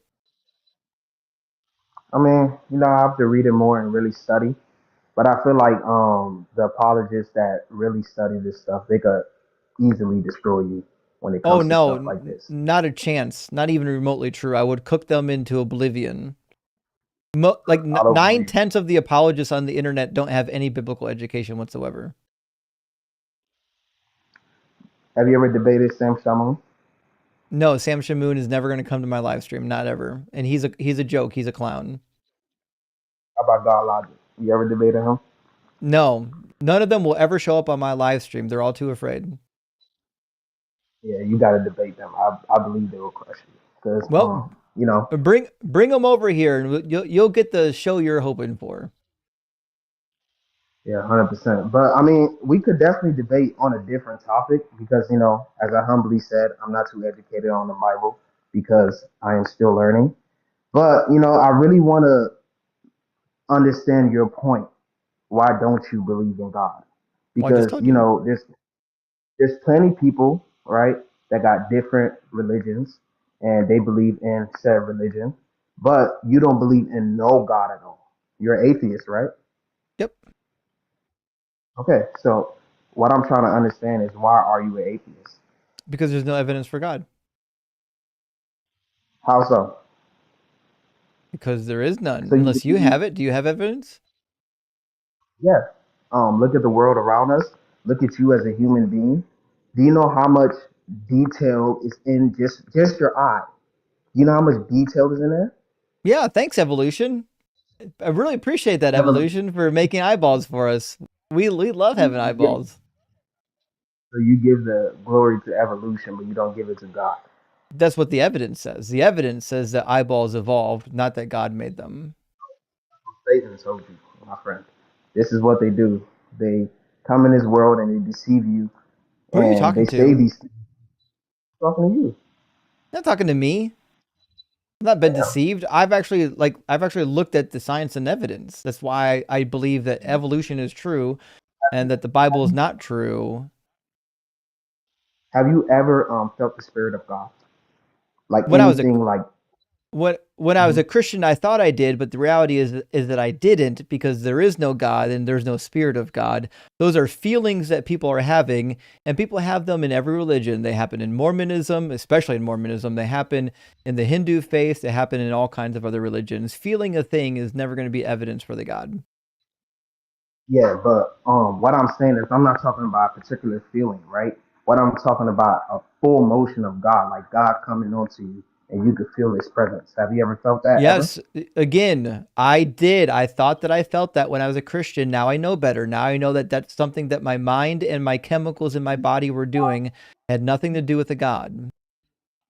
Okay. You saying thought, right? If you felt the spirit of God, you wouldn't think, or you wouldn't say, "Oh, Yes, was you that the spirit would. of?" Oh, what your? So, can you explain to me what you felt? No, because it's useless to this conversation. It's not worth even the 5 seconds that we would spend on it. The reality is your experience, my experience are just experiences.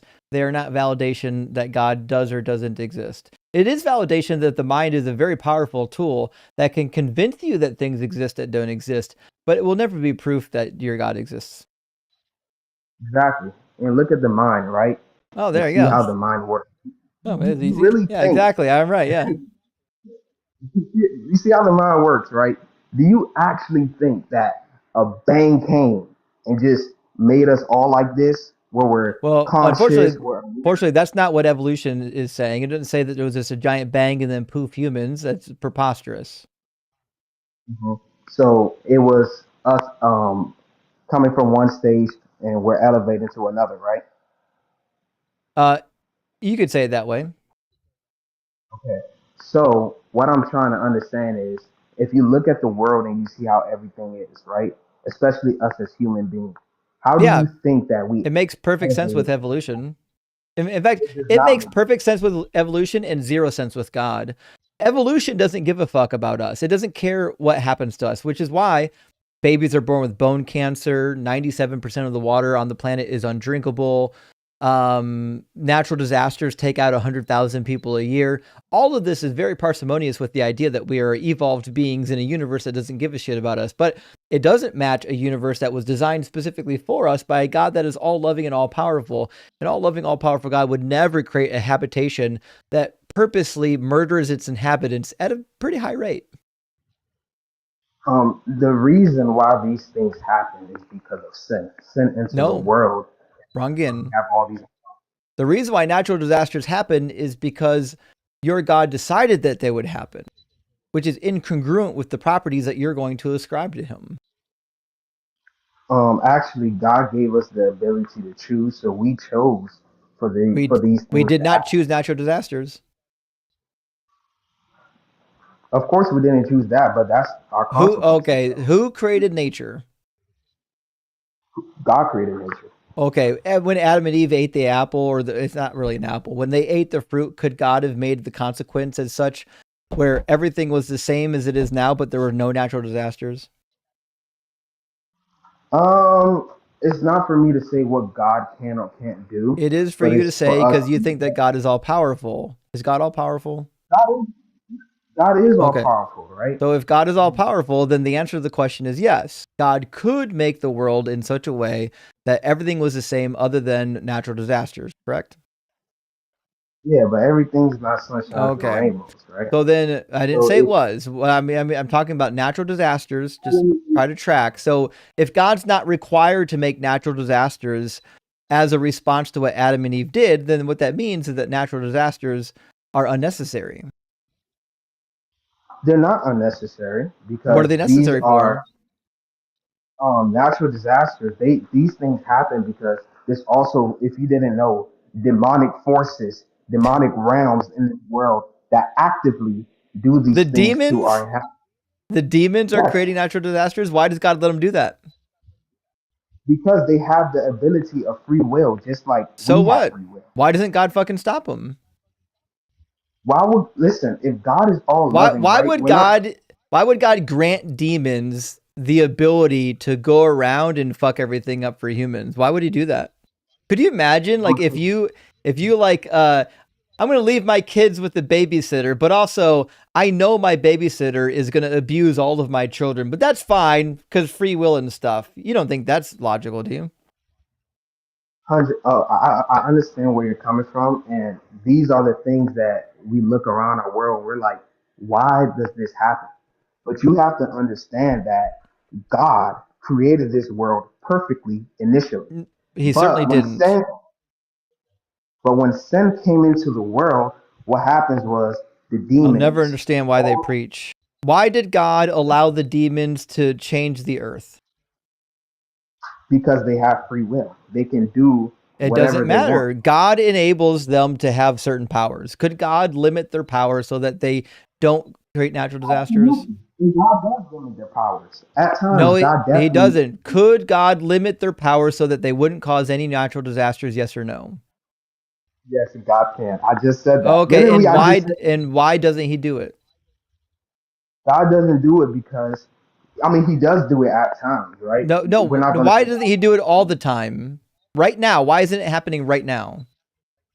It's not happening because the demons have free will and God is still in control. Right? Again, we'll try this again. I don't know how many times I have to bring you back to the same point. If God could limit their ability to create natural disasters, then the next question is, why isn't he doing it? Because they have free will, and this is what you're not understanding. God is all love. No, that doesn't answer the question. Free will has nothing to do with the powers that God imbues you with. God chose not to make human beings with the power to fly. He said, nope, these motherfuckers are going to be walkers. That's a power he chose to give us, the power of walking. When he designed these demons or whatever you think they're fallen angels, he had the ability to look forward in the future and say, okay, here's how much power they're going to have. Did he know that the power he gave them was going to enable them to do horrific shit? 100%, because these are the powers that... Then why did he give them power? God gave them power because they're their own being, right? I'm aware. I'm asking about something he created. Why did he create it in a way in which it would cause havoc that he doesn't want to happen? This is called a personal incredulity fallacy. It's not called personal incredulity. This is called a dialectic, and this is the first time you've ever been in one because you can't stay on task. Listen, you're not Again, if God knew what the demons would do, then why did God give the demons the ability to do those things? For example, if I was going to take my children to a babysitter, I would not then give the babysitter the power to choke out my children. I would say, you're fucking not going to be choking out my children. Okay, so what I'm trying to tell you is that we have free will, and you're going to go back to the same point, or you're not answering my question because you're just saying we have free will when you're actually talking about powers that God gave us, right? And what I'm telling you is that, yes. It's crazy that you know what I'm going to say, and you still won't address the topic. But I am addressing the topic. And what I'm telling you is that, yes, there is a spiritual world, and there's spiritual powers that are way more powerful than us. And they have complete... Before Adam and Eve sinned, were the demons causing natural disasters? Before Adam and Eve sinned, the demons were tormented. Again, before Adam and Eve sinned, did the demons cause natural disasters? 100%. They caused disasters in heaven. So there were natural disasters in the Garden of Eden? If you're talking about earthly disasters, then no. Yeah, that's what I'm talking about, obviously. Yeah. Okay. So after Adam and Eve sinned, he gave the demons power to create natural disasters? They always had a power. They always had those powers. Well, what was preventing them from doing natural disasters prior to the fall? Because God also has a will. You got to understand that. What was preventing them from making natural disasters prior to the fall? I just told you God. No, you didn't. Right? Wrong again. Okay, so the reason why the demons didn't create natural disasters after or before the fall is because God didn't want them to. Yes, at that particular time, they didn't. Okay, so then what that means then is after the fall, God wanted them to do it. So God wanted them to create natural disasters. This is the crazy merry-go-round that you have to be in. You're doing everything you can possibly do other than be honest right now. You're doing anything other than just taking a fucking deep breath and answering my question honestly. So what you've done is you walked yourself into a corner by suggesting that God wanted to make the demons do natural disasters. Is that really where you want to be right now? No, that's not what I'm saying at all. Okay, right? so then does God want the demons to do natural disasters? Yes or no? God does not want the demons to do then why did he disasters. explicitly give them the ability to do natural disasters after the fall? If you let me explain, the demons, I don't need a whole explanation. Just give me a reason. What do you mean? Like God gave them the powers? Like God said, "Hey, demons, y'all can go right now and destroy the earth." I can see you're struggling to track the conversation. I'm going to get a notepad open. Hold on. I'm going to get a notepad open because you're losing track of like what's actually happening. You have no idea where we're even at in this conversation right now. Okay, let's see. I just answered all your points, by the way. You're not. You didn't answer anything. You're talking about topics that have nothing to do with my question. Okay, so are you on the horizontal or the vertical feed right now? I don't know. All right, it doesn't matter. Just look up. You'll see a chat notes. All right, so here's where we're at. Okay, so point number 1. Before the fall, demons could not create disasters. Yes or no? Before the fall, demons could not create disasters. They definitely could have. Yes. Why didn't they? They didn't because it wasn't in God's will at that time. Okay, so then we'll do point number 1. That is before the fall, demons did not create disasters. Hold on, because God did not want them to. Yes or no? It wasn't in the will at that. That's what it means to will. A will is something you desire. So premise number 1, point number 1, is it true? Before the fall, demons did not create disasters because God did not want them to. Yes, at that specific time. There you go. All right. So then after the fall, they did create disasters because of what changed? What changed with God that he now allowed them to do disasters? Is it his will?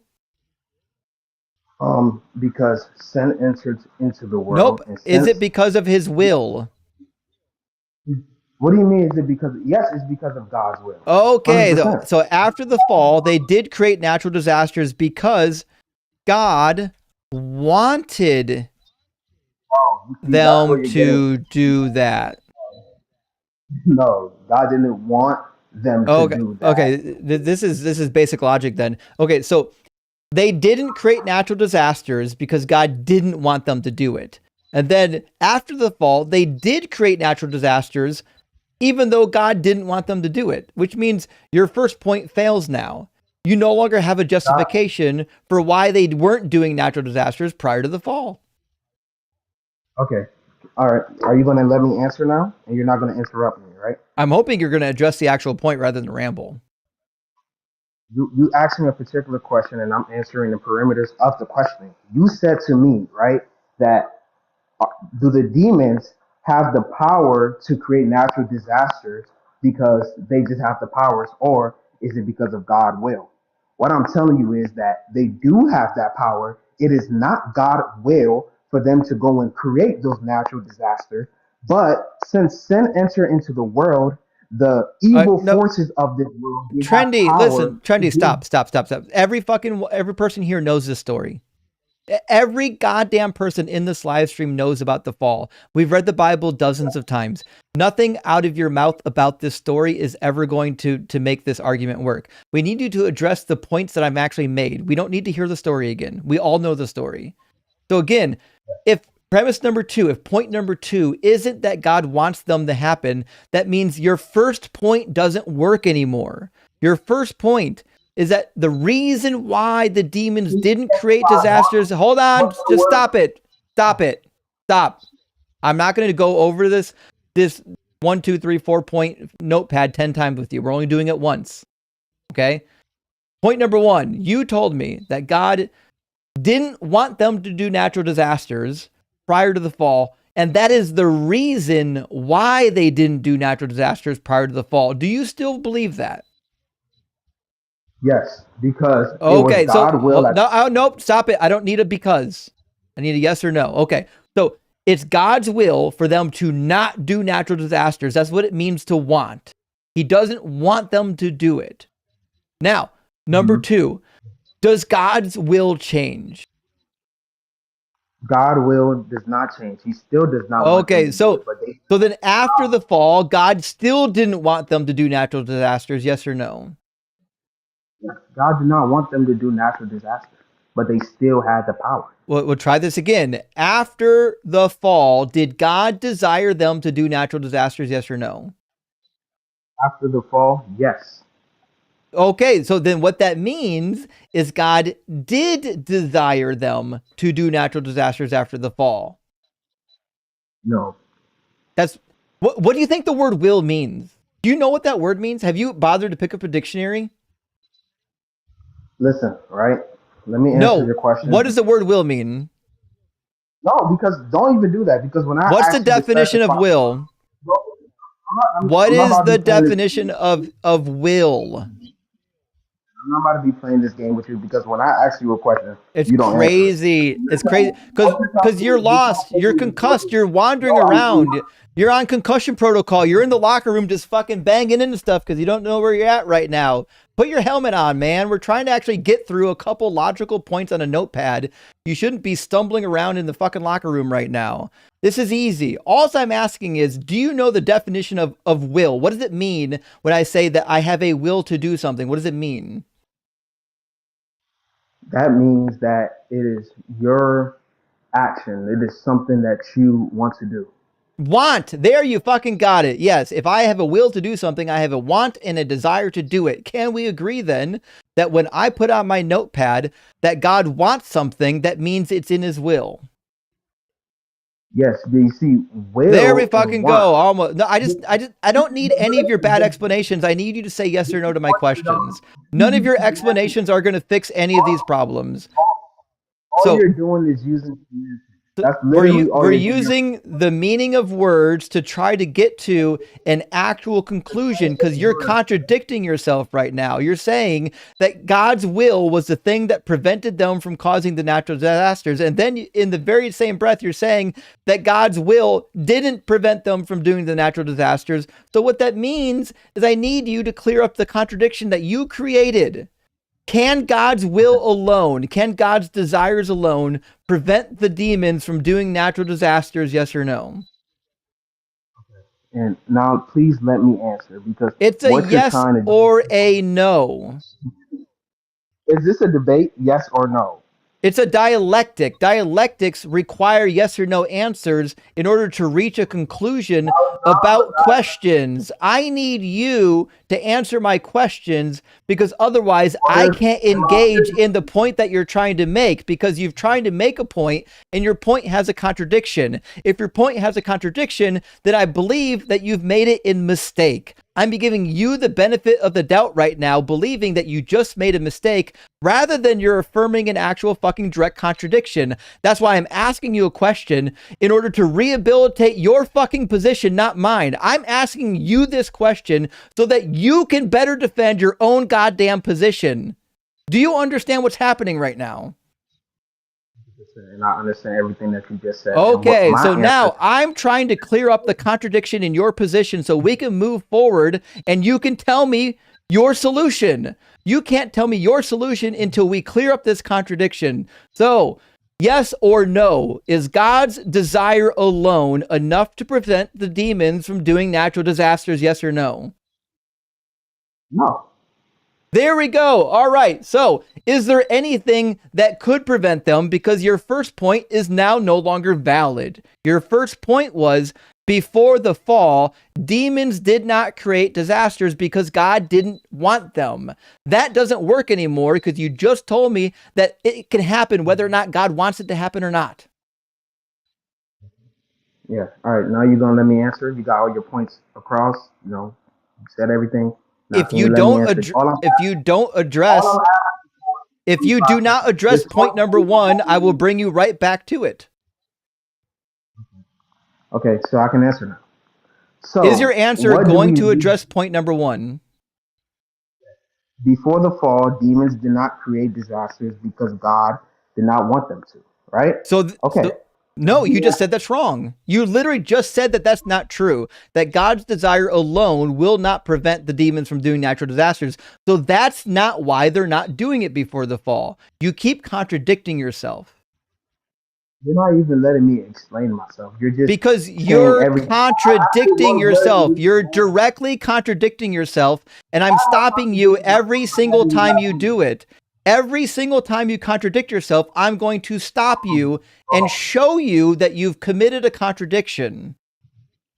Okay, so if I haven't gotten a point across at any time in this debate, what makes you think that I'm contradicting myself? I just told you. Will you actually listen? This is the last time I'm doing it. I'm not doing it one more time. I haven't even got a point across. You're not even letting me speak. You're just yelling over the mic. I don't need your point. You don't have a point until you clear up the contradiction. You can never move forward in this discussion until you make this contradiction go away. This contradiction will break your argument no matter how. I can let you talk for a goddamn hour and your argument will still come right back to this fucking point. I will bring you right back to this point and say, I don't care what you just said for that entire hour. None of it's valid because your argument broke way back here on point number one. This is just logical consistency. You don't get to move forward in an argument until you've satisfied the requirements of that thing not being illogical. And the problem you have right now is that you don't actually have an argument. You're just stumbling around trying to avoid answering the question that would actually fucking help you. Again, Trendy, I'm trying to help you. I'm not the asshole here. I'm trying to help you get to a point where you're not contradicting yourself so you can move on to the next point. I don't want to do this anymore. I want you to move on to your next fucking point, but we can't do it until you finish this. Do you understand? Okay. Before the fall, right? It was not God's will for these people or these demons to create natural disasters. So did his will change? After the fall, it wasn't his will to begin with, right? What changed? It is never God's. What changed? What changed? And why did we change? We changed because sin came into the world. Why did we? No, I'm not asking you about the fucking sin. What is the mechanism that caused the world to change in such a way that natural disasters would happen? What is it? He handed the crown to Satan, and Satan became the okay, ruler so of God gave the reins over to Satan. Why did he do that? Because Satan got it because, you know, he took it rightfully. You know, he didn't come and just Satan took it? He literally, yeah, he took it. So God's powerless against Satan? God, he just let Satan take it? He's like, oh, fuck. So you just told me that God is the one that's allowing Satan to do the bullshit now. Listen, yes, God is allowing Satan to do his work because Satan has free will, but he's not going to be doesn't fix it. Free will never help you here. It will never help you one bit in any of this conversation.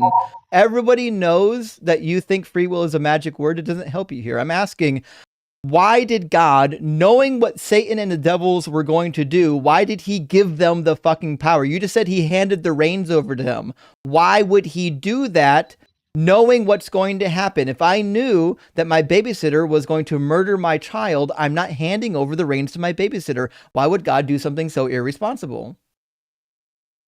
He didn't do something so irresponsible. It was out of our lack of understanding, right? No, it wasn't. These things happen. Yes, it was. No, it wasn't. You literally just told me that it happened because God handed the reins over to Satan. Why did God hand the reins over to the evil one? Because I just said he deceived us. The demons, Satan, did Satan deceive God? Satan did not deceive God. Then it's basically irrelevant then. I'm asking you, when Adam and Eve sinned, why did God hand the reins of power over to Satan? He didn't hand it. Satan. You just said he did. I just said that he didn't hand it, but Satan No, took it. you did. You said that Satan took it. I said, oh, Satan's more powerful than God. And then you said, no, God handed reins over to him. You got to make up your mind again. You're a contradictory mess right now. No, what I'm saying, you're not understanding what I'm saying, right? I understand what you're saying. You don't understand what you're saying. You're so concussed right now. You're just letting words fall out of your mouth without thinking what those words even mean. And then I have to regurgitate those words for you to show you how ridiculous they are. Listen, right? What you're doing is, before I can even finish a sentence, I say just a couple words and you're like, oh, I got you right here. No, that's not how a debate works. A debate works when you have a mutual discourse. And what I'm doing right now is I'm trying to talk with you, right? So let me speak. Okay? You're not. So, no, wrong. No, shut up. We're not having a discourse. You're refusing to engage in the topic. Oh, my brother, this is going to be hard to just make you be quiet. But what I'm trying to say, I don't know why he thinks I'm going to be quiet on my own live stream. What a crazy thing to think. By birthright, right? We had that power. We had the dominion over the earth. Who? Stop rambling. Answer my question. Who has power to do what? Yeah, I just proved it. I just proved it. You don't let me finish. You don't let me finish. What you try to do is because you're using words without meaning. You're using words that are meaningless, and no one can follow you until you use words that are precise. Until you use a little bit of precision, we have to fucking stop you because you're using dumb words. So you're not letting me finish my sentence, but I explained to you why I interrupted you, because we all need clarification, because you can't use words with precision. If you can't use words with precision, then we have to stop you midstream and ask you, what does that word mean? When you use that word, what does it mean to you? These are clarifications that are required before you can move forward. You don't do a debate by just bulldozing through and hoping that they're not going to double back and question you on everything. We're stopping every time you say something that is logically incoherent. Every time you say a word that you clearly don't know what it means, I'm going to stop you and ask for clarification. How does clarification work? Clarifications work off context, right? Because if you read a book, right, and you see a book said just one thing, but when you keep reading down, it says something else. You're gonna be like, it didn't say this thing in the beginning. But what made me truly understand it was I kept reading it and I understood the full context. What you're doing is you definitely don't know the context. No way you know the context. You don't even know what's in the first book of the New Testament. You haven't even read Matthew. Talking to us about context is crazy. And that's why I humbly said to you that I'm still learning about the Bible, and that's why we're on this particular topic. But what you're trying to do is you're not trying to say a single point. This whole time you've been rude. This whole time you've been interrupting me. So just let me speak and let me get my point across. No one's going to let you ramble. No one's going to let me ramble. Exactly what I'm saying. If you want to engage in a conversation, you have to be able to put up with us stopping you and asking you for clarification when you say things that don't make sense. That's how conversations work. Listen, if I said something and you needed clarification on what I meant, you can stop me and say, what do you mean by that? That's how conversations fucking work. What you don't do is then plow ahead, hoping that I don't bring you back to the same point. I'm going to bring you back no matter how stubborn you are and no matter how much you want to plow ahead. That's not how conversations work. That's exactly how conversations work. Conversations work off you listening to a person, then you responding to a person. Like, for example, I work in sales, right? All right, well, I don't need a fucking example. Here's what's going to happen. I'm going to demonstrate to you why I keep interrupting you. I'm going to let you ramble, and then I'm going to bring you right back to the same fucking point that I brought you back to 15 times, and I'm going to demonstrate to you that every word that left your mouth is a fucking wasted word, and nobody gives a shit that it left your mouth, because we're still back at point fucking number 1. I don't care if you've got 15 other points. You haven't fixed point number 1 yet. So say as many points as you want. When you're done, I'm bringing you back to point number 1 until you fucking fix point number 1. Do you understand? Okay, now, are you going to let me finish my point? I told you, ramble as long as you need. When you're done, I'm bringing you right back to where we left off so you can understand that every word that leaves your mouth is a wasted word. Go ahead, waste as many words as you want. The stage is yours. I guarantee you, when you're done wasting all your words, we'll be right back to where we started. Thank you very much. So, guys, now I can finally speak since this guy that's been very rude to me. Obviously, he has no type of decor, he has no manners. I don't even know who raised this guy. So, what I'm trying to tell you guys is okay, in the beginning, initially, God, his will was for us to have dominion over the earth, right? But Satan, since he hates us so much, he came down, right? And he deceived us. And rightfully, Satan took that crown because why? We stepped out of that position that God initially put us in. It is not God's will for him to say, okay, Satan, go ahead and create natural disasters to these humans, because that was never going to happen. But when we let Satan came and deceive us, he had power in this world, and he started creating all these atrocities that we do see. And that's what I'm trying to say. It is not God's will initially for these things to happen, but since we did sin and Satan came into the world, these things have to happen. Because why? We have free will as beings, and since we have free will, if we choose to do said thing that's outside of God's will, that doesn't mean that God ordained that to happen. Get all out? Yeah, I'm done. You can You feel speak now. better? Okay, back at the same point. What the fuck was preventing the natural disasters prior to the fall? Huh? I didn't hear you, sorry. Back at the same point, what was preventing the natural disasters before the fall? What was preventing the natural disasters before the fall? God did not allow that thing to happen at that time. Yes, Okay, so the natural disasters before the fall weren't happening because God didn't allow it, correct? Yes, because it wasn't time. God has a time for everything. Oh, so God did have a time where he did want to allow it, right? Yes, because at that time okay. it wasn't. There we go. This is what I'm. Yeah, I no, understand. just stop fucking talking so much. I just need a yes or no. This is why we're never going to make any progress, because you think rambling is answering my question. Rambling is not answering my question. I need yes or fucking no's to my questions. So we already got point number 1 done. Before the fall, demons did not create disasters because God did not allow it. Yes or no? Because God did not allow it. Yes. Okay.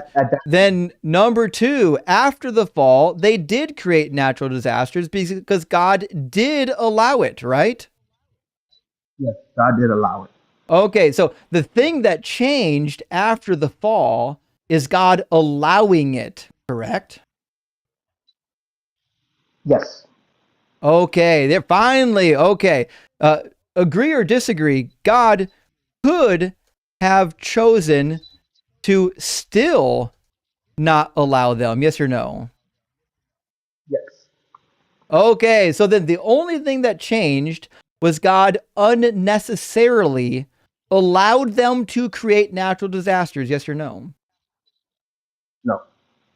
Do you know what the word unnecessary means? No, you tell me. Apparently you're my not. teacher. You're awesome. It means it couldn't be any other way. It means it had to happen that way. Now, as it turns out, all powerful beings don't have to do anything. They choose to do whatever the fuck they want. So when I ask, could God have chosen to not allow them?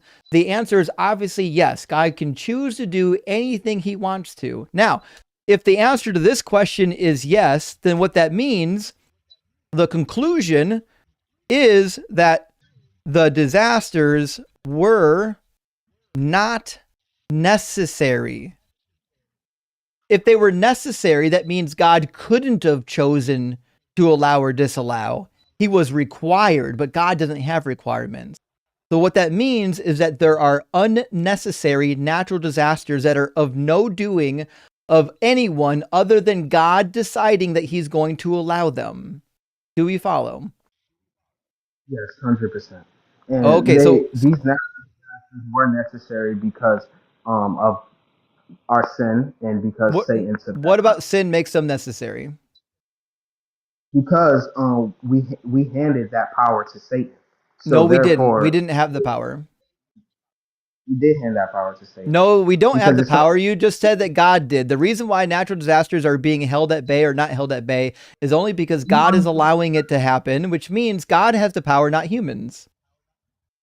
I've never seen someone contradict themselves so many times. The minute you walk through like a couple of logical premises and get to a conclusion, you immediately double back and then contradict what you said earlier. Listen, if the reason why natural disasters are happening or not happening is because God is allowing it or not allowing it, then what we do is meaningless. Sir, what I'm saying is that we handed that power to Satan. We did not play any part, right? We didn't play We never any had the part. power. Listen, we didn't play any part in saying, yes, never had the power. We did have the power. No, we didn't. You said we didn't. You, out of your lying lips, you said that the power to prevent these natural disasters is God allowing it. We don't have the power. God does. If we had the power, we could just choose to not do it. I could say, I choose to not allow natural disasters to happen. I don't have that power. God has that power. That's what I'm saying. God gave us that power, right? No, he didn't. Satan, he did. No, he didn't. I've been saying this since the beginning, right? I hope somebody been recording this. I've been saying this since the beginning that God gave us that God power. did not give us the power to create natural disasters. I never. What do you see? What are you saying? Now you're contradicting yourself. When did I ever say I'm talking about the power to create natural disasters. It's like you're in an entirely different conversation. Where are you right now? We're on the subject. What conversation do you think you're having right now? I'm asking you, why does God allow natural disasters? You told me because he allowed it. That's the power. God has the power. When natural disasters do happen, it's because God allowed it to happen, but God doesn't have to allow it to happen. He chose to allow it to happen, which means the natural disasters are an unnecessary choice that God made. Let's fast forward this. Could God make it right now, as we speak, so that there's no natural disaster at all? Could he do that? Yes. Then that means the power is with God. God has the power to get rid of natural disasters. If you had the power right now to get rid of natural disasters by pressing a button, would you press the button? Sure. Why not? And why would you do that? Because I'm living in this world and I don't like to see others suffer. Does God like to see people suffer? No, and keep in mind, the answer is actually yes, according to Deuteronomy 28. But what's your opinion? God does not like to see people suffer. No, he delights in it. I'll never unfortunate understand why reality. people make definitive claims about their God without having read the Bible first. I'll never fucking understand it. He says in Deuteronomy 28, just as the Lord took delight in making you prosperous and numerous, so the Lord will take delight in bringing you to ruin and destruction. Trinity, why are you so confident in the stuff that leaves your mouth when you haven't spent 5 minutes studying your own religion or thinking through it? That verse is say, and just as the Lord took delight in making you prosperous and numerous, so the Lord will take delight in bringing you to ruin and destruction. You shall be plucked you should be plucked off the land that you are entering to possess. Does God take delight in bringing people to destruction and ruin? Yes or no? What that says, right? Does God take delight in bringing people to destruction? Yes or no? Yes, because of their sins and what there they you did. go. And you just said that he doesn't. Fantastic. Another contradiction. It's amazing. I really need to get a contradiction counter for my live stream so I can count how many contradictions this guy specifically is willing to commit just within one conversation. And I know right now you think that if you talk while I talk, people can hear you, but I promise you no one can actually hear you. I guarantee you that my microphone is turned up just a little bit louder than yours so that when you try to interrupt me, it doesn't work. But when I interrupt you, it does work. Yeah, I'm talking about God's initial will, right? Everything You don't that know what his happened will now is. after Listen, what I'm telling you is that God' initial will was good, and God' initial will was for us to live in a Wrong. peaceful world. Nope. Yes, yes, it was. Not according to But the it was Bible. our choice. Wrong again. So show me. Wrong again. Where in the Bible? Ephesians chapter 1 says that the elect were chosen before the earth. In fact, Revelation chapter either 7 or 13, I think it's chapter 7, it's the same thing. It says that the elect were chosen before the foundation of the world, as was the lamb slain before the foundation of the world. So in Ephesians chapter 1, it says that verse 3, blessed be the God, the Father of our Lord Jesus Christ, who has blessed us in Christ with every spiritual blessing in heavenly places, just as he chose us in Christ before the foundation of the world. The elect in Christ were already chosen. They were already pre-planned before God even made the world. Everything that happened according to the way God wanted it. Nothing happens outside of God's will. Exactly. But do you also know So, that God can see the if nothing happens outside of God's will, that means natural disasters are part of God's will. That is not God's initial will. No. It is. 100% not. God only has one will. He doesn't get two initial wills. If you know the future, you don't get two wills. You only have one. No, that is not God's will for It us is God's will. His will is for us Nothing to can experience. happen apart from God's will. The only thing that ever happens is what God allows to happen. Yes, and I'm agreeing with you. And God allows it to happen what he wants to happen, or else he wouldn't allow it to happen. He would stop it from happening. I got a question, right? When you were younger and your mom He never told you, gets son, it. Like he has no idea what's happening. I've never seen somebody so concussed in my entire life. I'm gonna give you an analogy, right? When you were younger and your mom told you, "Hey, and what's your name, by the way? Your name?" Johannes. All right. When you were younger and your mom said, "Johannes, do not go inside of that drawer and take a pen, for example. Do not go out that drawer and take a pen. And if you go in that drawer and you take a pen, right? Is it your mom' initial will to spank you, or she is telling you not to go in that drawer because she will spank you? Is my mom all knowing? Your mom is not all knowing. Then it's not analogous. God's all knowing. Try again. Huh? It's not analogous. God is all knowing. He knows what's going to happen before it happens. Try another one. Yes, God is all knowing, but what I'm saying is that these are the consequences from our actions. It doesn't matter. The consequences are irrelevant. If God's all knowing, he knew it was going to happen before it happened, which means he only has one will. Whatever happens is his only one will. That's it. He doesn't have two different wills. He can't have an initial will and then a secondary will. If you know the entire future, you have one will. Yes, and God does have one will, right? But what I'm You just saying, said he had an when initial will. Yeah, but you got to understand what I mean by initial will. I don't think even you know what you mean by initial will. I think you're just throwing out words, hoping you're not going to get crushed on them, but I'm not going to let you get away with it. When I say God initial will, right? God does not want to see human beings suffer. But from our actions and can he stop it? Right? Can he stop the natural disasters? He can stop it if he chooses to. But he doesn't want to, does he? I can't say that. Well, he obviously doesn't want to, or else he would do it. How do you know? Because you do the things you want to do.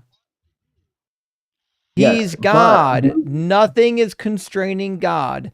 You already said everything happens in accordance with God's will, which means if it happened, it's because God desired it to happen. If God desired natural disasters to not happen, they wouldn't happen.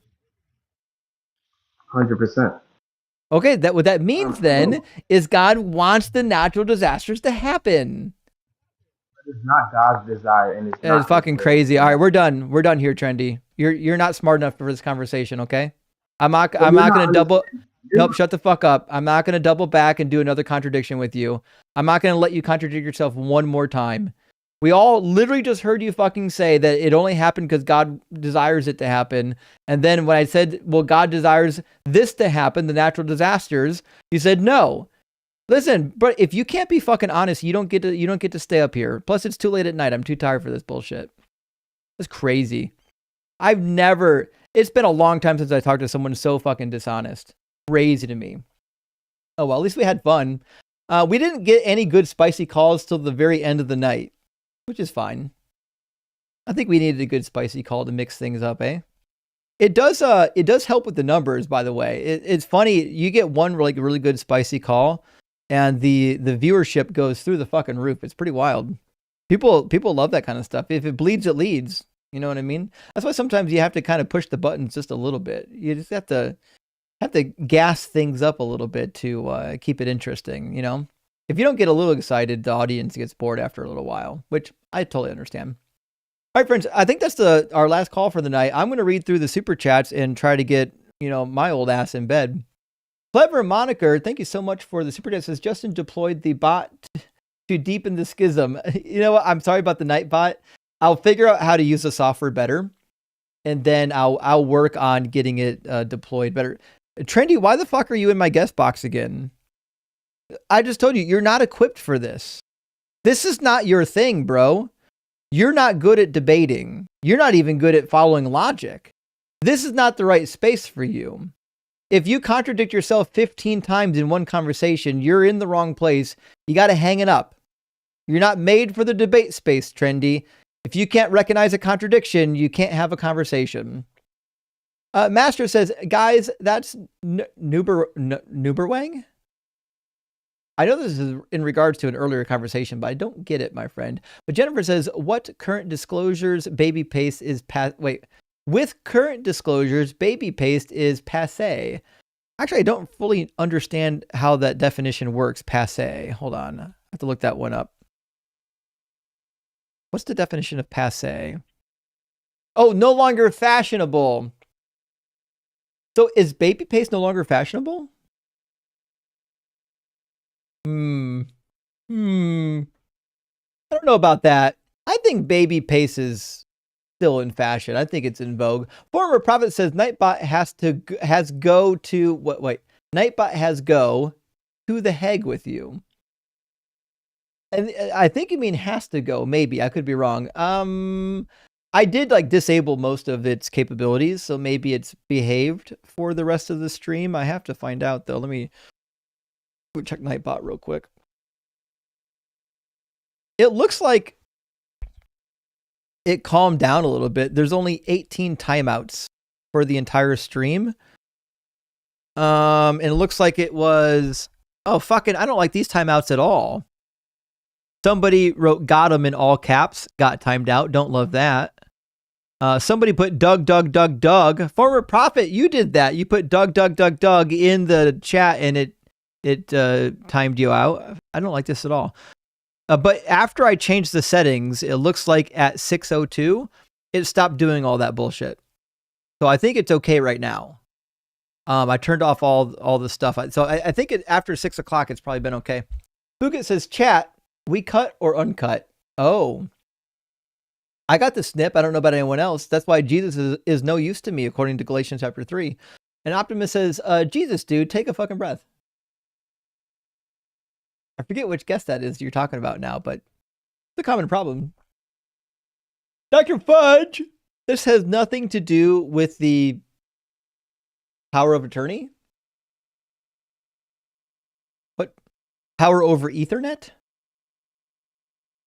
I don't know what you're referring to, Doctor, but POE is a pretty common abbreviation in my field. Beston says God is a supreme atheist. Just realized that yesterday. Wait a minute, God's an atheist? I've got some questions because I feel like if God is an atheist and he doesn't believe in himself, this is concerning.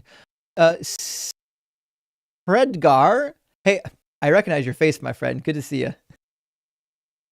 I know you are, Deconstruction Center. I just didn't recognize your YouTube handle. Good to see you. It says, is the internet unaliving Christianity? I mean, is the internet killing Christianity?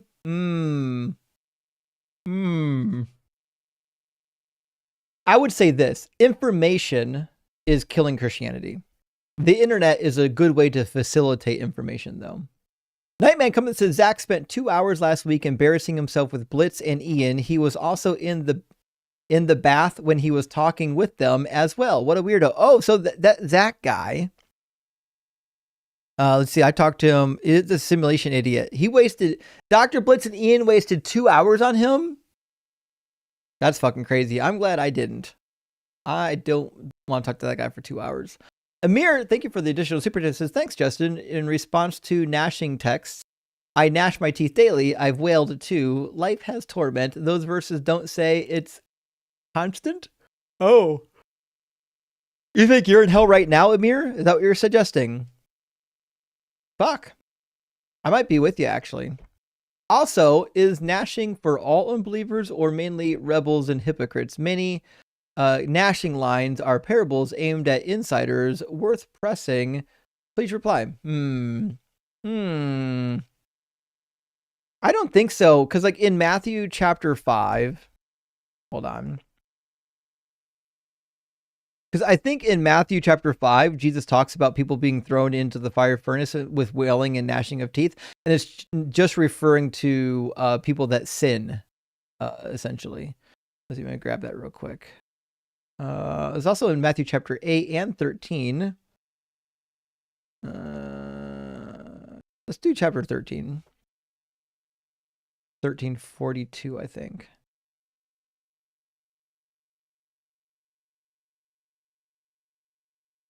And they will throw them. Okay, Son of Man will send his angels and will collect out of his kingdom all causes of sin and evildoers, and they will throw them into the furnace of fire, where there will be weeping and gnashing of teeth. So these basically the people who are weeping and gnashing of teeth are just the unrighteous ones, the non-believers. Alyssa, thank you for the super chat. Says, I've been out of the church for nearly a decade, but still got hell anxiety. Hearing you debunk the Bible has given me great tools to calm myself down. Alyssa, hell anxiety is real. I was lucky that I was never a huge believer in hell. I believed in purgatory, even as a Protestant Christian. But I get it. Like, if you're really a firm hell believer as a Christian, the notion of going to hell now as an atheist is probably terrifying. And I hate that for you. I'm sorry that you have to go through that. It's terrible. But listen, the more we debunk the Bible, the more you realize that hell isn't real. And Adam says Christians don't have to read. They just have to feel their Bible. I don't have a Bible, but I got Bibles. I do enjoy that one. And Amir coming in again, my friend. You must have, I think you got a coupon for $5 super chats, right? Could a full frontal heaven-hell cross exam work as the main hook? Not a side note. Force believers to define their model in detail. I would actually like to do a live stream one time where I get to talk to Christians about what the fuck do you actually think is happening in the afterlife? Because like most Christians' conception of the afterlife has literally nothing to do with the Bible. Like it's completely unrelated to the Bible. And follow-up chat says, press specifics, memory, personality, identity, continuity, duration. Don't accept I don't know. If they claim certainty, would you try this format? I would. Actually, I would love to do a live stream of just asking Christians, like, what is hell? Who gets to go there? What happens there? I think it'd be fun live stream. I used to do the hell topic more often, but I default to this one so often just because it's easier to get guests. I get Muslim guests, I get agnostic guests, I get Christian guests. It's just easier to keep guests flowing. And there's a lot of competition right now in the TikTok debate space. There's a lot of people out there streaming, and I got to do what I can to actually get opposition. Just some guy says he's an atheist. He's just afraid to admit it. Yeah, we see that a lot, actually. Godless Doc said deconstructing caller, sorry. Should check out Recovering from a Religion. We help lots of folks daily. Indeed, Recovering from Religion is amazing. And we've got a thread in our Discord server now for RFR. There's 2 people from RFR that are participating in it, and highly recommend it. Daniel says, hey, Justin, what did you think of Satan's Guide to the Bible? I thought it was actually brilliant, but I wanted your take. I thought it was good.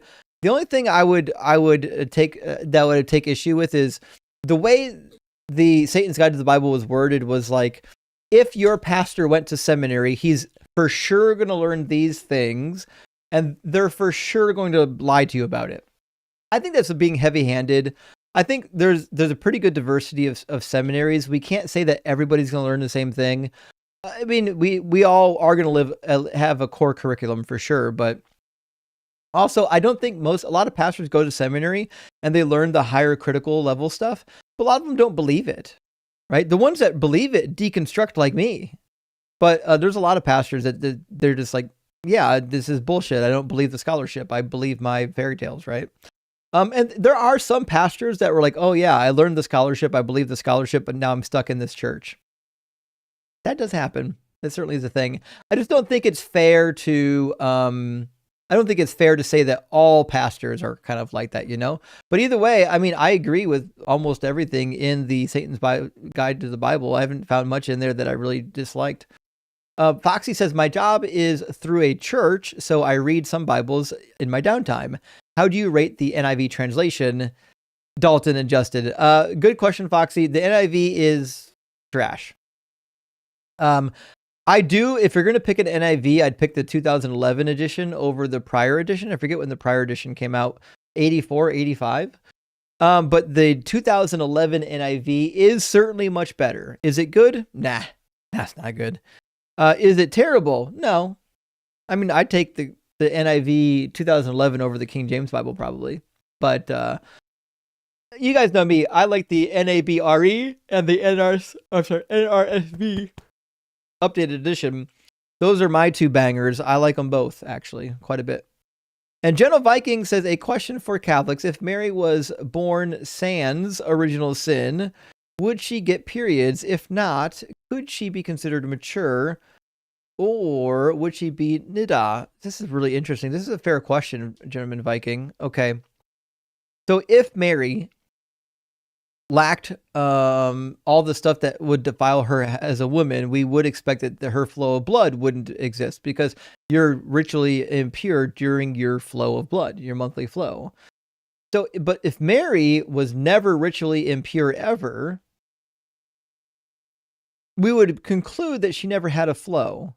If she never had a flow, how would someone know that she needed to be married off? Because even in the proto-evangelism of James, where we learn about her marrying Joseph, they recognize the fact that they have to get her out of the temple because her monthly menses is soon to come. We gotta get her fucking out of here. We can't have her defiling the temple. Very, very fucking good point. Yeah, I mean, that's a really good plot hole, actually. Clap says, Tavo is lying as much as last time. I love crashing out on these Phil bros and shaming them like their dad when they're lying liars. I know Tavo was a lying liar. He was pretending to be nice to me, but it was fake. It wasn't real. And Gentleman says, scientific snitch is rhetorically soaking. That's fucking crazy. I'm going to tell her y'all said that, by the way, that she's rhetorically soaking when she comes up and chill on my live stream. That's fucking crazy. Flaps says, about to test my motherfucking patience. Listen, that last guest tested my motherfucking patience. That was too much, too late at night for me. And Chodika says, this dude is desperate to be famous for his stupid theory. Yeah, the CTF theory. My gosh. Who would develop that theory and then be so proud of it that you want to shop it around to a whole bunch of people that are going to destroy it? Flap says, when I came into these spaces, I expected people to be smarter than me since they are willing to say things out loud or aloud recorded for eternity, but no morons. Yep. 100% Claps. In fact, I used to watch the debate space all the time. I used to love, even when I was like an agnostic, I used to love watching Matt Delhoney debate. And I always thought to myself, watching him debate, I was like, you know what? If I wanted to be a public figure, I feel like I could do that. I feel like I could do that for sure. I felt like the people that were already in the debate space weren't that trained or educated, not in my field at least. But like, to be fair, most of the people in this debate space aren't educated. That's just, I don't know why that is the case. I think most of the people I knew that in Bible college and seminary would probably agree with most of what I'm saying. So the only question is whether or not they stayed in the faith or whether or not they decided to leave for obvious reasons. PDX Geek says, this guy finally got it right when he said, I don't know, which is one of the best answers for claims of divinity. Probably not is the other one. fucking agreed on every level, geek. Good to see you. And claps with the additional super chat, says, watch Justin's forehead. You can tell how concussed he is by how many lines are on it when the caller answers. You mean how concussed the caller is? How concussed I'm at? I like to think I don't typically get concussed. Not that I don't. I'm sure I do. I'm sure there are moments. In fact, I guarantee there are moments, I'm sure, where I get concussed. Jay says, I wish I were capable of this much pretzeling. I would have joined Cirque du Soleil. What the fuck is that? Hold on, now I gotta look this up. I can't tell you how many words I've learned that are not in the English language just by reading super chats. It's pretty crazy. What is Cirque du? Okay, what is this thing? It's a show in Las Vegas. Okay, it's a circus of some nature in Las Vegas, is what I'm gathering. It's been going since 1984. No fucking way. Apparently it's French, and it means Circus of the Sun. Fuck, okay. Now I gotta learn French to read super chats. Thanks, Jay. And Evan says, BMF is greater than CTF. Couldn't agree more. Just a cold, hard fact. And Rexilla says, hey, Justin, if you were God, how would you handle the problem of evil different from the Christian God? Oh, easy. I would just make sure there was no more suffering, no more sorrow, no more pain. Revelation 21:8 comes to life. There's no reason for unnecessary suffering at all. I would make absolutely zero fucking suffering. I do like Ian's solution that he used at one point where he's like, listen, I'll leave free will intact, but when somebody tries to hurt somebody else, police step in, they stop them. You know, there's like a force field, right? You can leave free will intact and still have no suffering, for sure. Alyss says, I grew up in was a Baptist church. You mean I grew up in what was a Baptist church that offshoot of another church? They ultimately split over what started as a fight about carpet color? No. Your church split over the carpet color in the sanctuary. You know what? I'm not terribly shocked, actually. I had a friend who was Lutheran that stopped wearing a robe for the contemporary service, and people left the church over the pastor no longer wanting to wear a robe. That's fucking crazy. Crazy. Chodicus says Francis Dolorhide was the serial unaliver in the book Red Dragon. Well, I've never read the Red Dragon. Hold on. What's that? Is that a fiction? I don't really read any fiction, y'all. The only fiction I read is the Bible. Apparently they made it into a movie in 2022. Huh. Okay. Yeah, sorry, Chodicus. I don't really know the reference, my friend. Just one of those things. And Liquid says W Faraday. Fucking big W Faraday. Although I think Faraday gave me a hickey almost. I got a Faraday hickey down here. And Clap says, this troll has been here before. He's lame. I know. Is it Jared? Jared's got to be a troll. Jared's out of his mind. Just some guy says, imagine this being how you introduce your cult to the world. Oh, I know. It's so bad. There are a certain number of people, though, that really do think they're going to get on my live stream and jumpstart their, their career as a cult leader, Spaghetti says, Hall of Supreme Noobs, indeed. Yeah, in fact, I don't even know if I wrote that one down. Did I write that one down? The Hall of Supreme whatever? Yeah, the Hall of Supreme Nubian. That's barista. I don't know if we're going to clip that or not, but it's on the list. And some guy out there says, wanted to connect you with Colby Reddish, a top ex-Mormon author debater. I sent you his email with permission on Venmo, January 1st, rock hard for Doug. Well, thank you, some guy out there. I really appreciate it. I would definitely, I took a picture of what you sent me. Let me double check and make sure I did take a picture of it. So I would have it for later after the live stream. I do see it now. I've got a Discord link and an email address for Colby. We'll definitely reach out and see if we can link up. I really appreciate that, some guy. And Eki, not Poo, Eki Po, thank you for the super chat, says, genuine question. How many of these callers do you suspect are actually atheists that are afraid to admit it? I'm going to go out and say 5% of my phone calls.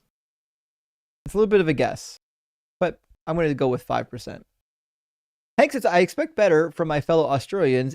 Brother. But yeah, nah. That drongo was fucking cooked, I don't even know what a drongo is. Now I got to learn Australian? Holy shit. Hey, thanks, Hank. Appreciate it, buddy. And Spaghetti, thank you for the additional super chat, says, I could have sworn the crocodile hunter died in 2006 and not 2026. Do you think the guest sounded that Australian? I thought it was like a mild Australian accent. I could be wrong. And Ocean, I hate that the caller is right, but the Holy Roman Empire wasn't in Rome. It was in Germany, except it fucking wasn't. There was no power in Germany until the early medieval period, and the Pope was never fucking there. It was a non-religious power. The seat of power from the Vatican had always been in the Vatican, except when the Pope went to France. Were there other non-religious leaders within the Holy Roman Empire that moved around to different locations? Yes, we've already covered this. They were in Constantinople. They were in Turkey. For some time, they were in Germany. But the actual seat of the Holy Roman Empire, where the actual authority came from, being the Pope and the Church, was in Rome. Oceana says, I love you, Justin, but you got to polish up on your history of Western Civ. I don't know if I do. I think y'all are really confused about my position here. My position has never been that every king of the Holy Roman Empire lived in Italy, or even that the government, like the governing seat, was in Italy. What I'm saying is that the root of power in the Holy Roman Empire was fucking in the Vatican. That's where the seat of authority comes from. It comes from the church. The church is rooted in the Vatican. This is all there is to it.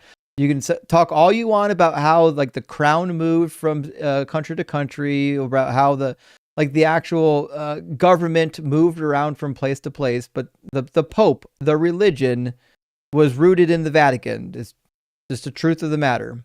I don't care what you think the king did. I have fucking Googled it, y'all. I had 12 years of Catholic school. You're not going to teach me anything new about the Catholic Church. The Catholic Church was always rooted in the Vatican. You're never going to change it. Except for there was a temporary period where the Pope was in France. And then there was an anti-Pope. It's a whole situation. Crispy says, this is on some mid-fossil university-ish. Crispy, I don't know what you're referring to, actually. Anyways, Mr. Sill says the Holy Roman Empire is not the same as the Roman Empire. Crazy, I know. That's my fucking point, Mr. Sill. No one's getting it. All the wannabe debaters in the comments don't understand that the Holy Roman Empire was not identical to just the kingship within the Roman Empire. The Holy Roman Empire was a union between a legal body and a religious body, and that religious body was rooted in the Vatican. Yesterday says the Holy Roman Empire was not the same as the Western Roman Empire. Yes! That's what I've been saying the entire time for people who can't grasp it. It was essentially centered in Germany. It was not centered in Germany. The Holy Roman Empire was centered in fucking the Vatican. Historical accuracy matters. I agree it does. The Holy Roman Empire is centered in the Vatican. That has never changed. Clever Moniker says, I really hate to do this, but you guys are wrong about the Holy Roman Empire. It's not the same as the Roman Empire. It was definitely German-based. The fucking Roman Empire, later in like the early medieval period, ruled from Germany. The Holy Roman Empire. The word holy tells you that there's another part of the empire, and it's religious, and it's based in the Vatican. That's where the Holy Roman Empire operated out of. Matthew says, CTE guy, why use one word when many words do trick? Oh, also ex-Mormon here, 35 years in it, would love to talk with some Mormons on here. Well, next time we get a Mormon up here, bring them up. Get in the request box and we'll get you up here. Zoidberg. I love people saying Google it. Motherfucker, I have Googled it. I'm telling you the answer. The Vatican has always been the seat of power for the church. Let me put it this way. The Holy Roman Empire had no rule in Rome. Yes, it fucking did. The church is the seat of power. They didn't collect taxes in Rome. I know, that's the civil authority. There's a civil and a religious authority of the Holy Roman Empire. The civil authority moved around. I've said it 10 times. The holy part, the religious part, was in the fucking Vatican. Anyways, they didn't collect taxes in Rome. Never said they did, nor made the laws for Rome. Never said they did. It was German throughout. It fucking wasn't. It didn't move to Germany until like the 9th century. And again, that's not the entire empire. It's literally just the governing civil body. It's just case says, when he do be riding on that donkey ass. Oof, that was a fucking mouthful. I mean, he did ride on the donkey's ass, that's for sure. That is for sure. And Marduk says, when you call in to debate the Bible, please have your Bible open already. Jeez. Listen, if I know one thing about the Christians that's calling in, is not only are they not going to have their Bibles open, I'm not counting on them owning a Bible. I think that's actually the case. I don't think that a lot of these people actually even own a Bible that they could go and read. That's how I'm taking it. And Matthew, thank you so much for the $20 super chat, friend, says, with love and respect, Voltaire quipped about the Holy Roman Empire was neither holy nor Roman nor an empire. Original Captain Aachen, Germany, and never Rome, established by Charlemagne in 794, was always very German. Yeah, after it fucking moved to Germany 700 years later. I have no idea what I can tell you guys at this point. Listen, the Holy Roman Empire started in fucking Rome, and then it branched out. The Vatican has always been the center for the religious part of the Holy Roman Empire. I don't care what 10th century, what 9th century, what 15th century person you're quoting. They're talking about the Roman Empire in their era. Don't count on people being alive at that time knowing any history. Also, why do I care what Voltaire thinks? Rock Hartford, good to see you, says, for a long time I wrestled with how or why Paul would have did what he did if he wasn't positive that what he said was true. I could have saved myself years if I just studied cult leaders. Yes. Yes, that is the case, actually. Because cult leaders really do, like, they say it with their full chest, and they'll believe anything. There's nothing that a cult leader won't say about themselves, and I think they honestly have deluded themselves into believing that, in fact, like, their claims are true. Like David Koresh. I think David Koresh actually believed in the bullshit that he was spewing. That's why as the Waco siege was coming down, all he wanted was like radio airtime to get his message out. Like, he wasn't asking for money and nothing.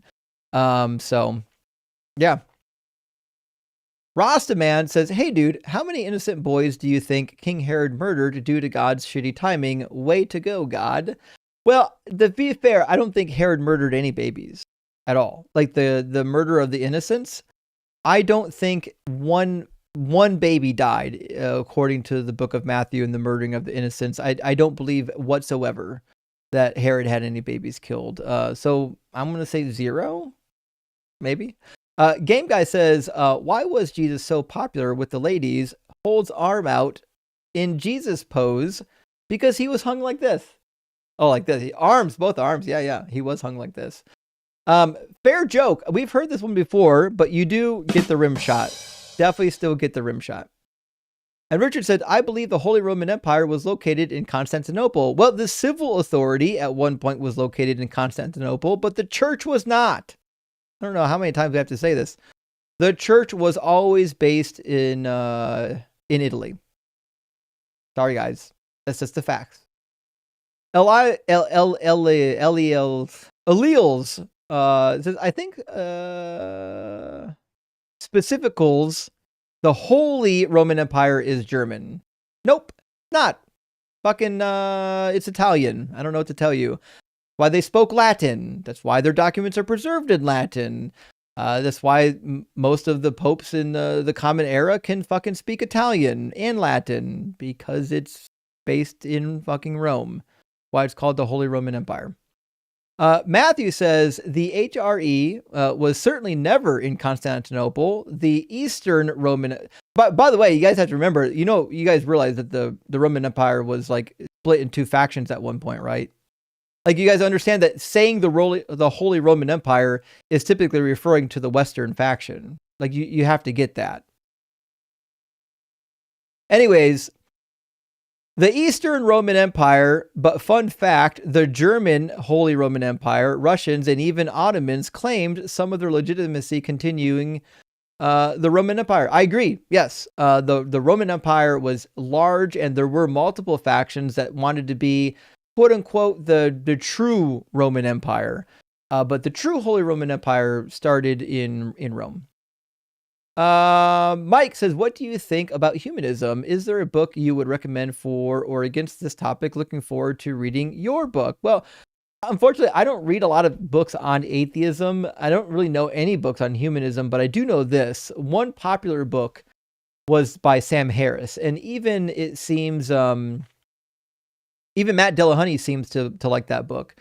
So it seems to come with good recommendations, and Matt Dillahunty is like really into the humanist movement. So that is one book I might be able to recommend, but I've not read it myself, so I wouldn't put a whole lot on it. And again, I don't read a ton of atheist books because I came to atheism on my own. I didn't read an atheist book and get convinced by the argument, Furious says, scientific fact, the further your head is up your ass, the easier it is to dance around questions. Fucking 100%. Also, P.S. There's no schism. Agreed. Actually, we haven't had a schism discussion in a while. Getting pretty good. Caller Pickles. Wait, hold on. This is fucking crazy. Caller Pickles. So there's a caller named Pickles. Justin, did you say Pickles? Caller, fuck you. I never said Pickles. Justin, okay, then what did you say? Caller Pickles. Oh, the caller's okay. Caller says pickle. Justin says, did you just say Pickles? Caller, fuck you. I never said Pickles. Justin, okay, then what did you say? Caller said Pickles. That does sum up the last argument, or the last guest that we have on here. It was fucking wild, actually. It was a wild ride. And Drum Corps says, Justin, you missed your true calling in dentistry. With all his teeth pulling you had to do. Love it when you go beast mode on these fools. You know what, Drum Corps? I appreciate it. One thing that drives me in fucking sane is when you've talked somebody through a logical dialogue, you've gotten to the conclusion, and then what you do is you restate the conclusion in a way in which you hope they're going to let it leave their mouth, let the conclusion leave their mouth. So they've agreed with everything, agreed with the conclusion, and then when you reword it for them, like, oh no, that's not true. You just fucking said it was true. What are we doing right now? Oh well. McDubbin says, you're laughing? Justin was mid-gesturing when this moid trendy came and spiked his cortisol levels, and you're laughing? I don't know who's laughing, but Trendy was out of his mind for sure. The dude was not bright. I could only take so much of that. Richard Cox, amazing name as always, thank you for the super chat, says, was Constantinople the head of the Eastern Orthodox Church? It fell. St. Sophia Cathedral changed to a mosque. Love you here on YouTube. Thanks. Well, big W. I actually don't know. This is a good one. This is one I gotta ask Google actually.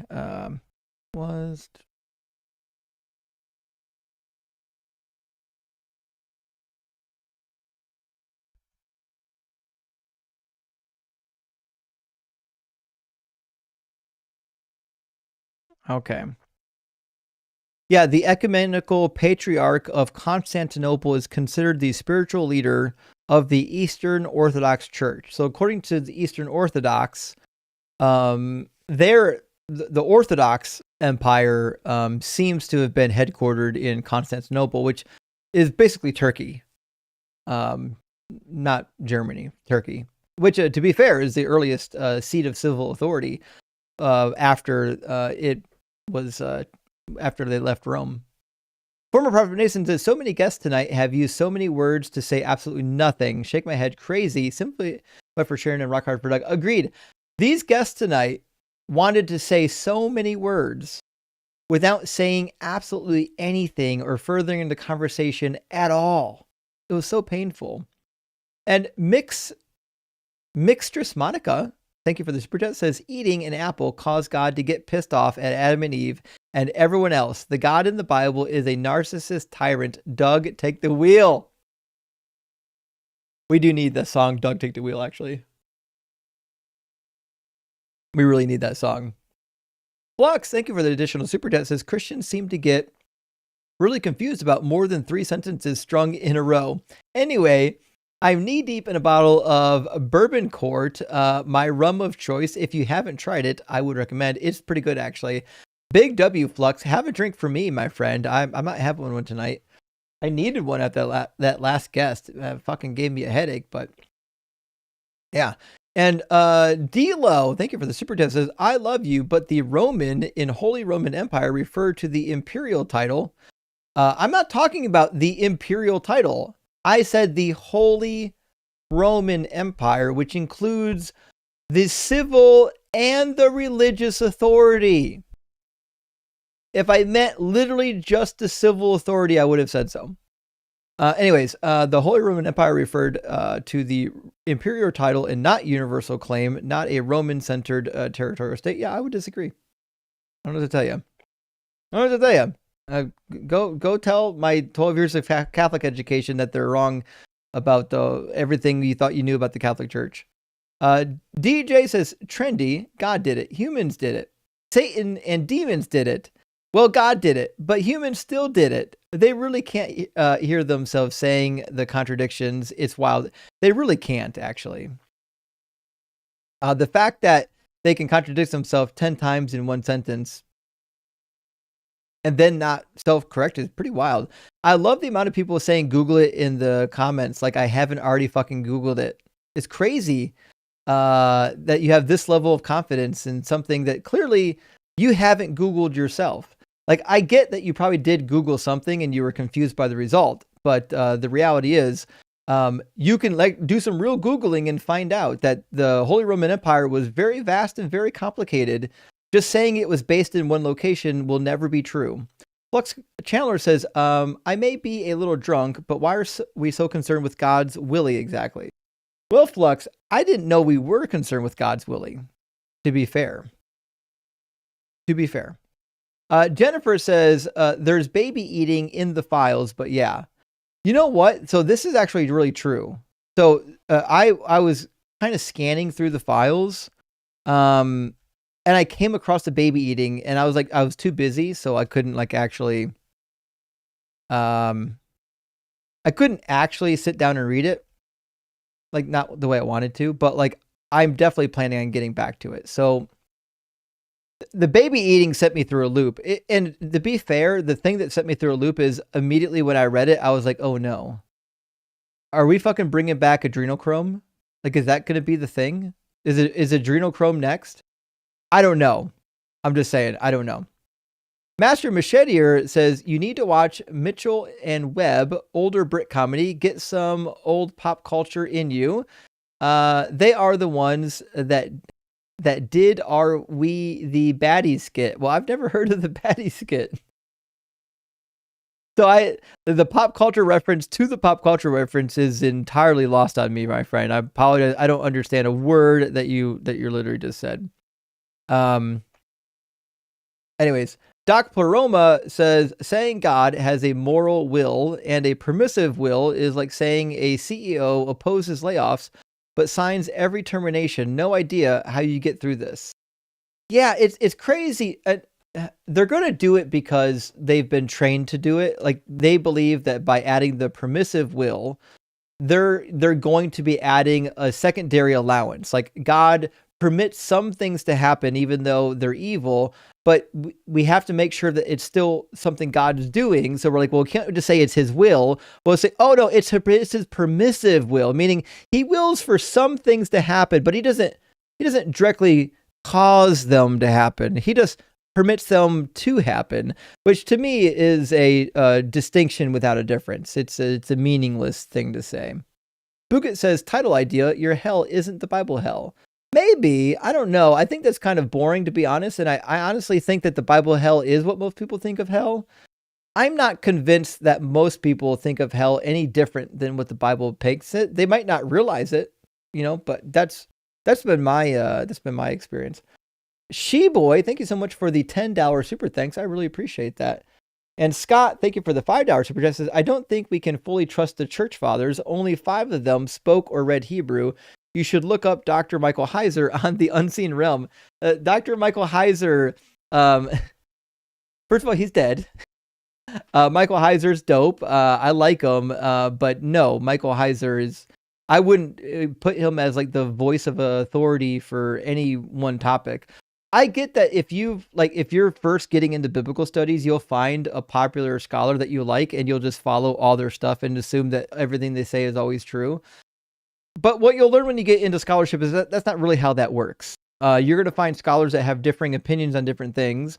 And I would say, though, to be fair, most of what Michael Heiser says, I agree with. Like, I really think he's awesome. I just be careful. Don't get too invested in one single scholar. You need the consensus of scholarship.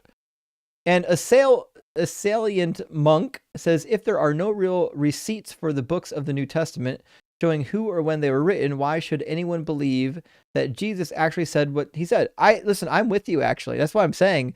I don't believe that Jesus said the shit that is attributed to him.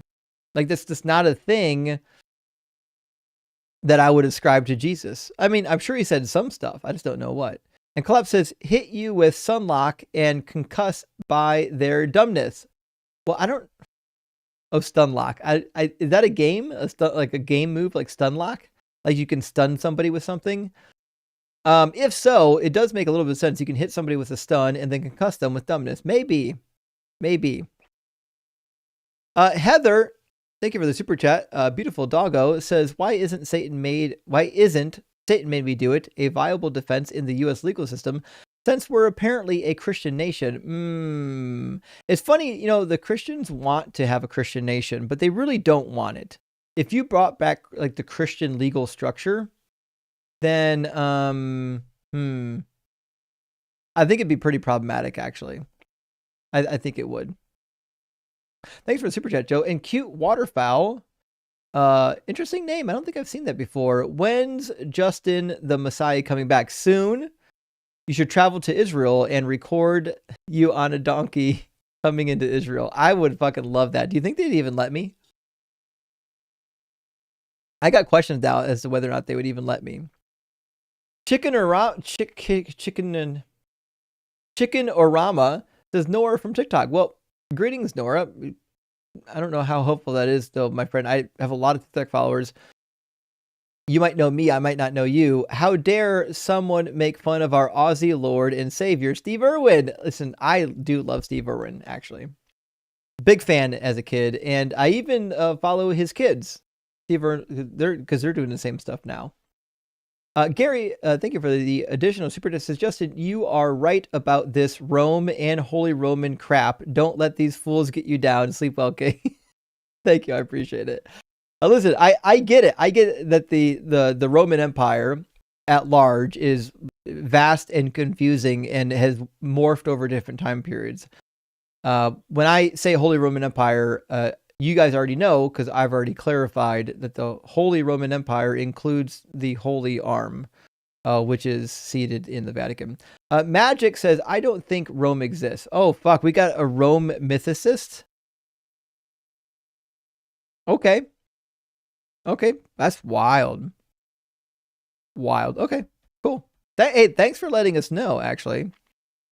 That's important. And Carlos says, working late night. Well, hope you're doing well, buddy. Prepare for Valentine's Day. Doug has provided me an awesome companion in this new life stage. That's what I'm fucking talking about. Congratulations. Doug is fucking real. Rock hard for Doug. Simply wet for Sharon. Gay for Johannes. Love your community. Well, thank you. I really do appreciate that. Big W, and best of luck to you, friend. Hope you have a great Valentine's Day. Clever Moniker, thank you for the 666. Hell Hero says, oh my God, watch it. Justin loses his mind over this Empire stuff is hilarious. Y'all just out here trying to fucking push my buttons now. I see what y'all doing. You're just out here trying to push my buttons. And you know what? That's fine. That's fine. You can do that if that's what you want to do. If you just want to, you want to be trolls, you can be trolls. It'll be okay. Titubin, thank you for the $10 super chat. Says, if Christians admit what is in their Bible, will that crash Christianity entirely?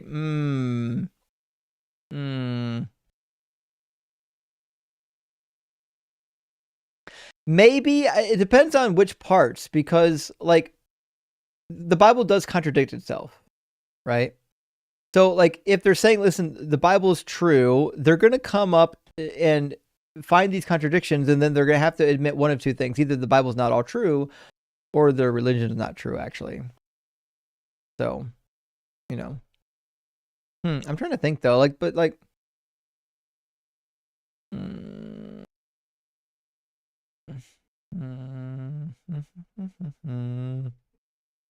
Yeah, I think so. I don't think there's... if they're going to read the entire Bible, they're going to have to admit that Christianity is not true.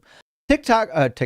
Taco Joe says, Justin, apparently you missed a super chat from Scott Turner 2548 earlier. I don't know if I did. I mean, I don't see it in my list, though. I've had this happen before where I've had a long live stream and somebody thought that I missed their super chat, but I actually didn't. I just was reading it out of order and they thought that I missed it.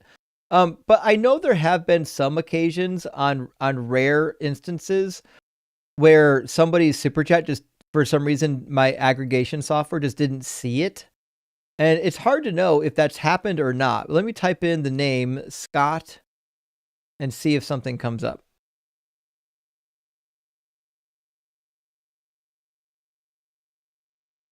Because I could do like a control F on here and see if there's a Scott that comes up. Maybe I can do a control F. Okay. There was a super chat from Scott Turner at 11:23. And I already clicked on it. It says, I don't think we can fully trust the church fathers. Only 5 of them spoke or read Hebrew. You should look up Dr. Michael Heiser on The Unseen Realm. Well, we just read it, my friend. Is that the one you're talking about? Because we did read that. I have a system for keeping track of super chats. Maybe he thought it should have been read sooner. I don't know, but we got it in. And Juju, thank you for the $10 super chat. Says, I joked my two Christian sisters that annihilationism would make her less sad about my atheisms, though she wouldn't bite. Next call, she asks for biblical basis. Help. I know only fragments, books, cheat sheet. I would use a cheat sheet. I think the cheat sheet is a pretty good tool for getting around the Bible and doing the debate material. I think that's certainly a good method for it. Outside of that, you got to read the book. I mean, if you're going to debate the book, you got to read the book. And Crap, thank you for the super chat. It says Atheist, a playlist song, Jesus Don't Take the Wheel by Anna Bosnick of Scathing Atheist and God Awful Movies fame. I don't know anything about God Awful Movies, but I know I've seen a lot of Christian movies and they're fucking terrible. Clever Micro said, what happened with Dawkins and Krauss? Wait, there was a debate between... Oh, there was a video. Yeah, it was a Discord call, if I remember correctly, between Dawkins and Krauss. And Krauss was pretty nice to him, and Dawkins just steamrolled him, was being a jerk. But also, I don't care so much about that now that I know Krauss was a pedophile thanks to the Epstein files. So, sorry, Krauss. You're no longer in the fucking community, bro. Lahira says, just a little for vet fees. Hey, thank you. I appreciate that. And so does Volta and Faraday. Big old purrs to you. And Clap says, y'all wrong. The W Roman Empire became the church. What do you mean the W? Oh, the Western Roman Empire became the church. Well, I mean, that is true. The church branch of the Roman Empire was not on the eastern side. It was the western side for sure. And again, this is why I keep reiterating that the Roman Empire at large had multiple shapes and forms, and the religious center has always been in the Vatican. That's just the facts. You can talk about different factions or where the civil body was or where you think the center of the eastern flank was. But the reality is the church has always been based in the Vatican. Taco Joe says, God damn it, Scott Turner cost me $5 crying about his missed super chat. Taco Joe, that's exactly what happened. And I told y'all I read every super chat. If I don't get to it right away, it's not because it's been skipped. It's because I've got others that need to get read. That's just the facts of the matter, you know? All right. Yeah, this is correct, actually, by the way. By Jaws Incarnate, the East became the Byzantine, 1,000,000%. Yeah, the Byzantine Empire is the eastern flank of the Roman Empire. The western flank, which included the church that was based in Italy, was, fucking Western Rome, I guess you would call it. So anyway, listen, the Roman Empire is an unwieldy topic, guys. It was a huge fucking empire.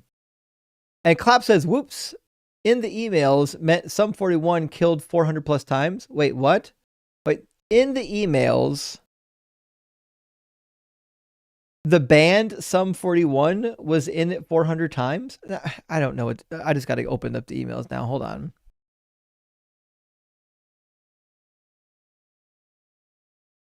All right, Epstein dump search. Okay, Epstein library. I am not a robot. I am over 18. Now what? How do I fucking search it? There we go. All right, let's do Sum 41. Oh, you said someone. Oh, motherfucker. Not Sum 41. I'm an idiot.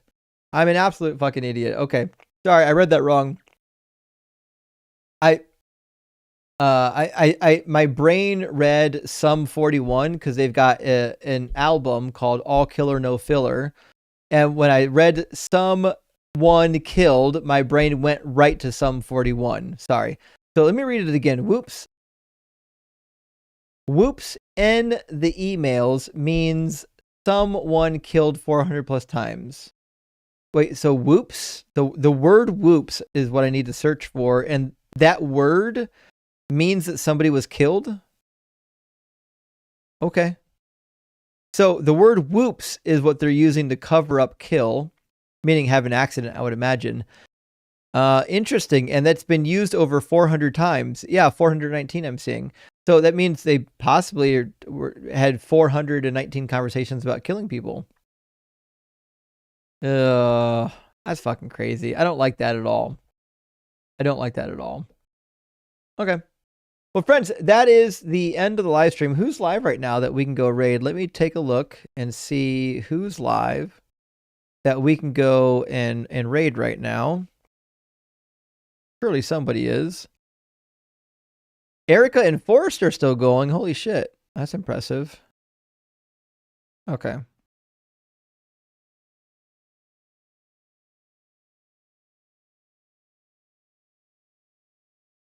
I don't see anyone live on YouTube other than Erica and Forrest, y'all. So let's run over to the line. I'm going to put it on the screen for those who don't have it. Let's see. We're going to go raid Skep Talk tonight. Boom. That's loud. All right.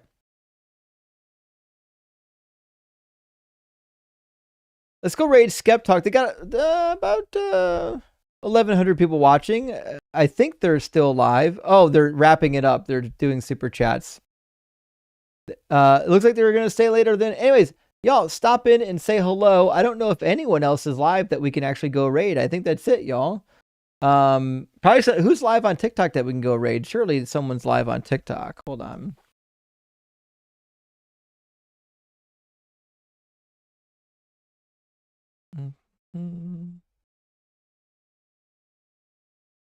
Who is live?